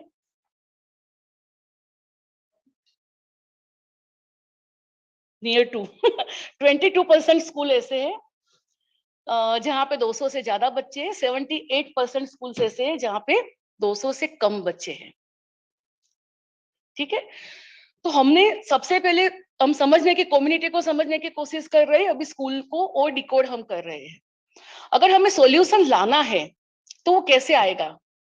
1.4 मिलियन के पीछे जाना है कि जो 200 से ज्यादा बच्चे वाली स्कूल है उसको डेमोन्स्ट्रेशन स्कूल बनाना है, उसको मॉडल स्कूल बनाना है। काफी जो स्टेट है उसके ऊपर वर्क कर रहे हैं। राजस्थान में आदर्श स्कूल है, एमपी में प्रेरणा घोषक स्कूल है, अलग अलग नाम से लोग उसके ऊपर काम कर रहे हैं। तो हमने ये सीखा, हम लोग डेमोन्स्ट्रेशन स्कूल में जो हमारा जो डेमोन्स्ट्रेशन स्कूल है, हम एस्पिरेशनल डिस्ट्रिक्ट में काम कर रहे हैं, तो वो हमने चुन निकाले कि हमारा मॉडल क्या होगा। तो हमारा मॉडल है, क्योंकि हम सरकार के साथ ही काम करते हैं, हम कोई पैरेलल सिस्टम खड़ा करना नहीं चाहते हैं, उसके बड़ा सिस्टम हम कभी कर नहीं सकते हैं, पूरी जिंदगी लगा दे तो भी। तो किस तरीके से हम मिडल मैनेजर के साथ काम करेंगे, जिसको हम क्लस्टर रिसोर्स कोऑर्डिनेटर कहते हैं। तो हमारा मॉडल है CRC led and community own, और वो साथ में किस तरीके से आएगा और उसमें आउटकम लाए जा सकते हैं। एक सीआरसी के पास 20 स्कूल होती है, जब उसको हम ये बोलते हैं कि तुम अपने 20 स्कूल में तुम्हें फाउंडेशनल लर्निंग पे काम करना है, पॉसिबल नहीं है। उसको बोलते हैं 1 या 2 स्कूल चुनो जो हाईएस्ट एनरोलमेंट वाली है, उसके ऊपर 3 साल लगाते हैं। तो हमने ये देखा है कि 20,000 जो हमने स्कूल निकाले, अगर आप उसका नंबर देखोगे तो जितने बच्चे 112 डिस्ट्रिक्ट में उसके 63% बच्चे सिर्फ 20,000 स्कूल में हैं। तो एक मैं कहना चाहती हूँ कि जैसे सुबह सवेता ने जो सीएसएफ से थे, उन्होंने कहा था कि हमें किस तरीके से छोटे छोटे स्किल बेस जाना चाहिए, इसी तरीके से हम बोल रहे हैं कि पहले हमें कुछ यूनिट ऑफ स्कूल चुनना चाहिए, उसके ऊपर सारा फोकस आना चाहिए। मैं क्यों बोल रही हूँ सारा फोकस? हम सबने डाइट देखा है, डाइट के पास एक जिले के ऊपर डाइट होता है, कितनी सारी टीचर ट्रेनिंग उनको करनी होती है, कैसे पॉसिबल होगा? तो आप डेमोन्स्ट्रेशन स्कूल के टीचर को किस तरीके से और ज्यादा सपोर्ट कर सकते हो। सीआरसी के पास 25 स्कूल है, सीआरसी के पास कैसे पॉसिबल होने वाला है कि आप हर रोज एक स्कूल विजिट करो, वो नहीं होने वाला है, लेकिन एक वीक में डेमो स्कूल विजिट करना पॉसिबल होने वाला है, जहां पे वो अपने इनपुट देगा। उसके साथ पंचायती राज में आप देखोगे कुछ फंड आता है, कोई लोकल डोनर होते हैं वो फंड कर देते हैं। मैं आपको बताना चाहती हूँ झारखंड का एक पंचायती राज का किस्सा। हम मिले सरपंच से, सरपंच ने कहा कि हमारे पास तो फंड आता है, 1 लाख का फंड आता है, मैं अपनी 13 स्कूल में बांट देता हूँ। जब 13 स्कूल में फंड बढ़ता है तो कोई भी स्कूल की स्थिति सुधरती नहीं है, तो क्यों ना हो वो फंड डेमो स्कूल में चला जाए। तो डेमो स्कूल ऐसा होना चाहिए जहाँ पे एनईपी के चारों स्टेज एक साथ में आए, जहाँ पे हम अर्ली चाइल्डहुड पे काम करें, आईसीडीएस उसके अंदर आ जाए, फिर हम प्रिपरेटरी इयर्स पे काम करें। तो उस तरीके से कैसे हम साथ में लाके काम कर सकते हैं, और उसमें सबसे बड़ा रोल है समाज का। और हम जिसको सबसे बड़ा स्ट्रॉन्ग पिलर मानते हैं वो यूथ है।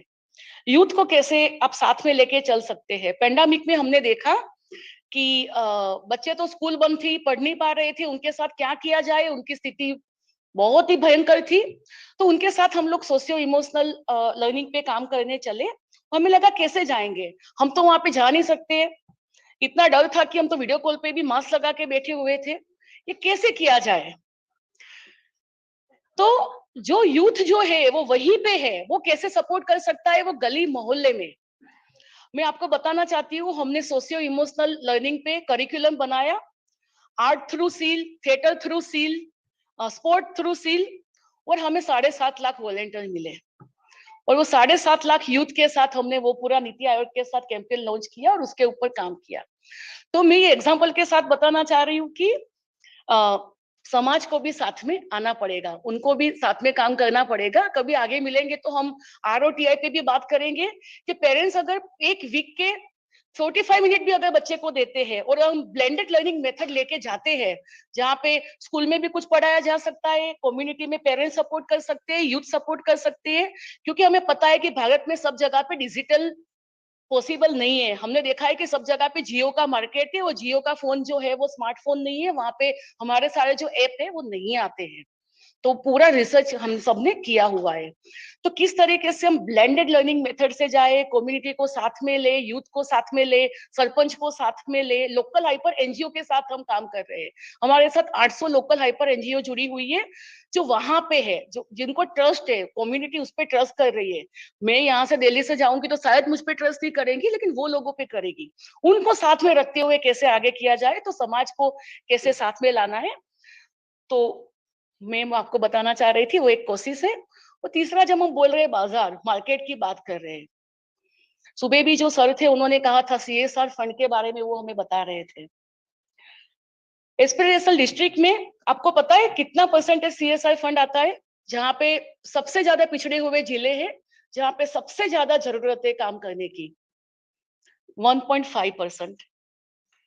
और वो भी सिर्फ शिक्षा डोमेन में नहीं, इन सारे डोमेन मिला के, हेल्थ ले लो, सैनिटेशन ले लो, कुछ भी ले लो, सारे डोमेन मिला के सिर्फ 1.5% फंड आता है। तो जब हम बोल रहे हैं कि ये पिछड़े हुए जिलों में काम करना है, वहां पे सबसे ज्यादा नीड है, तो फिर मार्केट को भी साथ में आना पड़ेगा, वहां पे फंड देना पड़ेगा, वरना सॉल्यूशन नहीं होने वाला है। तो मैं बोल रही हूँ कि समाज, सरकार एंड बाजार को साथ में आना पड़ेगा, तब जाके समाज, सरकार एंड बाजार जब हम साथ में आएंगे और हम बोलेंगे चलो सबसे पहले ये इसी जिलों में काम करके बताते हैं, सबसे पहले ये स्टेट में काम करके बताते हैं। और आज यहाँ पे जो 2 दिन से जितने भी ऑर्गेनाइजेशन साथ में थे, हम मिलके अगर वहां पे काम करें तो मुझे लगता है कि स्पीड के साथ, क्वालिटी के साथ हम आगे बढ़ सकते हैं। तो मैं अपना यहाँ पे मैंने अनुभव शेयर किया। सुनीता जी को मैं धन्यवाद करना चाहती हूँ, उनका अभिवादन करना चाहती हूँ कि उन्होंने एक जैसे सोच वाले बहुत सारे लोगों को यहाँ पे इकट्ठा किया, हमें समझने का मौका मिला और कोलैबोरेशन दिख रहा है कि आगे जाके हम कहाँ पे साथ में मिलके कोलैबोरेशन कर सकते हैं। एक ही बात के साथ मैं अपने शब्दों को विराम दूंगी। फाउंडेशन में हम ये बहुत बिलीव करते हैं कि समाज में, सरकार में या हम बाजार की बात कर रहे हैं, लेकिन सब में एक सेवा भाव होना चाहिए। अगर हम सेवा भाव के साथ चलेंगे तब जाके हम जो रिजल्ट चाह रहे हैं वो होगा। बच्चों पे इम्पैक्ट लाना है, लेकिन बहुत सारे पहलू है जिसके ऊपर काम करना पड़ेगा, तब जाके ये रिजल्ट आएगा।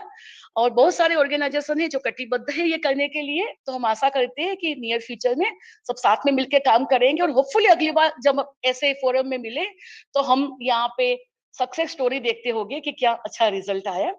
Thank you.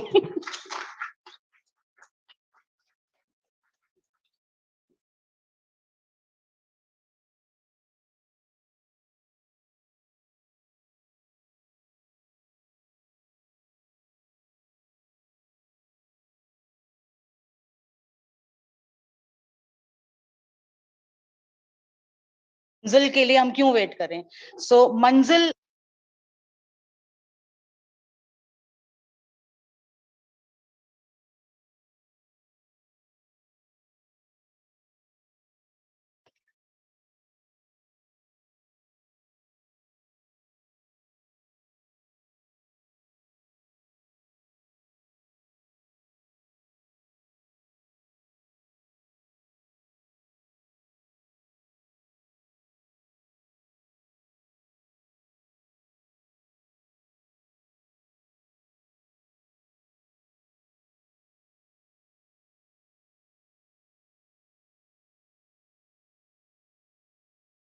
sociology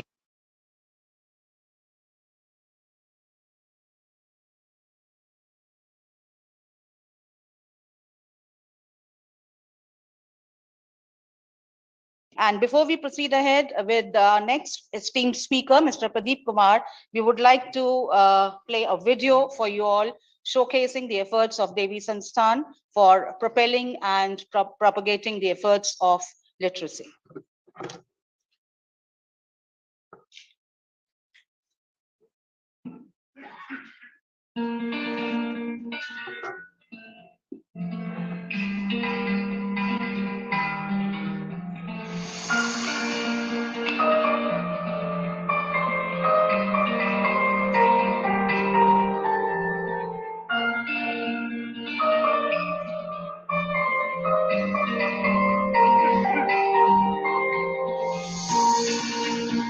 And we use the method, the 3S of teaching. It is Sawal, Samay and Samban. Sawal means we ask the learner questions so that they can pick up the things at their own pace. The second is Samay, we give them plenty of time. And the third is Samban, we keep a friendly relationship with the children.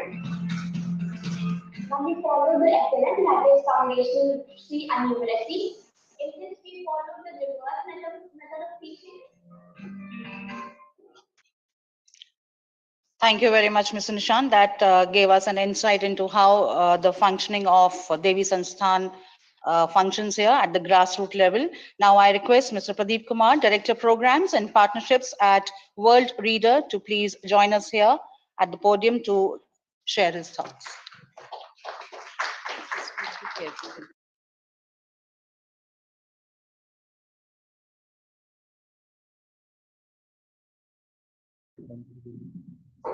Honorable Chief Guest, State Minister of Education, Mr. Rashid, the synergizing force for all of us to come together, Dr. Sunita Gandhi ji, my co-panelists, Aishwarya Swati and Nandita, and all the eminent people here. I see many old friends also here. Sanjay is here, very eminent person too. He is the person who made the Chuppi Todo campaign. So, right. So I'm here to talk about World Reader and how the various efforts that we are doing is contributing to FLN. And I'll focus on one aspect which has been talked about since yesterday, but not so prominently. Though this particular policy talks a lot about that. And the book that was given to us yesterday, the book also has very strong recommendations about that. Parents and homes. So as the policy says, if we fail to achieve FLN, this policy is of no use. So similarly, I'm saying if we fail to involve parents and engage homes in this entire exercise, we won't be able to achieve FLN in true sense of the term.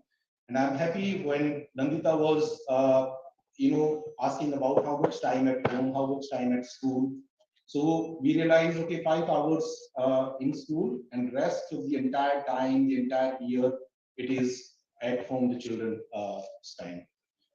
So we have to very meaningfully engage. But we all understand that parents are not teachers. And also the diversity aspect also was highlighted by many speakers here. So India, where we have illiterate, semi-literate parents with very modest devices at home, or at times no devices. How do we engage all of them? So I'll focus more on that, and slightly I'll talk about World Reader as an organization as well, because that will set the entire context, how we are using technology, the devices, and reaching to parents and homes. So I'll be talking a lot about books and literature. Let me first check, and that will also ensure your consistent attention for next 15 minutes. We all are readers.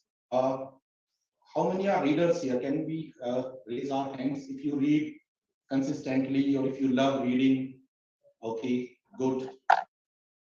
Excellent. Okay, so I'm starting with the name of a writer. So you have to clap if that writer is a writer for children. Right? Very simple exercise. And if that writer is not a writer for children, then you just have to keep your hands like this. So can we keep our hands like this first? Okay. So you have to do so I'm just reading a couple of writers' names. Okay. Children writer, clap. If the writer doesn't write for children, don't clap. Ruskin Bond. Okay, I didn't hear all of you. Okay, Ruskin Bond is a famous children writer. Okay, Sudha Murthy. Excellent. Chetan Bhagat. Okay. Perfect. Ashwin Sanghi. Okay, and now I am going to confuse you. So let's see. Gulzar. So if the writer writes both for children and for adults, then you can clap. Okay.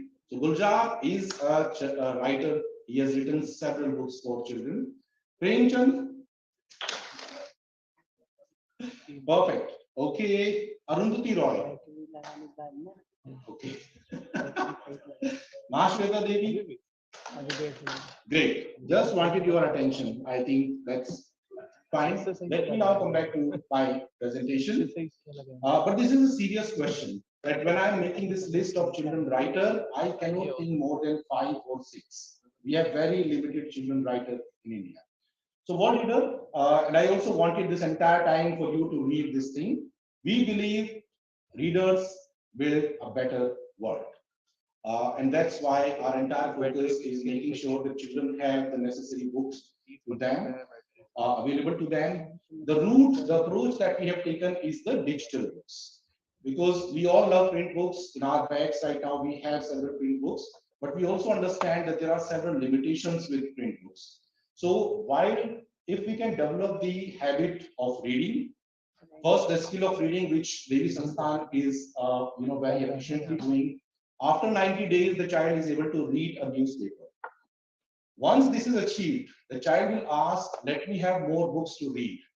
And then their World Reader and many other organizations, they come there with a lot of books for them without any cost at their home in that modest device that they have. We always advise parental and teachers adult supervision while they are using the mobile phone. So we work globally in around 80 countries with underserved communities. And 3 things we try to ensure: the learning outcomes, the workforce readiness, and the gender equity. The collection that we have in the entire regions that we have. Next slide, please.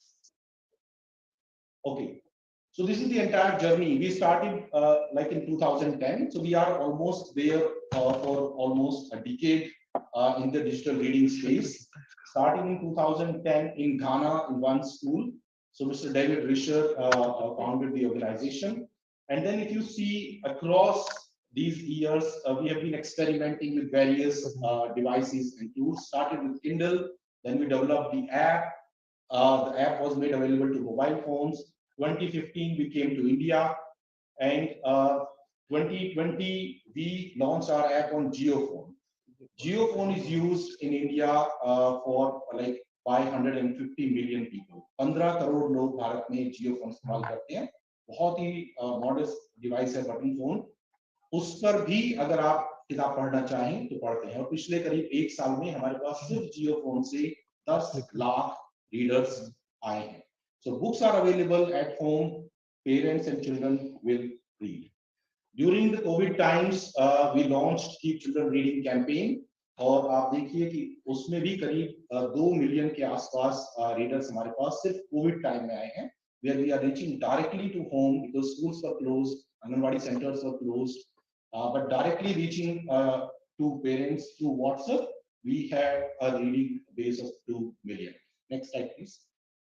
This is the entire global presence of World Reader, largely global South, except United States of America. We have Latin America, Africa, South Asia, और जो एक खास बात है इस पूरे global south की कि करीब-करीब सभी देशों की शैक्षिक समस्याएं एक जैसी हैं. जिस समस्याओं से हम लोग जूझ रहे हैं, और जब ग्लोबल एडवाइजरी काउंसिल की मीटिंग होती है सुनीता जी के साथ, तो जो लैटिन अमेरिका से हमारे साथ हैं, अफ्रीका से हमारे साथ हैं ग्लोबल एडवाइजरी कमेटी मेंबर्स, सबकी समस्या यही है कि बच्चे उतनी ध्यान से या उतना तेज से नहीं पढ़ पा रहे हैं. सरकारी स्कूलों की हालत एक जैसी है, प्राइवेट स्कूल भी वहां पर हैं, और सब मिलकर भी इस समस्या को सॉल्व अभी नहीं कर पा रहे. तो हम उसके इन सारे क्षेत्रों में अपने इस ऐप के साथ काम करते हैं. Next slide. 4 हमारी बेसिक अप्रोचेस हैं. ABCD बहुत सिंपल है, इसको याद रखना भी.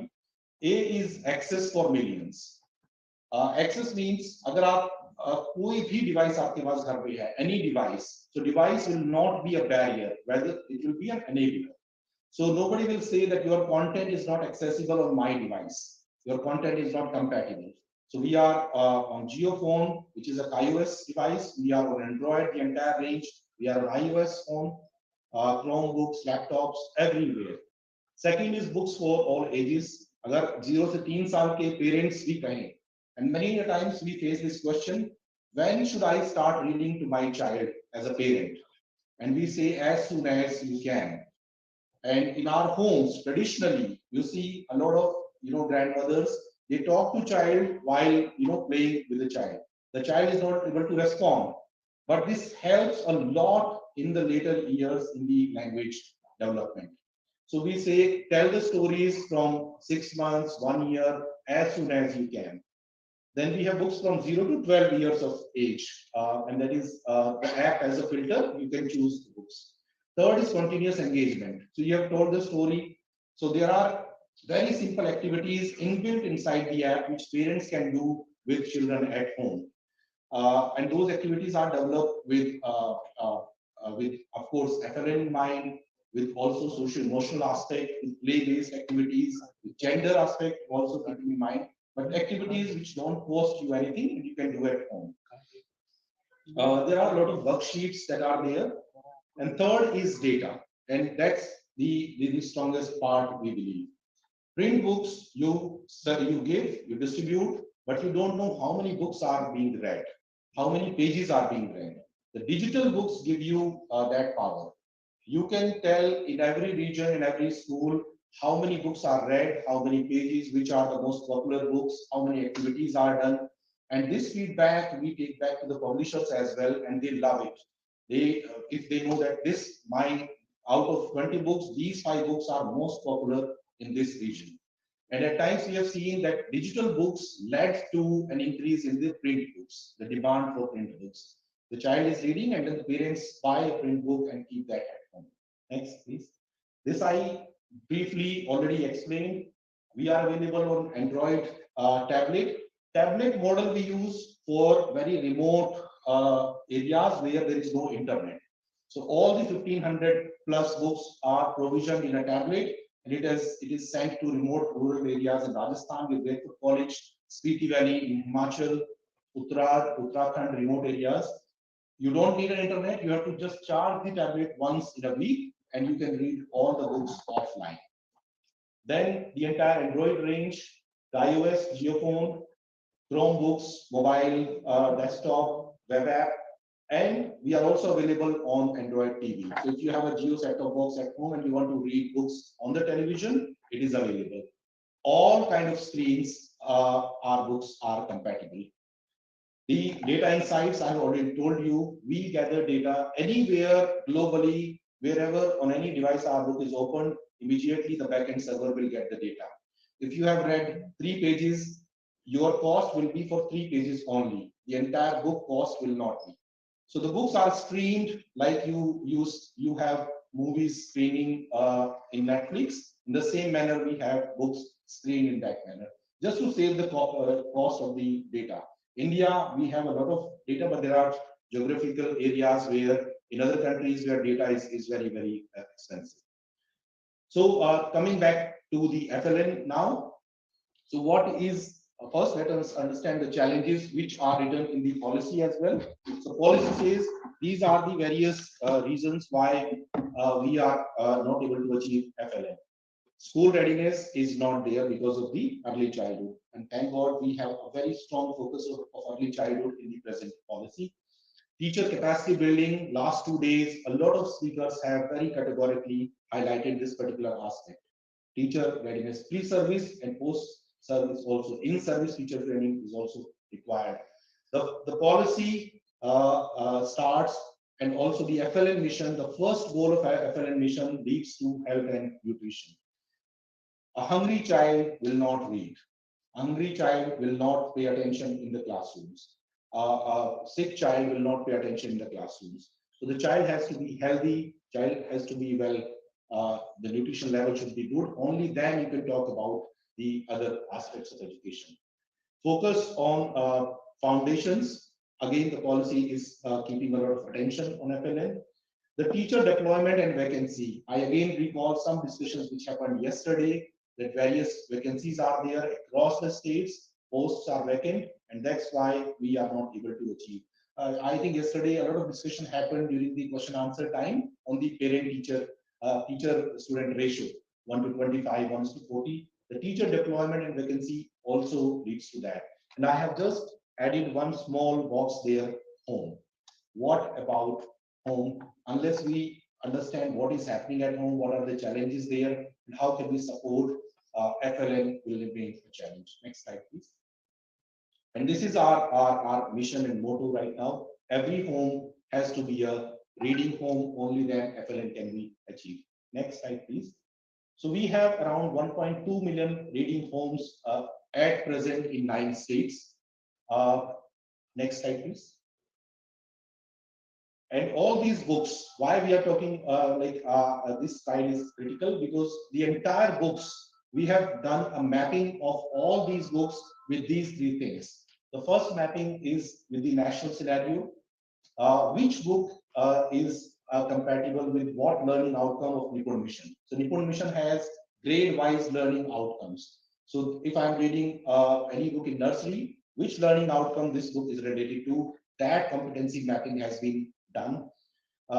This is also all the books, all the stories are mapped with the SDGs. This story is for SDG 4, this story is for SDG 2, whether it is enhances education, health, gender, participation.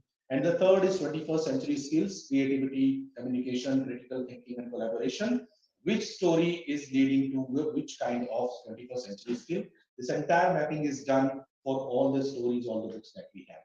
Next, please. During the COVID times, schools were closed.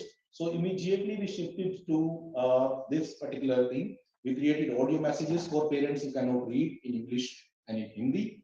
We created these WhatsApp creatives so that they can read, and then deep link was shared through WhatsApp to parents who can access those, and through this the reading activity continued.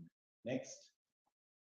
And this is the feedback that we got from many children, that we have read the story, we have done, because at the end of the story, the children were asked to do something, to draw something, to write something, to create something. And we were requesting them to send back pictures to us so that that continuous communication can happen with them. Next slide. Recommendations for this summit from us. So one, there has to be continued focus on ECCE and on primary grades. The National Education Policy and FLN mission has ensured that, but what we have to make sure that that focus remain continued, like there should not be a gap in that focus. The second is parental participation. Third is, we already have Diksha. Diksha is a national repository. So Devi Sansthan has created a lot of videos. We all as organizations have created a lot of videos, a lot of resources. Can we upload all that at Diksha so that those are available across the states? The platform is already there. We don't need to create any new platform. And this is where we can strengthen the government efforts as well. And Diksha is a very, very good platform. The third is technology. We have to use, and yesterday also I think Aishwarya or somebody else also said, we have to use technology a lot. And that's the way we can, reach out to homes, schools, Anganwadi centers, enable those caregivers in their digital literacy and digital capacity. And the last one is building a reading of a culture of reading. And Devi Sansthan is doing that at the at district level in Shamli and Sambalpur and other districts as well. But unless that culture transfers back to home as well, and home has a very strong role to play in developing this culture of reading. Next. Yeah, just 1 minute on this particular slide. So for 2025, we are keeping a target of 10 million households in India. From where these 10 million are coming and what is our reader base? So this is a BCG report, Center for Customer Insights. And there are other reports which also available, which talks about various types of India. How in India, households and populations are shifting. Earlier, we used to have a pyramid where the maximum, most of the poor people were at the base of the pyramid. But now people with some more income, that base is shifting. So that pyramid is no more like a pyramid shape. That pyramid is now this much. So we have around 18% population here, 46% population. If we take certain income categories, they have rose beyond the poverty level and they have gone up. And there are 3 categories, like total 5 categories. One is the struggler, which are still very poor, struggling for their day-to-day survival. The next level is next billion. The third is aspirers, affluent, and elite. So elite and affluent, they are already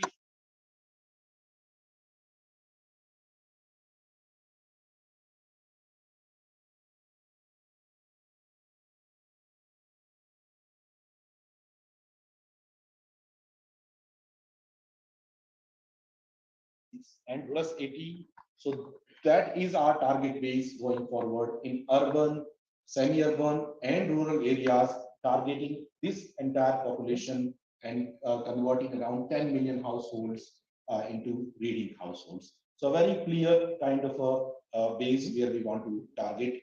And also there are other filters when we go forward. What is their digital capacity? How to reach out to them? What is the learning levels at home of parents? Accordingly, we will reach out to them. The communication strategy also accordingly will be developed. Next slide, please. And this is my last slide. And I close with these 3 messages.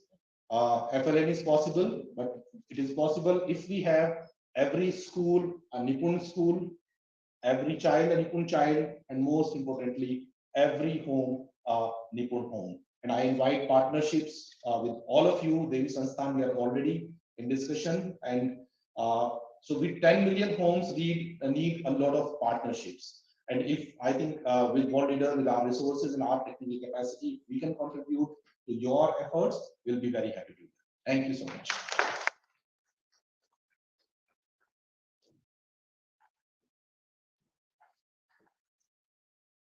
Thank you very much, sir. We truly appreciate your presentation, and when you made us clap while recognizing the authors or the poets or writers, that reminded me of these 4 beautiful lines of Gulzar from his famous song, which portrays the emotional aspect of children. तुझसे नाराज नहीं जिंदगी, हैरान हूँ मैं, तेरे मासूम सवालों से परेशान हूँ मैं. So let us put our efforts jointly together to creatively involve the children so that they get engaged and do not get encouraged. So calling up next, please join me in welcoming here Dr. Aishwarya Mahajan, President M3M Foundation, for his presentation.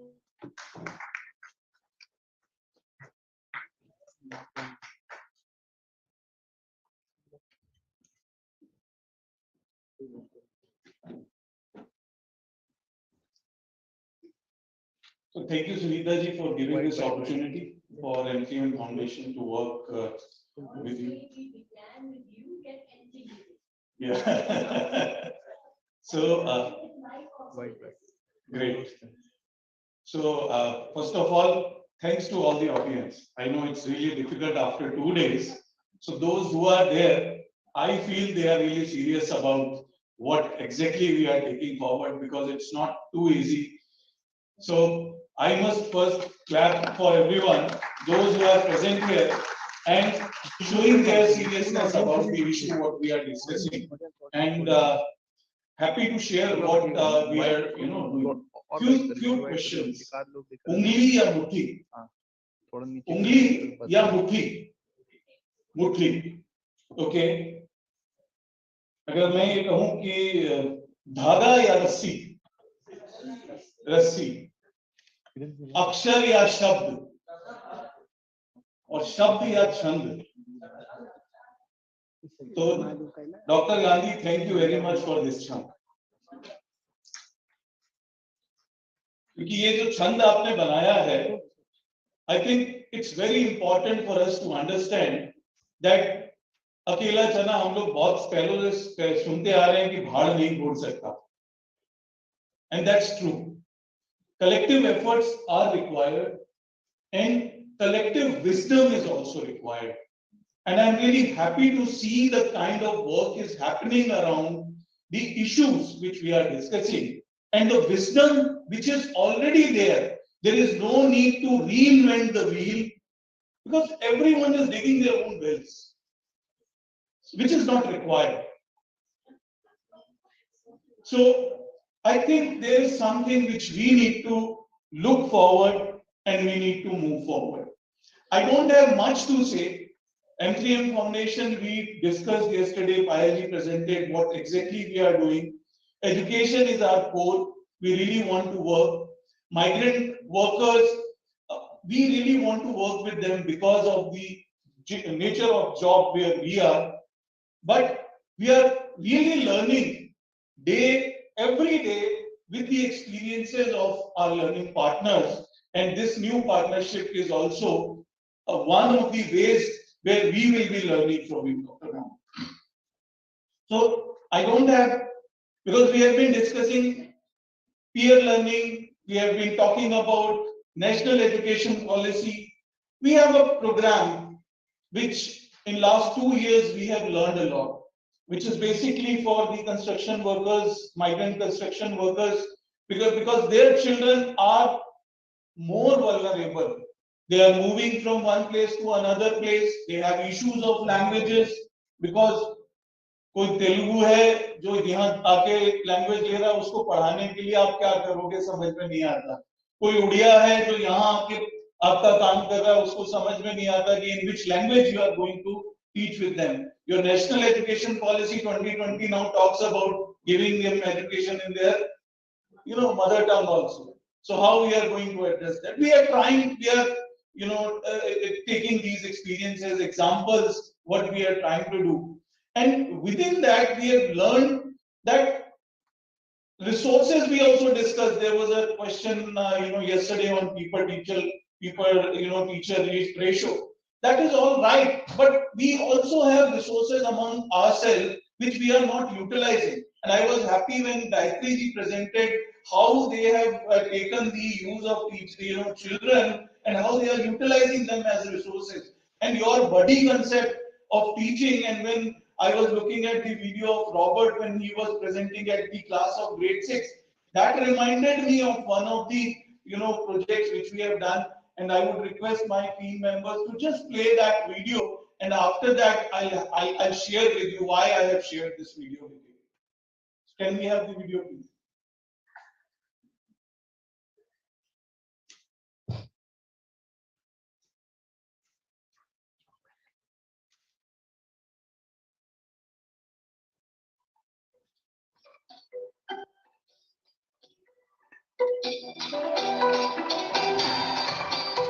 एक unique initiative लिया है ये.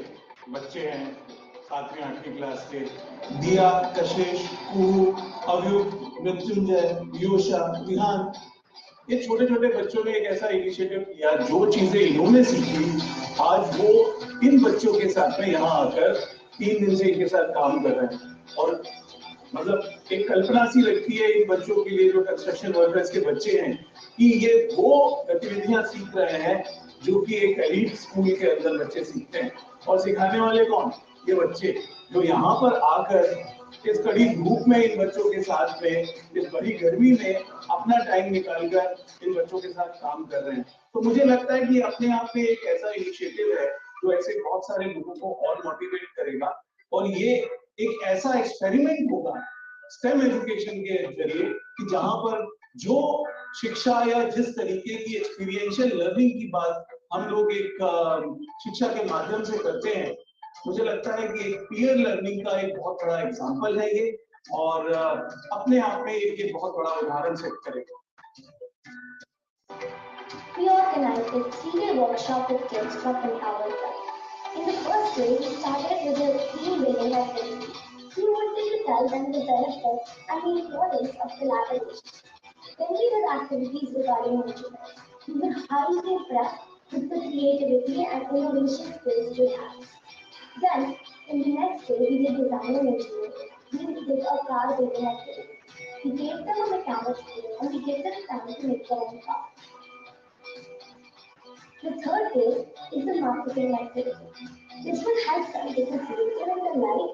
If any of them want to start their businesses, they would need marketing skills to advertise their products and advertise their company.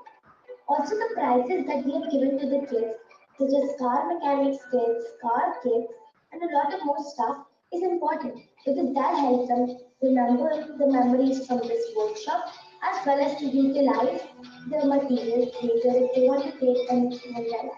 Hi, my name is Kashish and I'm the sponsorship manager of the team Renan. I help in the sponsorships and I help in many more things. I'm the design engineer for the team. So I basically deal with all the things to do with the cars, that is aerodynamics and the manufacturing and other things. So we're both graphic designers and I'm also the social manager. I take care of the social media posts. Yeah, so I take care of the uniforms, etc. and we're going to be talking about our experience with the 3-day workshop.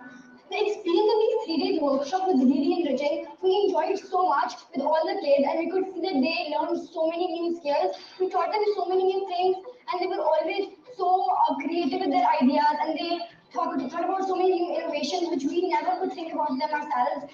About the workshop, this workshop has been a really great opportunity for all of us as a team, and we have learned a lot of things from the kids, and this is basically a mutual learning. So this experience has been life-changing to me, seeing that these kids are so innovative, they take initiative, they're creative, they're so crafty towards work. These kids are such good children, they behave so well, and we expected us to have been dealing with migraines every day. We're just waiting for this to be over, but we waited for when it will start. My name is Rajkumar. पहले दिन में दीदी तक drawing करवाया था पहले दिन में ड्राइंग करवाया था दीदी फिर दूसरे दिन गेम खिलवाया आज भी दिन से मैं बहुत अच्छे से गेम हमने खिलाया हमने कार बनाना सीखा ड्राइंग बनाना सीखा और पेंटिंग बनाना सीखा तीन से हमने सिखाया hello guys my name is Sabina खातून मुझे दीदी ने धागा से गाड़ी बनाना सीखा पैराशूट बनाना सीखा ये वाला गाड़ी दिख रहा है ये वाला गाड़ी मुझे सिखाने में मदद करा और भी बहुत है मुझे मुझे दीदी का मदद बहुत अच्छी लगा है We extremely bonded with the children as when we met and we got to know them better and realized our similarities or differences with them. And then we picked the best who we thought matched us and our things that we do to the group. Yeah, so we're taking a few of the kids with us to our races, etc. And yeah, it was yeah. And we have made a really great bonding with the kids. We have made buddies with whom we intend to work across the year. These kids are really creative, innovative, and amazing. These don't get the exposure, but if they do, I am pretty sure that they will excel. Throughout this 3-day workshop, we made the kids learn a lot of things, but at the same time, we learned a lot of things from them. We learned collaboration and we learned their innovative ideas. Even though they weren't given the exposure as us, they really did brilliant in this workshop and they really exceeded our expectations. We were so glad that we had this opportunity to work with them because it made our skills and they developed theirs.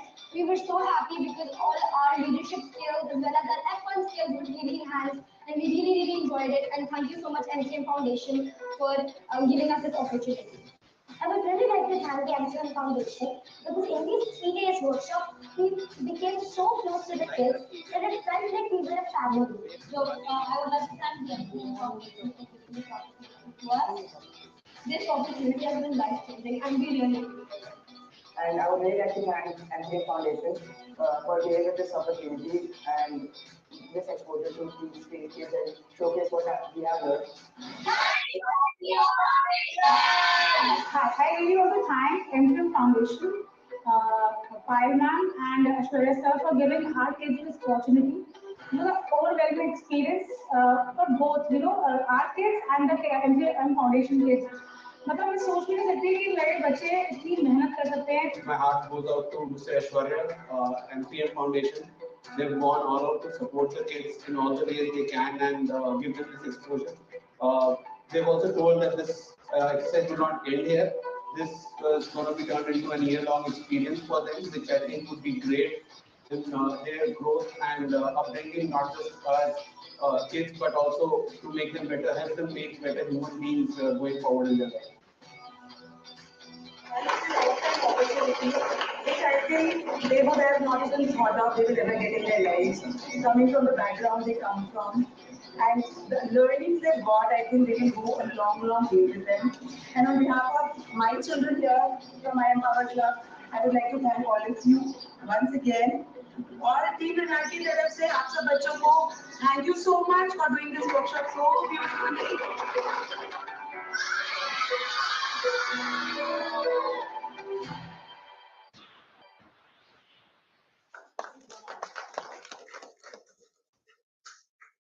So I'm still having these goosebumps when I see these kids, best of best sponsorship teams who come for me, come to me for funding. They cannot, pitch me the way these kids have pitched and they have come. So what I'm trying to say, and where I was impressed when you shared the buddy concept, which is not a new concept. We have been talking about multi-level, multi-grade teaching since 90 when the Shiksha Karmi was introduced. Shiksha Karmi was there, Janshala was there. There had been various programs. Yesterday we also had discussions where we said teachers are required or not. I don't think teachers, anyone can replace teachers. You need to have teachers, and quality of teachers are already, it's very important. And that's where we have already been. The issue is the quality of training of teachers, which has, we need to look into how we are getting into that. Because the quality of training of teachers, I think that is something which needs to be debated and discussed. We have examples where teachers have come together, they have formed their resource groups. They are actually government teachers, because government have their awarded teachers. And there are groups where awarded teachers have been only stamped and they have been sidelined. So if we can bring them together, they can work on, certain things. If we can do, I know a lot of work Piramal Foundation is doing for teachers training and all. Ajim Premji, they are working on a lot of work which has been done. I have been associated with Eklavya, BGVS, where they have, designed their own this thing of teaching, learning, and the science or logical thinking experiments. So what I'm trying to say here is that it's a unique opportunity which we have got. It's an opportunity where we, have got this opportunity to share our experiences. This program which I'm talking about is a very small program at the moment. We have reached to hardly 1,000 families, but the plan is to reach more than 10,000 families only in Delhi NCR. All the construction sites where the construction is happening, where the migrant workers are there, the vision of the foundation is to ensure that each family should be registered with us. And that's where we are creating a unique family ID. Yesterday there was also a discussion where we were having, the question was raised from the audience, where they said how you track, because they move from one place to another place. So that's where the initiation of the work is required, both at source and destination. And that's what we are trying to do. If a child is moving from one construction site to another construction site, the family is registered with us.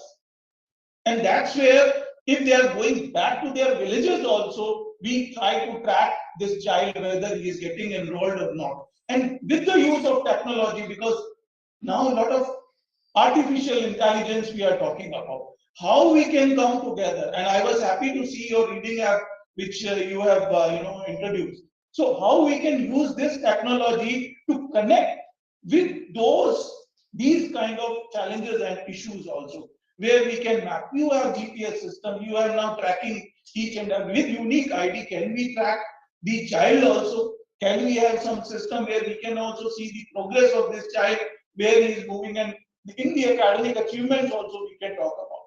The kids I am talking about, when it is almost 2 years, and I can say with more than 85% retention of these kids, they are with us. And that's where, from where they were not knowing reading, writing, and they have reached to a level, they were teaching me law of gravity that day when I went to them, and they taught me what exactly law of gravity is, because they were preparing these cars in these 3 days workshop.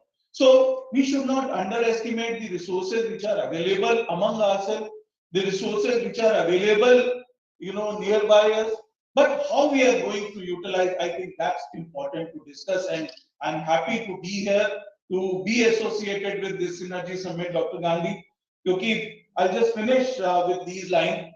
कि एक हो जाए तो बन सकते हैं खुर्शीदे जमी, एक हो जाए तो बन सकते हैं खुर्शीदे जमी, वरना इन बिखरे हुए तारों से क्या काम बनेगा. Thank you very much.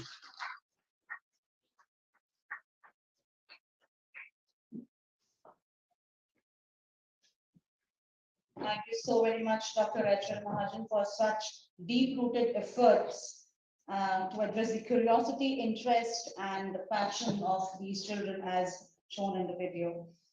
That brings us to the question-answer round, and we now invite questions or any kind of queries that you would like to ask, and esteemed panelists, all the panel members are here with us on stage. I would request Archana ma'am and Sundari ma'am to please hand over the mic to anyone who would like to ask any question. It's an open discussion. You can even share your views and thoughts. Yes, yes. I have one question for Pradeep sir. मेरी बस्ती area में काम करता हूँ और जो आप बोल रहे थे कि रीडिंग कल्चर डेवलप करना, राइट, ये मुझे भी बहुत इम्पोर्टेंट इशू लगता है. So I just wanted to hear from you what tips you have on this, because I also find in many families this really, they watch TV often after there's not much of a culture of parents reading to their children, even if they are literate themselves. So any tips or advice from you on how to go about developing this culture of reading? पहले एक निकाला जाता है मेरे में, Yeah, बस दूसरा yeah, निकाला yeah. जाता है, जब एक लग जाता है यूज होता है तब दूसरा यूज करते हैं. So the very first thing is the availability of books. For reading you need books, but whether you have a print book or a digital. And the experiences that we have from our daily program, which we are running with Anganwadi centers and FCD schools in Delhi, and that program also has a very strong home component.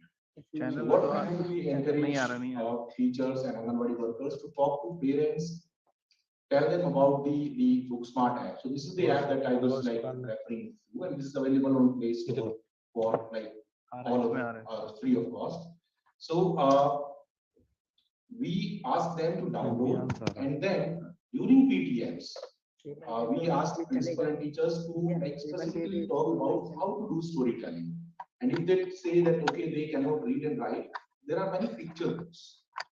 So can they just see the picture book and then have a discussion with child what is happening in the picture books? So there are various things. At times they say that when the child is sleeping, at that time you don't want to use phone. Perfect. Read the story during daytime, and when the child is sleeping, at that time you can just tell the story. So these are various small efforts we tell. We start with once a week kind of a story, because expecting a parent who is not into a reading habit and then tell reading story, that doesn't happen overnight. So from weekly, it can come to twice a week and twice a week, and after some time, it can become a daily. We have examples where after some time, children will ask the parents, okay, what about the story today? Because the child is into this habit of listening to a story. So initially it is teacher-led or parent-led. After some time, children will force you to tell them a story on a daily basis.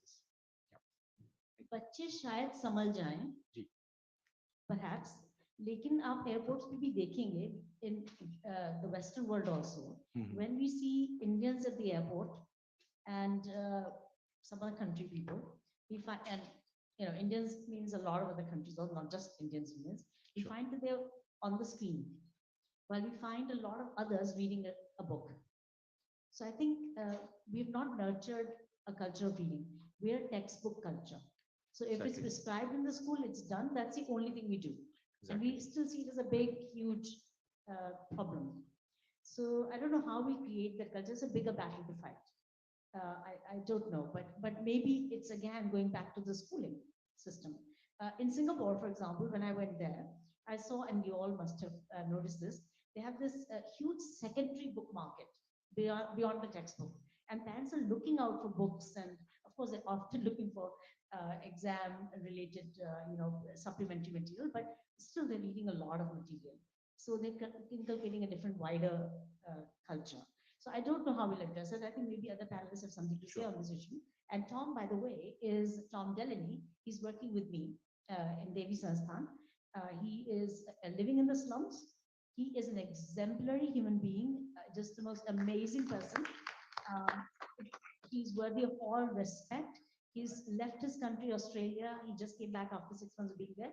And he's lived here for many, many years, where he's living in the most difficult conditions and still making such a major contribution. He's also the co-author of the book that got released yesterday, Tom Delaney. So really happy that he's part of this great change that we are trying to create. He trained a lot of the students who are now doing this thing that Dr. Mahajan mentioned, where young people are becoming agents of change.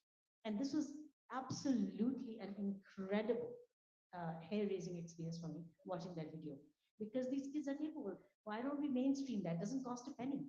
That's what that's what I'm saying. When we were talking about resources, these are the resources which are already there. But how we are going to utilize, we need to plan. Yes, I'd like to add to what Pradeep and others are saying. We've worked extensively in slums, and if you expect parents to teach them children, it's very difficult. There have been instances they get up early in the morning, they go work one job, then they go to second job, then the third job, and they come back late in the night. They don't have time for their children. They don't know when the child gets up, because when they are leaving, they leave just 5-10 rupees underneath their pillows, so that children can go eat whatever they want to, one midday meal in schools, and that's about it. So this is the harsh reality. But having said this, parents do aspire their children to get educated. They don't want their children to struggle like they do. So, what has happened is, one was that getting them to PTMs initially was a challenge, but organizing it on Sundays and all, and that's what gradually the Delhi government has now adopted a mega PTM and all, because PTMs were not there 5-6 years back, and that's something which has come in now. And I'm talking about a period when I worked in Delhi from 2010 to 2018. So during Sundays, parents then once you listen to them, their challenges, they also propose solutions to them. So SMC members and like a lot of youth that has been leveraged, and youth also finds a purpose, that gives them opportunity. In LAMP, since we work in remote areas, what we did, we started computer centers with Microsoft and said to youth, if you teach each, one child, you can use computers for 2 hours. And this was the incentive that worked. So there are multiple schemes. Even the government is starting, like a Vidyanjali, which has been initiated now, where students can education volunteers to teach children to overcome, to give a push to this learning recovery program, which is being implemented across India. It's a 6 months program. So these are the challenge, schemes and things that can be leveraged and pushed through event centers. And our experience of setting up a learning resource center in the community works very well. These learning resource centers are not owned by AIF or by school. These are in community spaces owned by the community.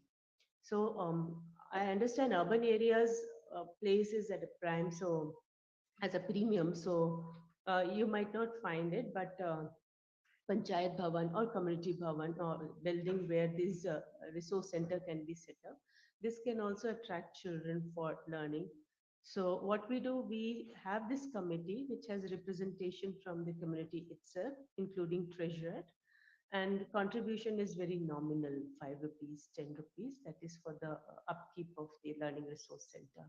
So in rural areas, there are many examples where these are completely owned by community. Even the salary of facilitator is paid through these learning resource centers. Wherever not possible, we do it. But these are certain experiences I can share with you, which can help us. Thank you. This is a little curious question for Swati and Mahajan. In 2002, 2003, there was a survey made by ActionAid International in different cities. So in Chennai city alone, we found not less than 18,000 payment dwellers. I'm not talking about the migrant communities living in slums, because that was my deeper research I took up. So the payment dwellers are largely keep floating. So how have you helped the children of those communities? Is there anything that you could have done? I mean, you have done something, like any experiences related to that?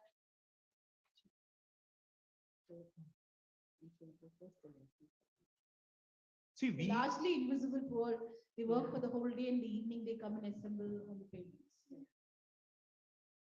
See, what we have done here also, we have taken this, We don't call it school. We are calling it school resource center. So we have taken this to their centers only, where they are residing. So we are not asking them to come to us. So the labor camps, the labor colonies where they are residing. So we have established a center. So what just Swati said, similarly on the same lines. So this is not a kind of informal school. This is a resource center which we have established. So this resource center cater all the needs which is required as family as a unit of that. So it links with the PHC, CHC. This also links with your identity related issues, which your Aadhaar card, your schemes, your government schemes, whatever is there. Their institutional delivery of mothers, which is also linked, because that has become the center of activities. Then this center also takes care of the informal education, which is again the early childhood care center also takes care from there. They also connect with the local schools nearby, because if the child is in age appropriate, their learning levels are reached to a level, then they link them and they enroll them in the government schools which are there. So that is how a system has been established. It took initially 8 to 9 months to reach to that level, but that has been done. You cannot expect them to come. You have to design your strategies and programs in a way where you have to reach to them at that particular level. And that, I don't say that we have reached to a level where we can claim that it is a very, but still 65 to 70% success is there, where we are able to bring their children into education. And what you are looking at, if you would have looked these children 2 years back, the situation was totally different. So that is how it is happening. And reading habits we just discussed. The center has become the knowledge center, where we are bringing the old agers to talk about their experiences, because we talk about world history, Indian history, all those things. We never talk about history of my village or my place where I am staying. So the knowledge, what knowledge we want to translate, what knowledge we want to share with these kids, I think that's important, and that's the plan which we are. That's really nice. Just wanted to know, like the floating community, since you're working specifically with construction laborers, how you have dealt with the children. So I shared in my presentation also. We have created now using the technology, where we are creating a unique family ID from where we are tracking. So if you ask me, when a family is being enrolled with us, there is a unique ID on the tech which has been created, and with family we are tracking the services where they are getting into. So if you ask me with a unique ID, this particular family, I can tell you they have 3 children. Their 3 children, one is not going to school or two is going to school, which school, where they were. So we are tracking them with that. And that's how we are trying to utilize the technology in a way which is helping us in our program designing and development. That's really great, because the schools themselves are not able to track the dropouts. No, What happened after yeah, that? we did that. And some places we also tried with old postcard method also, where we have given these 10 sets of 15 sets of postcards to these people ki jahan bhi aap jaoge wo jaake ek postcard humko dal dena, where when the technology was not there. But still it is evolving. We are working, we are rectifying, we are learning from our experiences. But I think that's where I said use of technology is very important, and that's where, if such experiments and examples are there, it needs to be learned and then to be added into the work which we all are doing. So, we work largely at source geographies. And since our focus is children, we try to ensure that each and every child is accounted for. Intensive migration survey is there done as to which are the families, going to migrate. After identification of that, we work with the government to ensure that seasonal hostels are set up. So that's one part of it. However, whenever migration happens, um, these people never used to, migrants never used to register, because they would go through intermediaries, and any state, so there was no registration done. So through migration surveys and working with panchayats, we ensured that these families register with the village panchayats before migrating so that the tracking becomes easier in case they want to come back. And when pandemic happened, there was, we all witnessed what happened. No words to describe that. So many states like Chhattisgarh, Odisha, they gave powers to panchayats, and panchayat undertook intensive registration as well as mapping of skilling of these people. And in fact, Maharashtra has these migration resource centers where most of the people who were registered, they wanted to come back. The government was able to bring them back because they were registered and part of the system. But largely people who are not part of the system, who slip through that or not aware of it, that is one of the challenges. Not very extensively, but as tentative steps, what we have said that our learning resource centers run largely early morning and late evening, and in between children are in schools. So during that time, people can use services, the technology at LRC, and register and access schemes like one of the challenges what people not having Aadhaar card. So what if they can get their Aadhaar card? Then there are multiple entitlements that they have. How can they access those entitlements? And when they are migrating, what are the policies and how government can support? And in Jharkhand, many organizations are now working on these MRCs, districts where high migration is happening. So this is an effort to link both source and destination, or sending and receiving geographies, and what we're talking about FLN, that consortium, everybody needs to come together. I think that's one place, because AIF has been working largely in education, but we have created a basic structure within these geographies where we work. And Aided Action, I know, has been working extensively in destination. So that kind of synergies, very much there to explore, but in between, one needs to look at what are the government policies which can be leveraged and utilized rather than, and those resources are already there. So this is what I can share.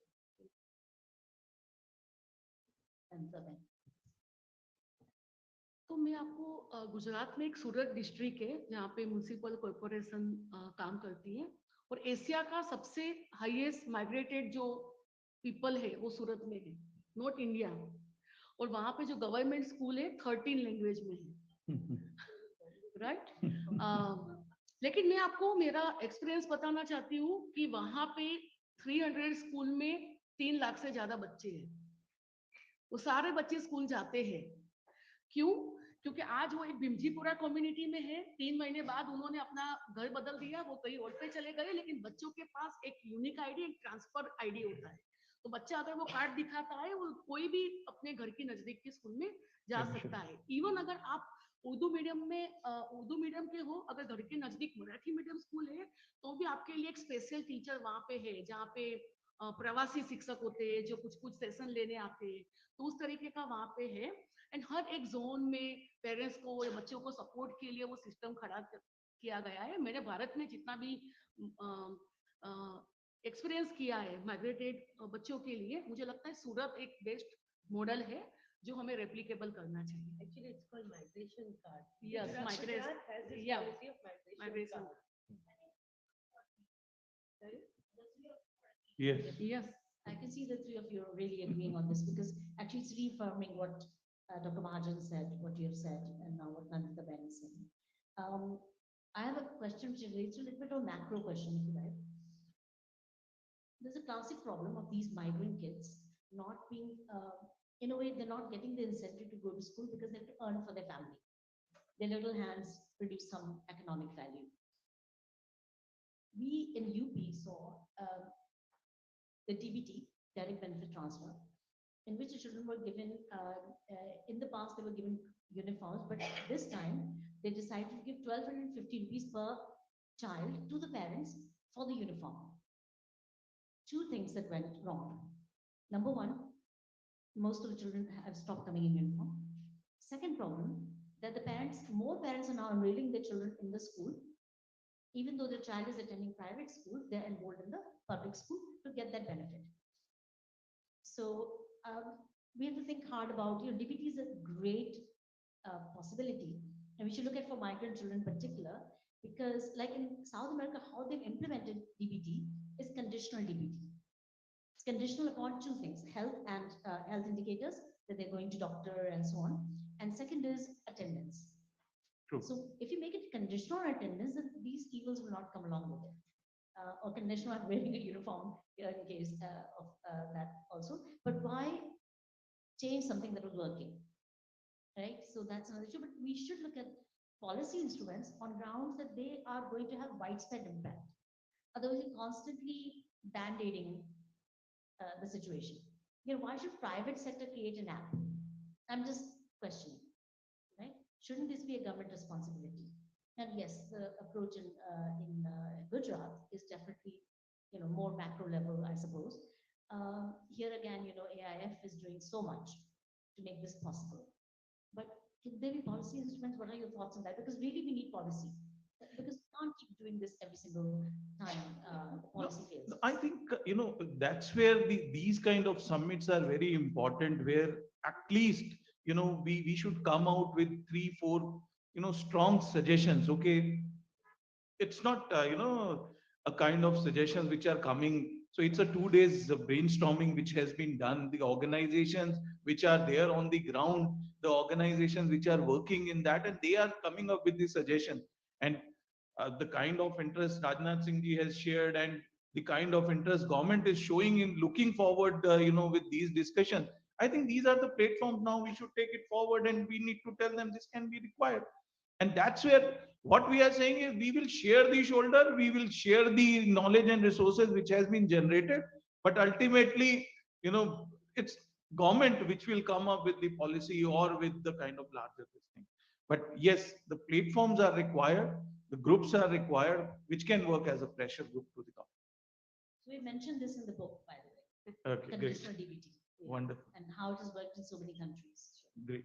So, in our approach, AIF doesn't create parallel systems. We believe in working with the government and also leveraging a lot of policies. So initially, SSA had mandated, if you look at SSA, there was this policy for migrant children, but implementation was not there. So AIF, like Aishwarya said, that demonstrated. So we demonstrated how seasonal hostels can be set up, run, and then it was ultimately government took over. In Odisha, it happens day after, every year. Interesting. I see Dr. Mahajan's thing going, taken up by the government. I know, but we are different individuals and different experiences we have. So, now government does it. We provide technical support. Similarly, this is being replicated now across Chhattisgarh. Many of the state governments have got this seasonal hostel in their PAB. They've got it approved. Secondly, if you look at learning recovery program, that is a central scheme which is being implemented focusing on FLN. So why not leverage that? Why not be part of that? I know we have limited resources. With those resources, if we can make a much bigger difference, then why not? So this is something which we at AI we are working towards, that we can do 1 district, 2 district, but let government take and we can be the technical partners for them. That's what I just wanted to talk about this policy which Dr. Sunita Gandhi just mentioned. Now, from experience, there has to be entire structural change from the B.Ed to rules, regulations for pre-primary education, because that's where, when you talk about the books, to unlearn what has been taught wrongly at pre-primary in every gully kuncha in India. And I do that correction, and it's a marathon task. Whether it's numeracy or literacy, the child is just not reading correctly. And that's where the policy makers have to bring in rules, regulations, and the correct methodology of reading. So if the correct methodology of reading, even teachers today don't know how to teach the child. And that's where heavy teachers training and is required. And that's where the change is going to come in. Of course, with all of you, with your experience, and I need your hand holding Pradeep Kumar ji, Nandita ji, and of course, if M3M. M3M. Yeah, MNF, yeah. Yes. So I want to do this work back home in Kutch in the villages, and I truly need support to take this FLN dream back home. This is Princess of Bhuj. Nandita Ben is also in Gujarat, so you should meet each other. Yeah. She has started her school initially in the palace, but then the earthquake came, so she had to move it to another building. So yeah. Okay, so I think that yes, there's a lot of room for thinking through in a wiser way. I think about, reforms, because we get so busy, I also get so busy with my hobby horses and all sorts of kind of things we do, that we need to kind of rise above it a little bit and look at the macro picture and say, where can we get the biggest bang for the buck? So I really love your idea, Swatiji, about being knowledge partners. We create the content, we let them take over. This is where it becomes systemic. This is where it becomes system-wide. And I think, we can just sit back and relax and see that this is actually making the difference we intended. So anything that Dr. Mahajan is developing, World Readers already developed, Nandita Ben's all this amazing experience of working in the three different aspects of development with Niti Aayog, and yourself, Swati ma'am, working with the most critically difficult group. Someone was telling me that these migrant children, that today they are here doing for say like two-month project or something, then they're 40 kilometers away. So how are you going to track? So I'd love to know how you're tracking, but one way surely to track. We have actually now constructed a mobile school. So wherever they are going, we are shifting the school with them now. This is brilliant. This is well worth investment. So we were talking about yesterday, ratio of teacher to students, right? You were there. Pradeep ji was also there. Nandaben and Swati ma'am were not there. But basically the idea that 1:25 in the NEP they've said, but actually there's no research to support that smaller class sizes have a bigger impact. I'd say make the class size bigger, but use this money instead for these things, like following the children. Because what future you're creating for these children and for the families and so on. So in one generation, they can get out of their poverty cycle. With us is we have been doing the experiments. When 91 Shiksha Karmi was introduced, we said every 1 kilometer you need to have a school, and 8th class students were made teachers and they have been trained. And then you come with Janshala, on overnight you stop Shiksha Karmi, you said Janshala is a very good program.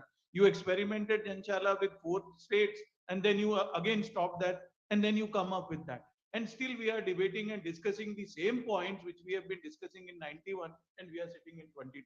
So what I am trying to say is there are examples, experiences which are available, but we are not able to bring those, all those at one platform collectively.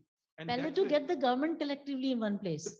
No, government level. See, again, what I am trying to say. We are here discussing. Yes, government has to take that, learning from, because government is not learning from their previous experiences, and all the programs were good programs. We are not saying these programs were not good programs, but the problem is they have not taken the, the previous experiences to the next program and consolidated on that. So that's where I feel a little challenge. That's why we have been debating and discussing this thing. But yes, let's see how this is going to work, and hope that, because we have been discussing foundation literacy and numeracy after so many years where we have discussed all these things. So that's the caution I want. May I just suggest that Dr. Abdullah speaks to this, because he is the policymaker here. He's governing the entire country's education in Maldives. Maldives is so near, we can all go there and have a nice few days away in a very beautiful place. And he spoke a little earlier, and he talked about that why are we repeating what doesn't work, and we keep hoping somehow it'll work. Yes. Right. So he's bringing about change, and not just what we are doing together, but I think many levels. So where is he getting his learning from, and how are you able to reform things? Okay, very good question. I think I should give little background about myself. What's the base of my understanding and my knowledge? I started my career as a teacher. So from the ground zero, I started. So I had experience of being a teacher and then school supervisor. Then I was a principal for 18 years. Let me boast little. It's not just being a principal. In 2010, for the first time in the Maldives, Ministry of Education declared the best principal, best supervisor, best secondary teacher. I was the best principal. Yeah.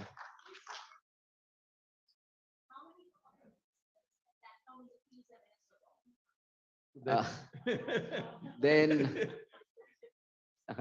then after working for 18 years as a principal, I resigned my post.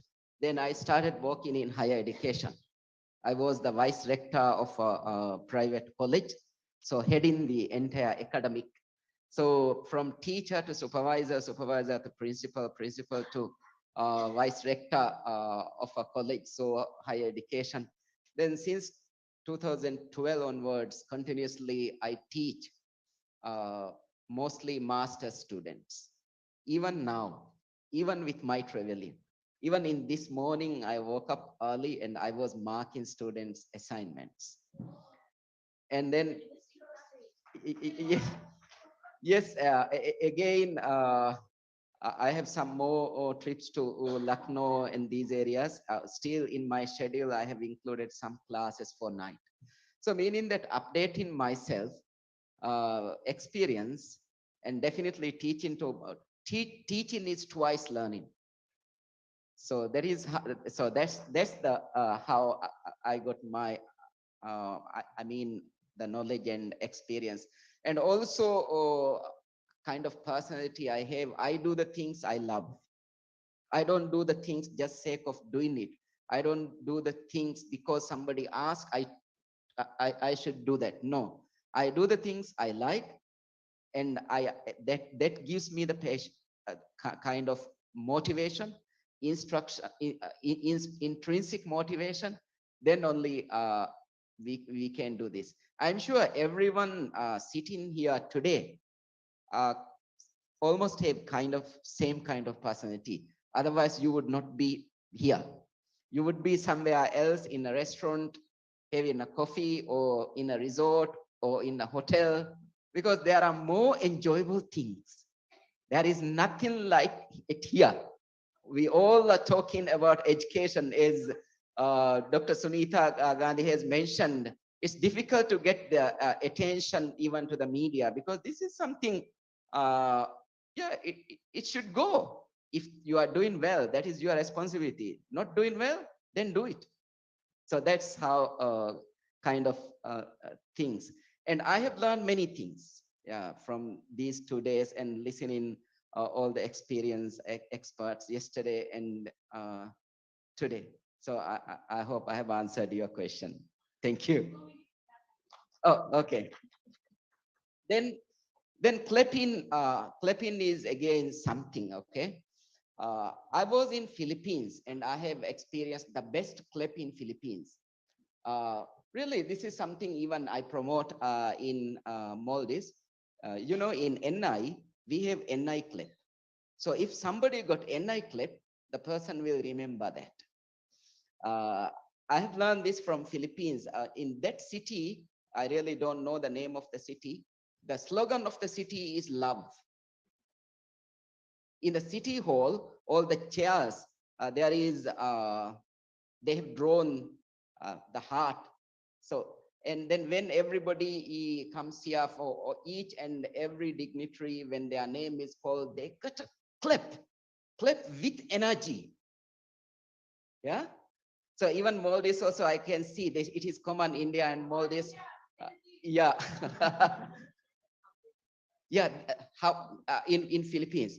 So for example, when somebody is addressing Dr. Sunita Gandhi, everybody clap and show that we really appreciate you are here and we have energy to clap. But nowadays, even everywhere, when somebody is clap, some people, yeah. So I'm expecting that advanced technology will come, clapping machines. So yes. So when a conference is organized, there is with the TV, projector, sound system, lighting, and clapping machines. So because our life is so easy in the kitchen, everything is controlled by machine. Even in the whole house, and everything is automated, but not clapping. So we really don't have. So I wish somebody would come in that. I really don't want people clap me with a very lazy hand. I don't want. Really? Okay. So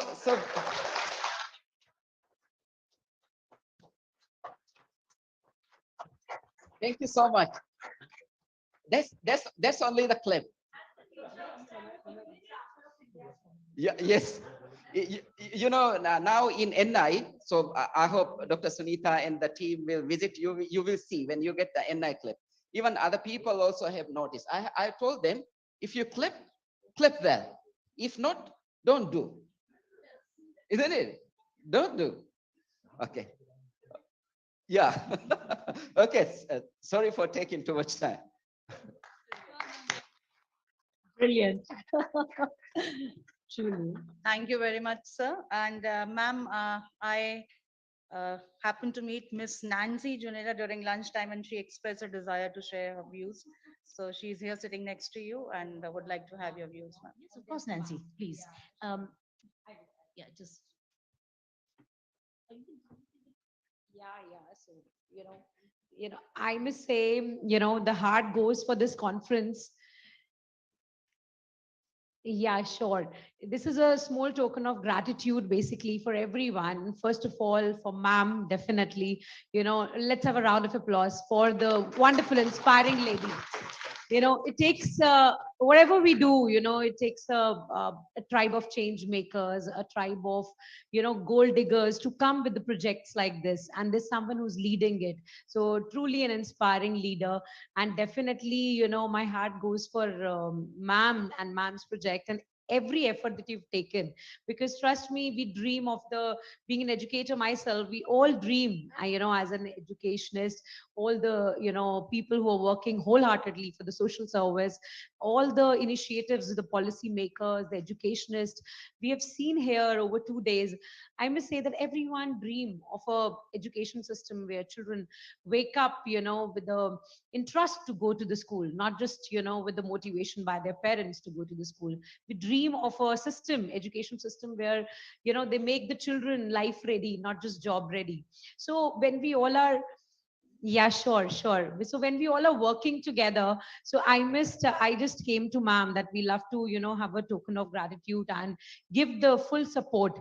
And plus, while it was such an enriching panel, I would definitely put forward, after a deep gratitude to ma'am, that, we all are running corporations. I mean, standing before you is Dr. Nancy Taneja.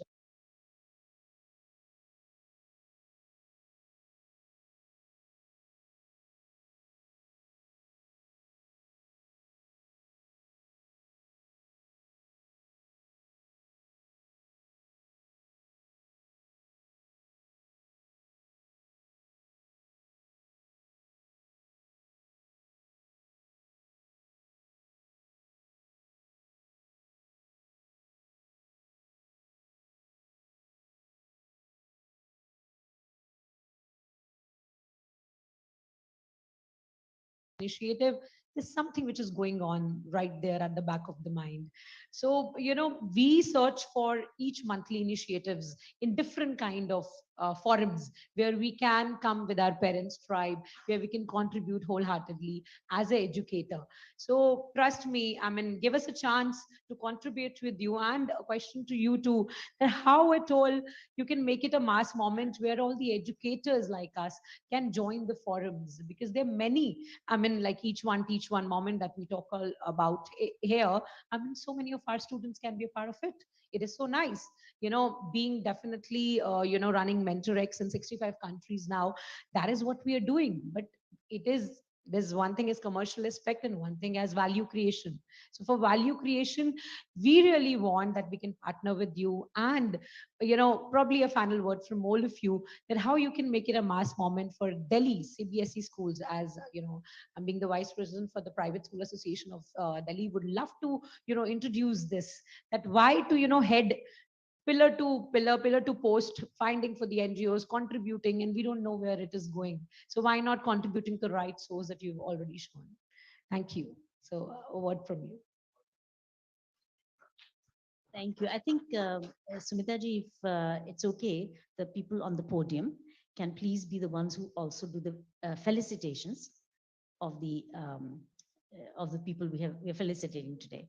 So maybe we hand over to Asit Srivastav ji, our media partner, for this part of the thing. Anybody Yes. has any questions from the panelists, plenary speakers, may please ask the last question today. Last question of the day. Acha, you're answering. Okay. She Right. asked the question. Okay. Sorry, I missed it for a So minute. you are always, I think you are always welcome. On behalf of everyone, the partners with whom we are working, there is always an opportunity. So we are anyway getting interns from different management institutes, different social work institutes, and this can also be one of the, because now this initiative which you have seen, we are working on working a model on that, and I don't think there is any issue at all. So I take that responsibility on behalf of everyone, assuring you if there is anything which is required, we all are there to help. Thank you. Well, thank you so much. With that, we would like to thank all our honored members of the panel for having put across a comprehensive understanding, I must say, with reference to foundational literacy and numeracy. And before we wind up this panel's discussion, I would like Ma'am Sunita Gandhi to please do the honors of felicitating our eminent panelists on stage. And I would like to call upon Mr. Asit also, founder, The Good Site, our media partner, to further take ahead the felicitation ceremony.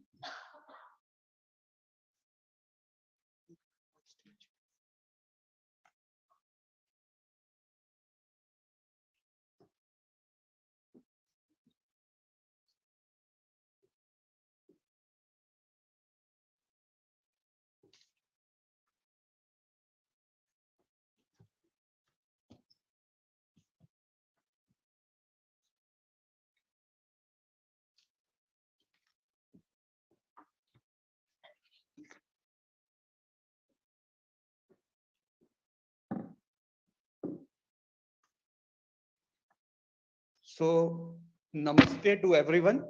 Namaste to Abdul Rashid ji.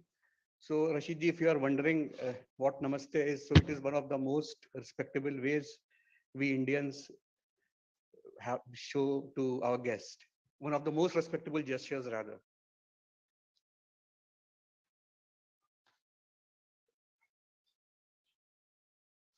Yes.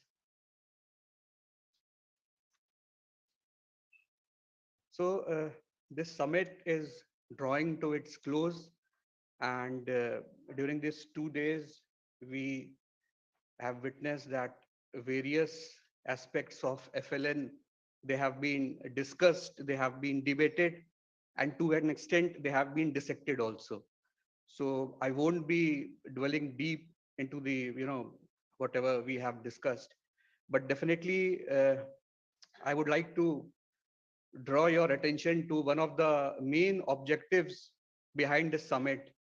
So one of the main objectives was we wanted that we should unify voices from the most responsible voices that are from the development sector. And in fact, our special guest, Rajnath ji, who couldn't make it here in his video statement yesterday, he also emphasized on this fact. So just a bit on the introduction front. So the Good Site is a very young media platform that engages with the most serious development voices, and we take pride in, so we'll be completing our 3 years this July 19, And in this course of time, we take pride that we have engaged with the most serious voices in the development sector from India and from abroad also. So it includes UN agencies, it includes, international NGOs and a lot of social enterprises. So for this felicitation ceremony, we have in fact selected some names. So these names are not only from the, as I say that we wanted to unify the different voices. So these organizations are not only from the NGO sector or the social enterprises or the corporate arms of uh, the CSR arms of uh, so, uh, corporates. There are certain NGOs, and before that lunch session, I got to listen to one of the gentlemen that was from Bihar, and he cited the kind of difficulties he was facing while educating children. So we need to also include, Dr. Gandhi, these foot soldiers in our, we need to consider them as well. So I would be first, I would be asking Dr. Gandhi to felicitate people who are on the dais.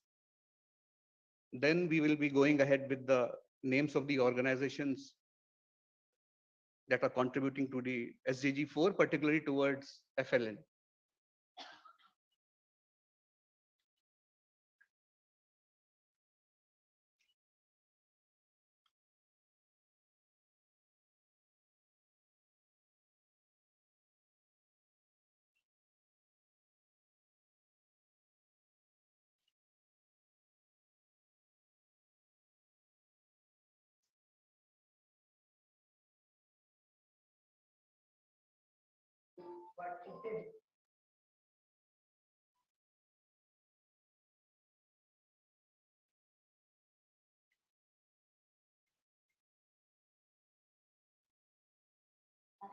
Even though they won't give an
So I would be requesting the representatives of these organizations whose name I will be calling out to come on stage so that we can go ahead with felicitation.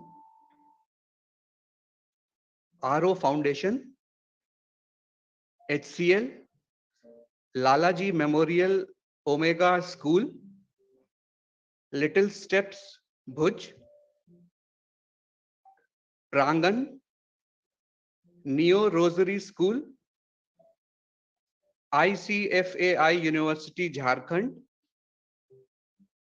Jingle Bell Society, Seth Anandaram Jaipuria School, Bajrangi Welfare Foundation, Subodh Public School, I4 Connect, Gifts. So all I see there are 14 names, but I have learned that representatives of some organizations are down with COVID and others were present here yesterday, but they have left for their respective places.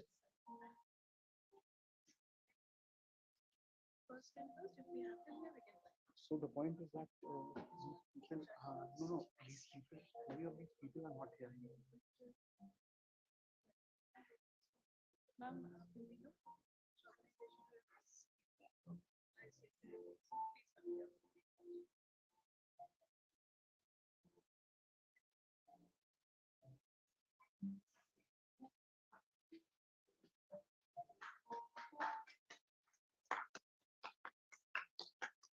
So this is the representative of ICFI being felicitated by Rashid ji.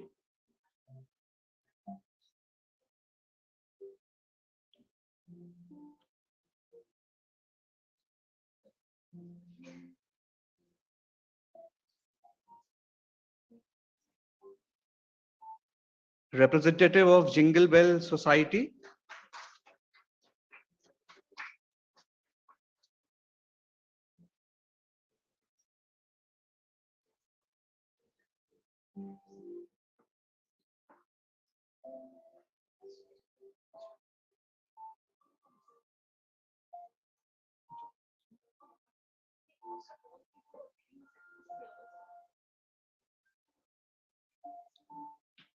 Representative of I4 Connect.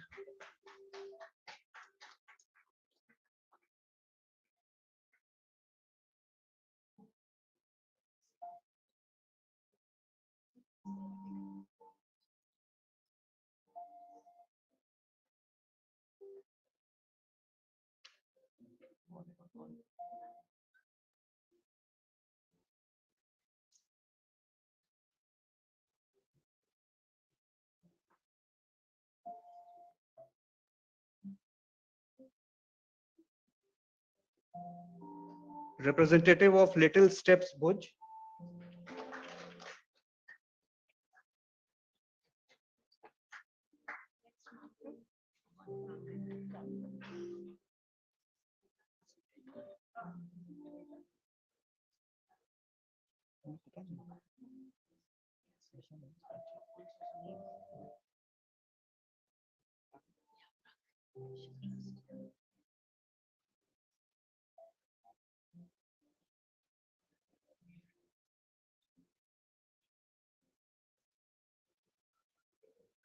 Representative from Prangan Trust.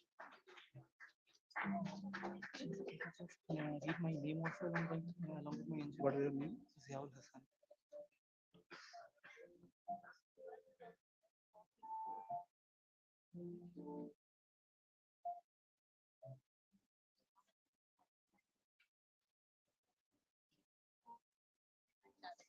Sure. After this, you can.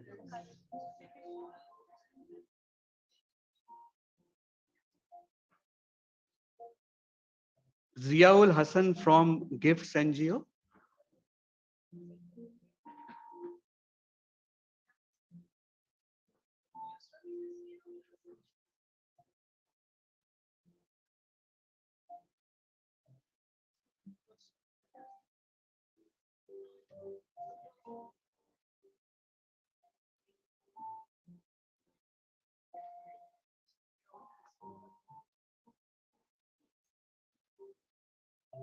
So all these organizations have contributed significantly towards SDG 4, particularly FLN.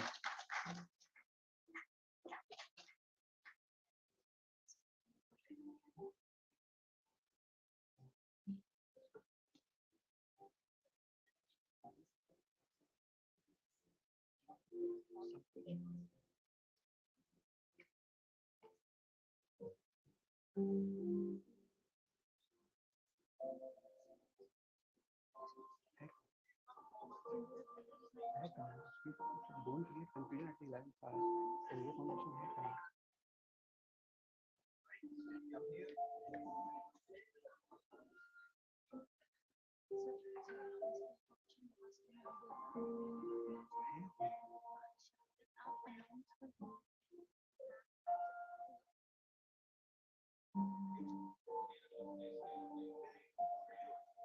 If representative from SBI Foundation is here, I would request the person to come on stage.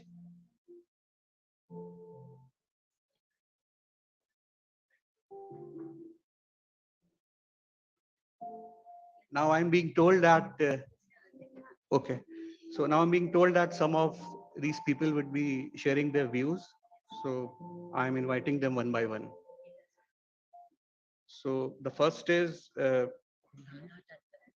Radha Tandon from Prangan Trust.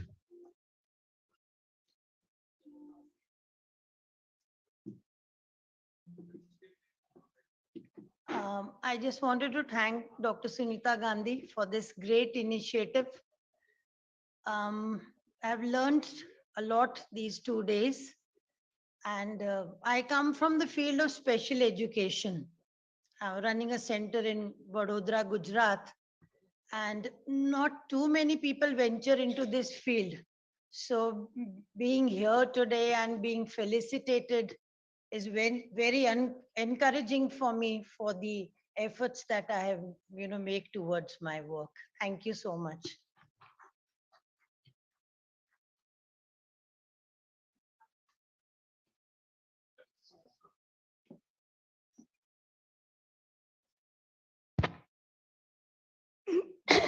Good evening. My voice. I'm from ICFA University, Jharkhand, Dr. Rumna Bhattacharya. First of all, I would like to thank Dr. Sunita Gandhi for her motivation since 2014. Our university is doing a lot of work. We have adopted 3 villages, remote villages. Our students are going there and teaching the unprivileged students. And also we have donated computers to them. We are having classes in our university for them. Thank you, everyone.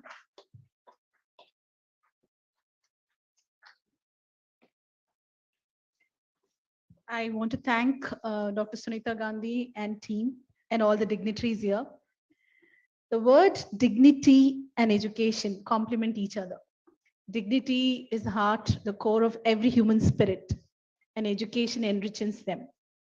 And very rightly, they have done Dignity Education Vision International. That is the Davies acronym. And they are in the right direction of spreading the foundation literacy. I'm very glad that we got this opportunity to learn these 2 days together and meeting so many visionaries and educationists here. Thank you so much for creating this platform. And I wish all the best to take this journey forward for the whole team. Thank you so much.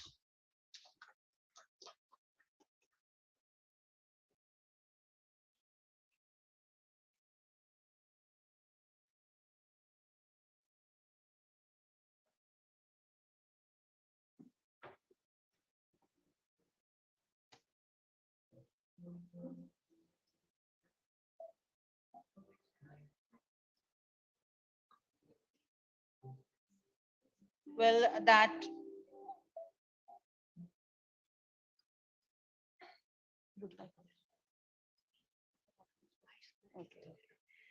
Well, ladies and gentlemen, now I would like to call Ma'am Dr. Sunita Gandhi, our super amazing mentor, visionary leader, and the creator of the program Alpha Pedagogy, and the convener of the Synergy Summit, to propose the vote of thanks.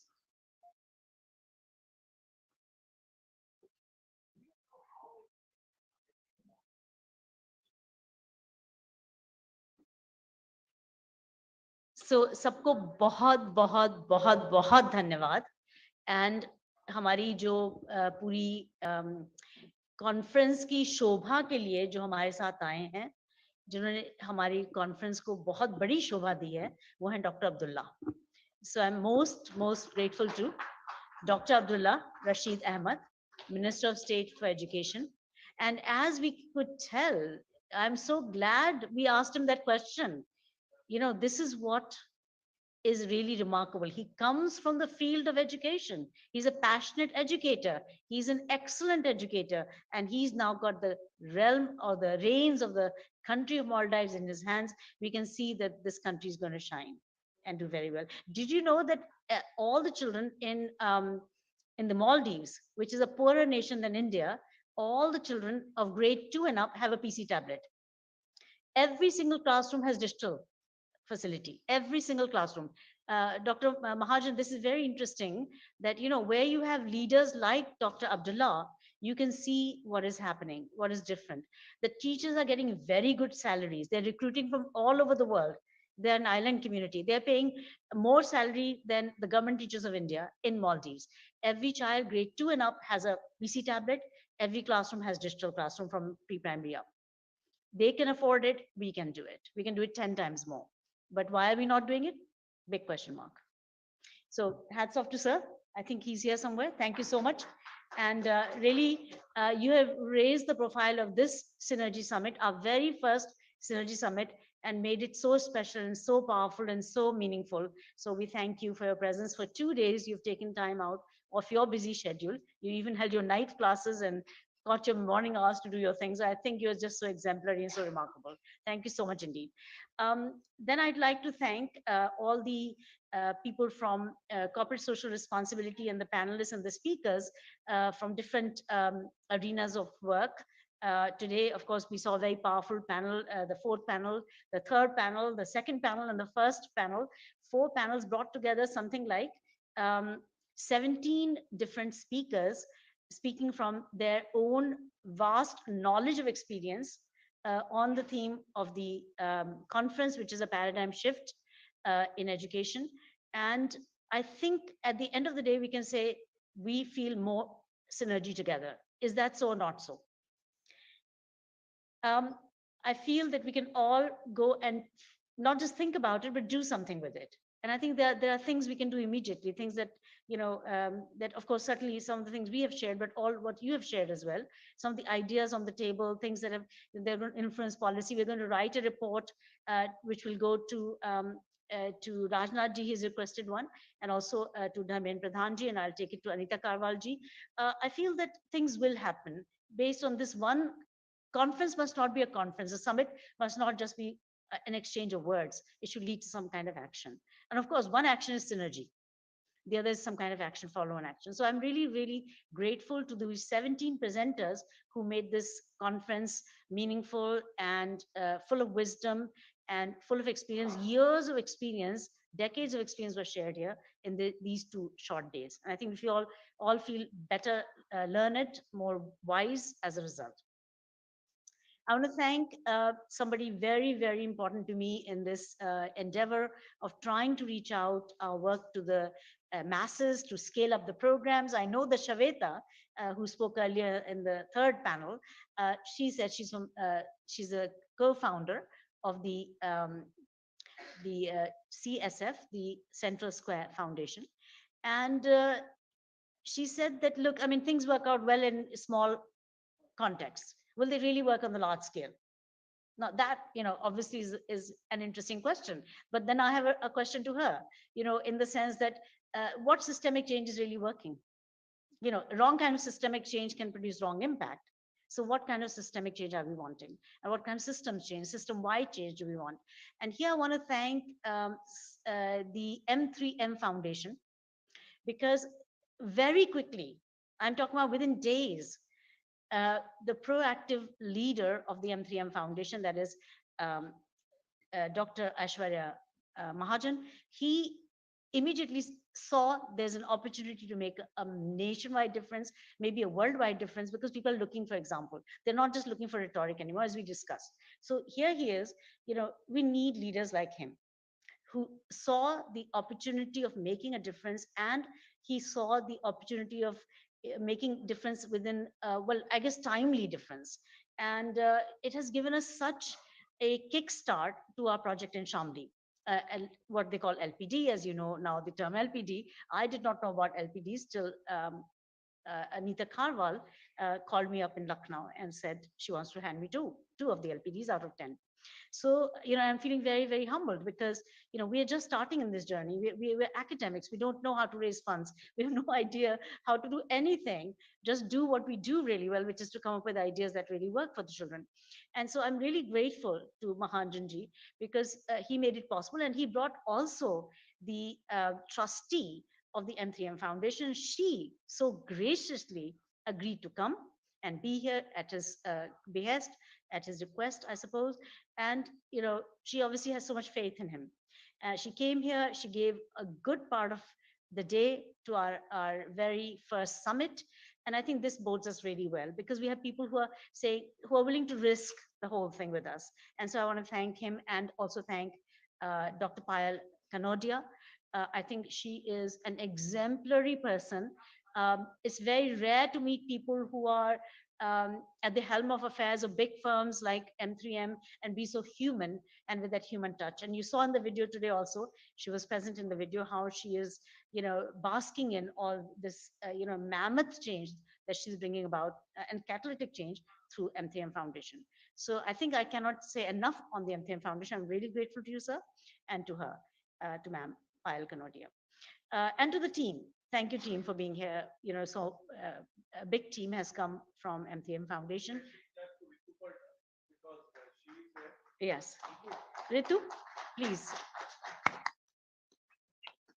She's been such a quiet support to all of us, and really appreciate Rituji for your presence here and making possible that the camera team that came yesterday, and I suppose some part they're here too. Okay, the communication team is here, so thank you very much. Yes, okay, great. Shikha, right. That's brilliant. Thank you so much. So now I think that what will happen is, see, post this event, the media will come in, the social media. We have to get on Twitter, Insta, LinkedIn, all kinds of social media outlets and get this message out there. I'm very happy that Aman is here because Aman is a PR able, his company is called, and he enables PR. So I'm very happy that he's here. And I'm sure he will do bona fide pro bono service and get this word out there. He gave me 3 links yesterday to media persons. We've had tremendous media coverage, by the way.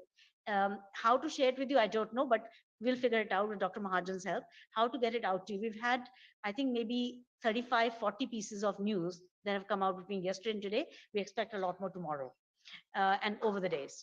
So, बहुत अच्छी media coverage मिली है, कई में राजनाथ जी भी हैं और आज की प्रेस रिलीज में हमने M3M को एंड पायल कनोडिया जी को मेंशन किया है. Hopefully the press will pick it up and bring it out. And you, sir, please continue to get this out there. I know your geniuses at it, and we're just still trying to figure it out. So, but the fact is that I want to thank Priyanka, who's here as well someplace. She's done. For that also, I want to thank, that's of course our team here to some extent. I want to thank every one of them, but to all of you who stayed till the end. And I do take Dr. Mahajan's point and also the point made by, I think, one other person, that it is very indicative of the passion that you have for this cause. Nobody would stay this much.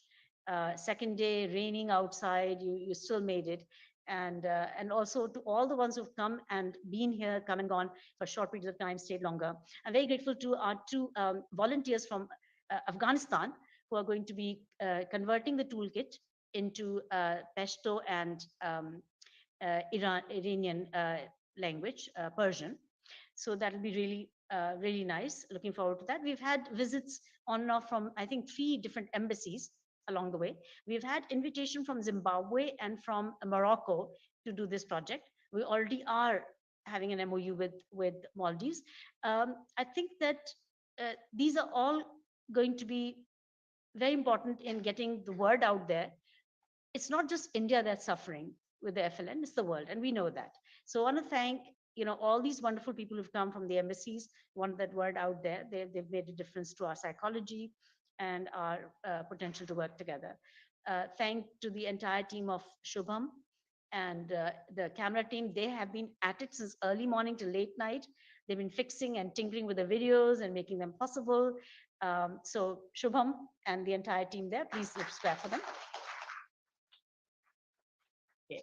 This is a carload of people that came in a separate car from Lucknow, and Shubham is an excellent videographer and editor of videos.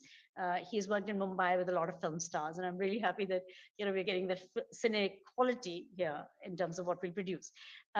All the things that we have been photographing, videographing, things that your team, sir, has done. We want to put it on YouTube, of course, the video material, but all of the photographs and such things on a drive that we can give access to all the participants who have been here. So you can take out the pictures you like and then further spread the word. All the news that has come, also put it on the drive. So you can then share similar news in your own local context. So then I want to thank Tom Delaney. He came back just in time for this event from Australia. And we missed him for 6 months because he was always here and always working. And then 6 months he was gone because actually we have difficult policies about foreigners in India. So it took a long time for him to get a visa for 1 year, 6 months gone. But he finally got it and he's back here. So I'm really delighted. And of course, also Mashood Alam Bhatt, who was here yesterday. He's been a part of our team. I want to thank Roli ma'am, Roli Tripathi ma'am, head of Global Education Training Institute, which we are working with to transform the field of teacher training and education. And we're working pan-India and sometimes internationally. So we've done work in Dubai and UAE, and there were some representatives of the UAE here. 3 of them had come. So thank Roli ma'am for being here and being that quiet support and warm support. Very, very grateful to you. To Spriha Chatterjee, to Anupama Mahajan, to Sinduri, NK, to Archana Messi, and to Yusra Fatima, to Nishant Jaiswal, to Sandeep Srivastav. Thank you so much indeed, all of you, great and amazing team members. I know nothing is possible without this kind of backup and support. They've stayed up till middle of the night. I want to thank our media partnership with Asit, right here, Asit Srivastav, good site, and he's been a good site for us, for sure. He's brought us a lot of good luck, and he's been brilliant. Thank you so much. Right. I hope I'm not forgetting Lavji. Of course, I want to thank Lavji. I want to thank Manojji. Manojji is principal of City International School, another laboratory school that we've got in Jaipur now. So very happy that Manojji is here. And Lavji, thank you he's the administrator. Thank you for being there. Want to thank, I hope I have not forgotten anybody else, but last but not the least, the anchor of the event, Sumita Bhatt. I've already thanked Priyanka. Thank you so much. Thank you so much indeed. And let's meet again. Let's synergize again. Once more, we keep reminding Ashfaq ji. Wah, kya baat hai. He was the host for Dr. Abdullah. And, he has been such a tremendous support. All of you great, amazing people. Thank you for being here. Really, I just hope we can make something happen beyond this, these 2 days. And that'll be the real kick we'll get out of this event. Thank you so much and meet again soon, very soon. Thank you. Ladies and gentlemen, please join me in thanking Ma'am Dr. Sunita Gandhi. Please put your hands together as An event of this magnitude could have been possible only with her support and guidance. Let us wind up the summit with a promise to ourselves to act on the ideas that lead to dramatic change, commit ourselves to change since the best is not enough. With the promise and commitment to ourselves, we declare the summit closed with these lines. जिंदगी चुनौतियों का सफर है, हौसला उसकी पहचान. जिंदगी चुनौतियों का सफर है, हौसला उसकी पहचान. रास्तों पर तो सभी चलते हैं, पर रास्ता जो बनाए वही सफल इंसान. So hope to see you all together in. Okay, definitely. I have been told by Roli ma'am that the tea has been served at the same place where we had it yesterday together. So let us hope to see you all joining hands and inviting you all to partner with us to propel and excel for the disruptive education movement. Thank you very much and have a nice evening.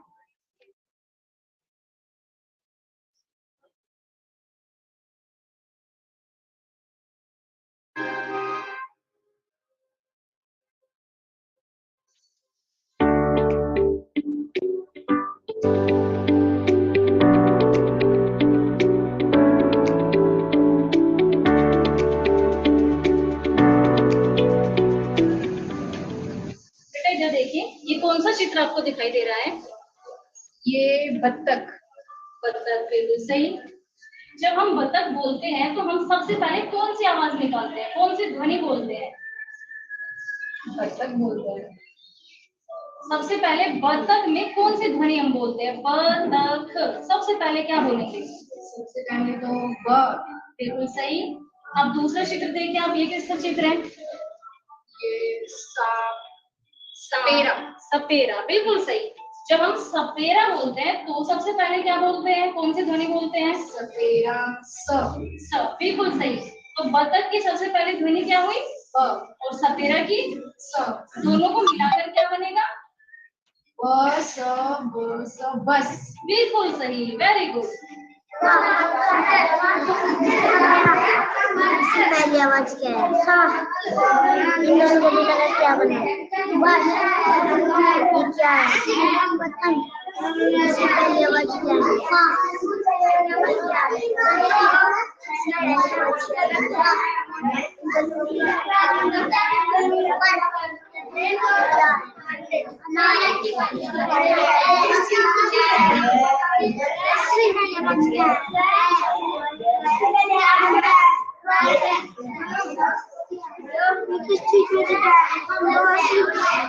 पहली आवाज क्या है?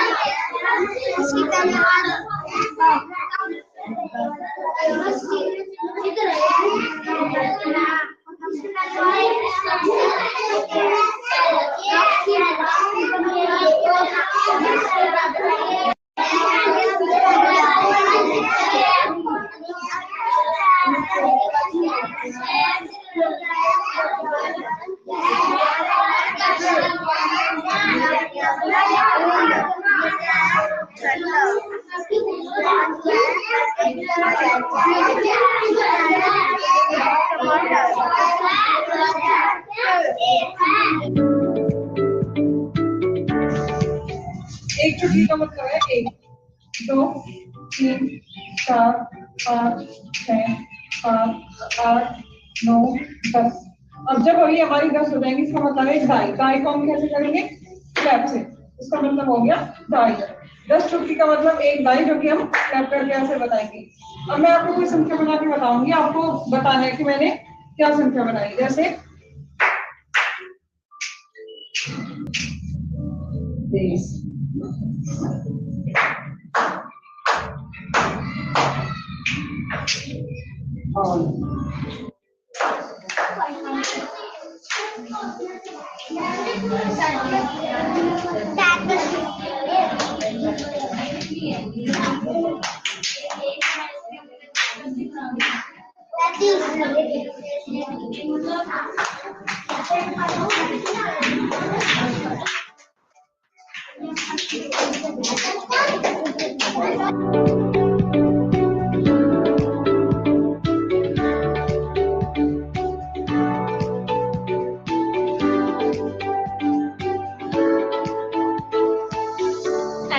Technique पुरानी पद्धति से भिन्न है, क्योंकि इसमें बच्चे को केंद्र में रखकर कार्य किया जाता है। जोड़ी में जब बच्चे सीखते हैं तो वो आपस में एक दूसरे के साथ एक तो सहज अनुभव करते हैं और परस्पर सीखने का एक माहौल जो है क्लास में क्रिएट हो जाता है और बिल्कुल भय रहित वातावरण में बच्चे सीखने की कोशिश करते हैं। उम्मीद है मैम बदलाव जरूर आएगा, क्योंकि पहले जो बच्चे थे वो थोड़ा कभी कभार टीचिंग के बीच में थोड़े बोर हो जाते थे। अब बच्चे ज्यादा इंटरेस्ट के साथ कर रहे हैं चीजों को। अल्फा टेक्निक यूज करने से क्लास में हम बच्चों के फाउंडेशन पर काम कर रहे हैं, उनकी नींव मजबूत होगी। जो हाइपर बच्चे होते हैं हमारे, ज्यादा एक्टिव होते हैं जो क्लास में, एक उनका इन्वॉल्वमेंट क्लास में लगातार बना रहेगा, उनका ध्यान इधर उधर नहीं होता है। और दूसरे जो स्पेशल चाइल्ड्स होते हैं हमारे पास, वो भी ज्यादा इंटरेस्ट लेते हैं चीजों को करने में और चीजें उनके लिए इजी हो जाती है। एक्टिविटी से और इस अल्फा से बच्चों को भी बहुत अच्छा लग रहा है और मुझको भी ये महसूस हो रहा है, जो बच्चे पिछड़ गए थे और जो बच्चे पढ़ाई को बोझ समझते थे, उनके लिए आसान हो गया, रोचक हो गया और वो बच्चे भी आसानी से जल्दी से सीख रहे हैं।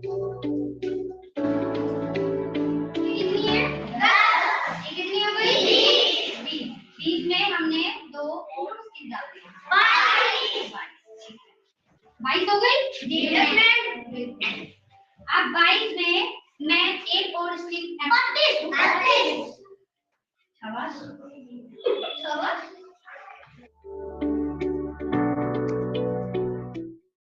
मैं विजय कुमार शर्मा, प्राथमिक विद्यालय जगनपुर।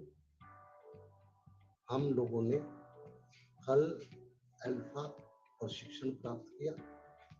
इस प्रशिक्षण से करने से पहले हमारे अंदर जो टेक्निक थी उनमें हमने सुधार किया, हम लोगों को काफी अच्छा लगा और उसी के आधार पर हमारे विद्यालय में आज जो टीम आई उसमें हम सब अध्यापकों ने डेमो दिया।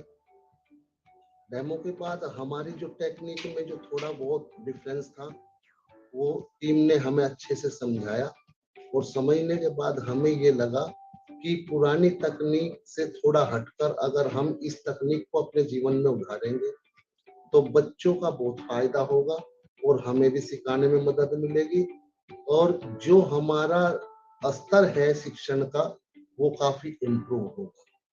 और इससे जो कोरोना काल में हमारे बच्चों में लर्निंग गैप आया है, इस टेक्निक को लगाने से वो हमारा गैप निकल जाएगा और हमारे बच्चे जो कमियां आ चुकी थी वो थोड़े ही समय में हमारा विद्यालय बहुत ऊपर शिक्षण के आधार पर बहुत ऊपर चला जाएगा। और जो देवी संस्थान की टीम यहाँ पर आई हुई है, ये लोग बहुत अच्छे से हम लोगों को ट्रेनिंग दिया है, स्कूलों में जाकर हमारा डेमो लिया है और बच्चों को अच्छे से सिखाया जा रहा है। और मैं उम्मीद करता हूँ जल्द ही ये प्रशिक्षण का जो है बहुत अच्छा कारगर सिद्ध होगा। धन्यवाद। मेरा नाम रविंद्र कुमार, प्रधानाध्यापक, प्राथमिक विद्यालय कैडी, ब्लॉक थाना भवन, जनपद शाम। मेरे यहाँ आपके द्वारा जो अल्फा पेडागोजी का संचालन किया जा रहा है, बहुत बेहतरीन तरीके से किया जा रहा है। इसमें बच्चे बहुत उत्साहित होकर, बहुत क्यूरियोसिटी के साथ और बहुत आराम से आनंदमय तरीके से इसको सीख रहे हैं। जो बच्चे एकदम पढ़ने में इच्छुक नहीं थे वो भी बहुत अच्छे से आज रुचि लेकर के सीख रहे हैं और मैं चाहता हूं कि ये विधा जो है हर विषय में, हर विद्यालय में हर तरीके से अपनाई जाए। बहुत बेहतरीन तरीका है। समय का सर पता ही नहीं चलता, समय कैसे बीत जाता है। हम लोग बच्चे विद्यालय के परिवेश में एक ही चीज को बार बार देखते हैं, लेकिन एक नई चीज है, नया प्रयोग है, बहुत अच्छा है। बहुत ही आसान तरीके से इस ट्रेनिंग को दिया और उसी आसान तरीके को हमने अपनाया और अपने बच्चों को हम बता रहे हैं। बल्कि मेरे ख्याल से तो पूरे हिंदुस्तान में चले।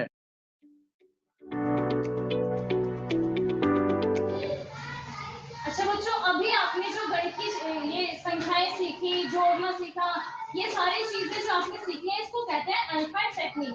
तो क्या आपको अल्फा टेक्निक से गणित को सीखने में मजा आया? अच्छा लगा सबको?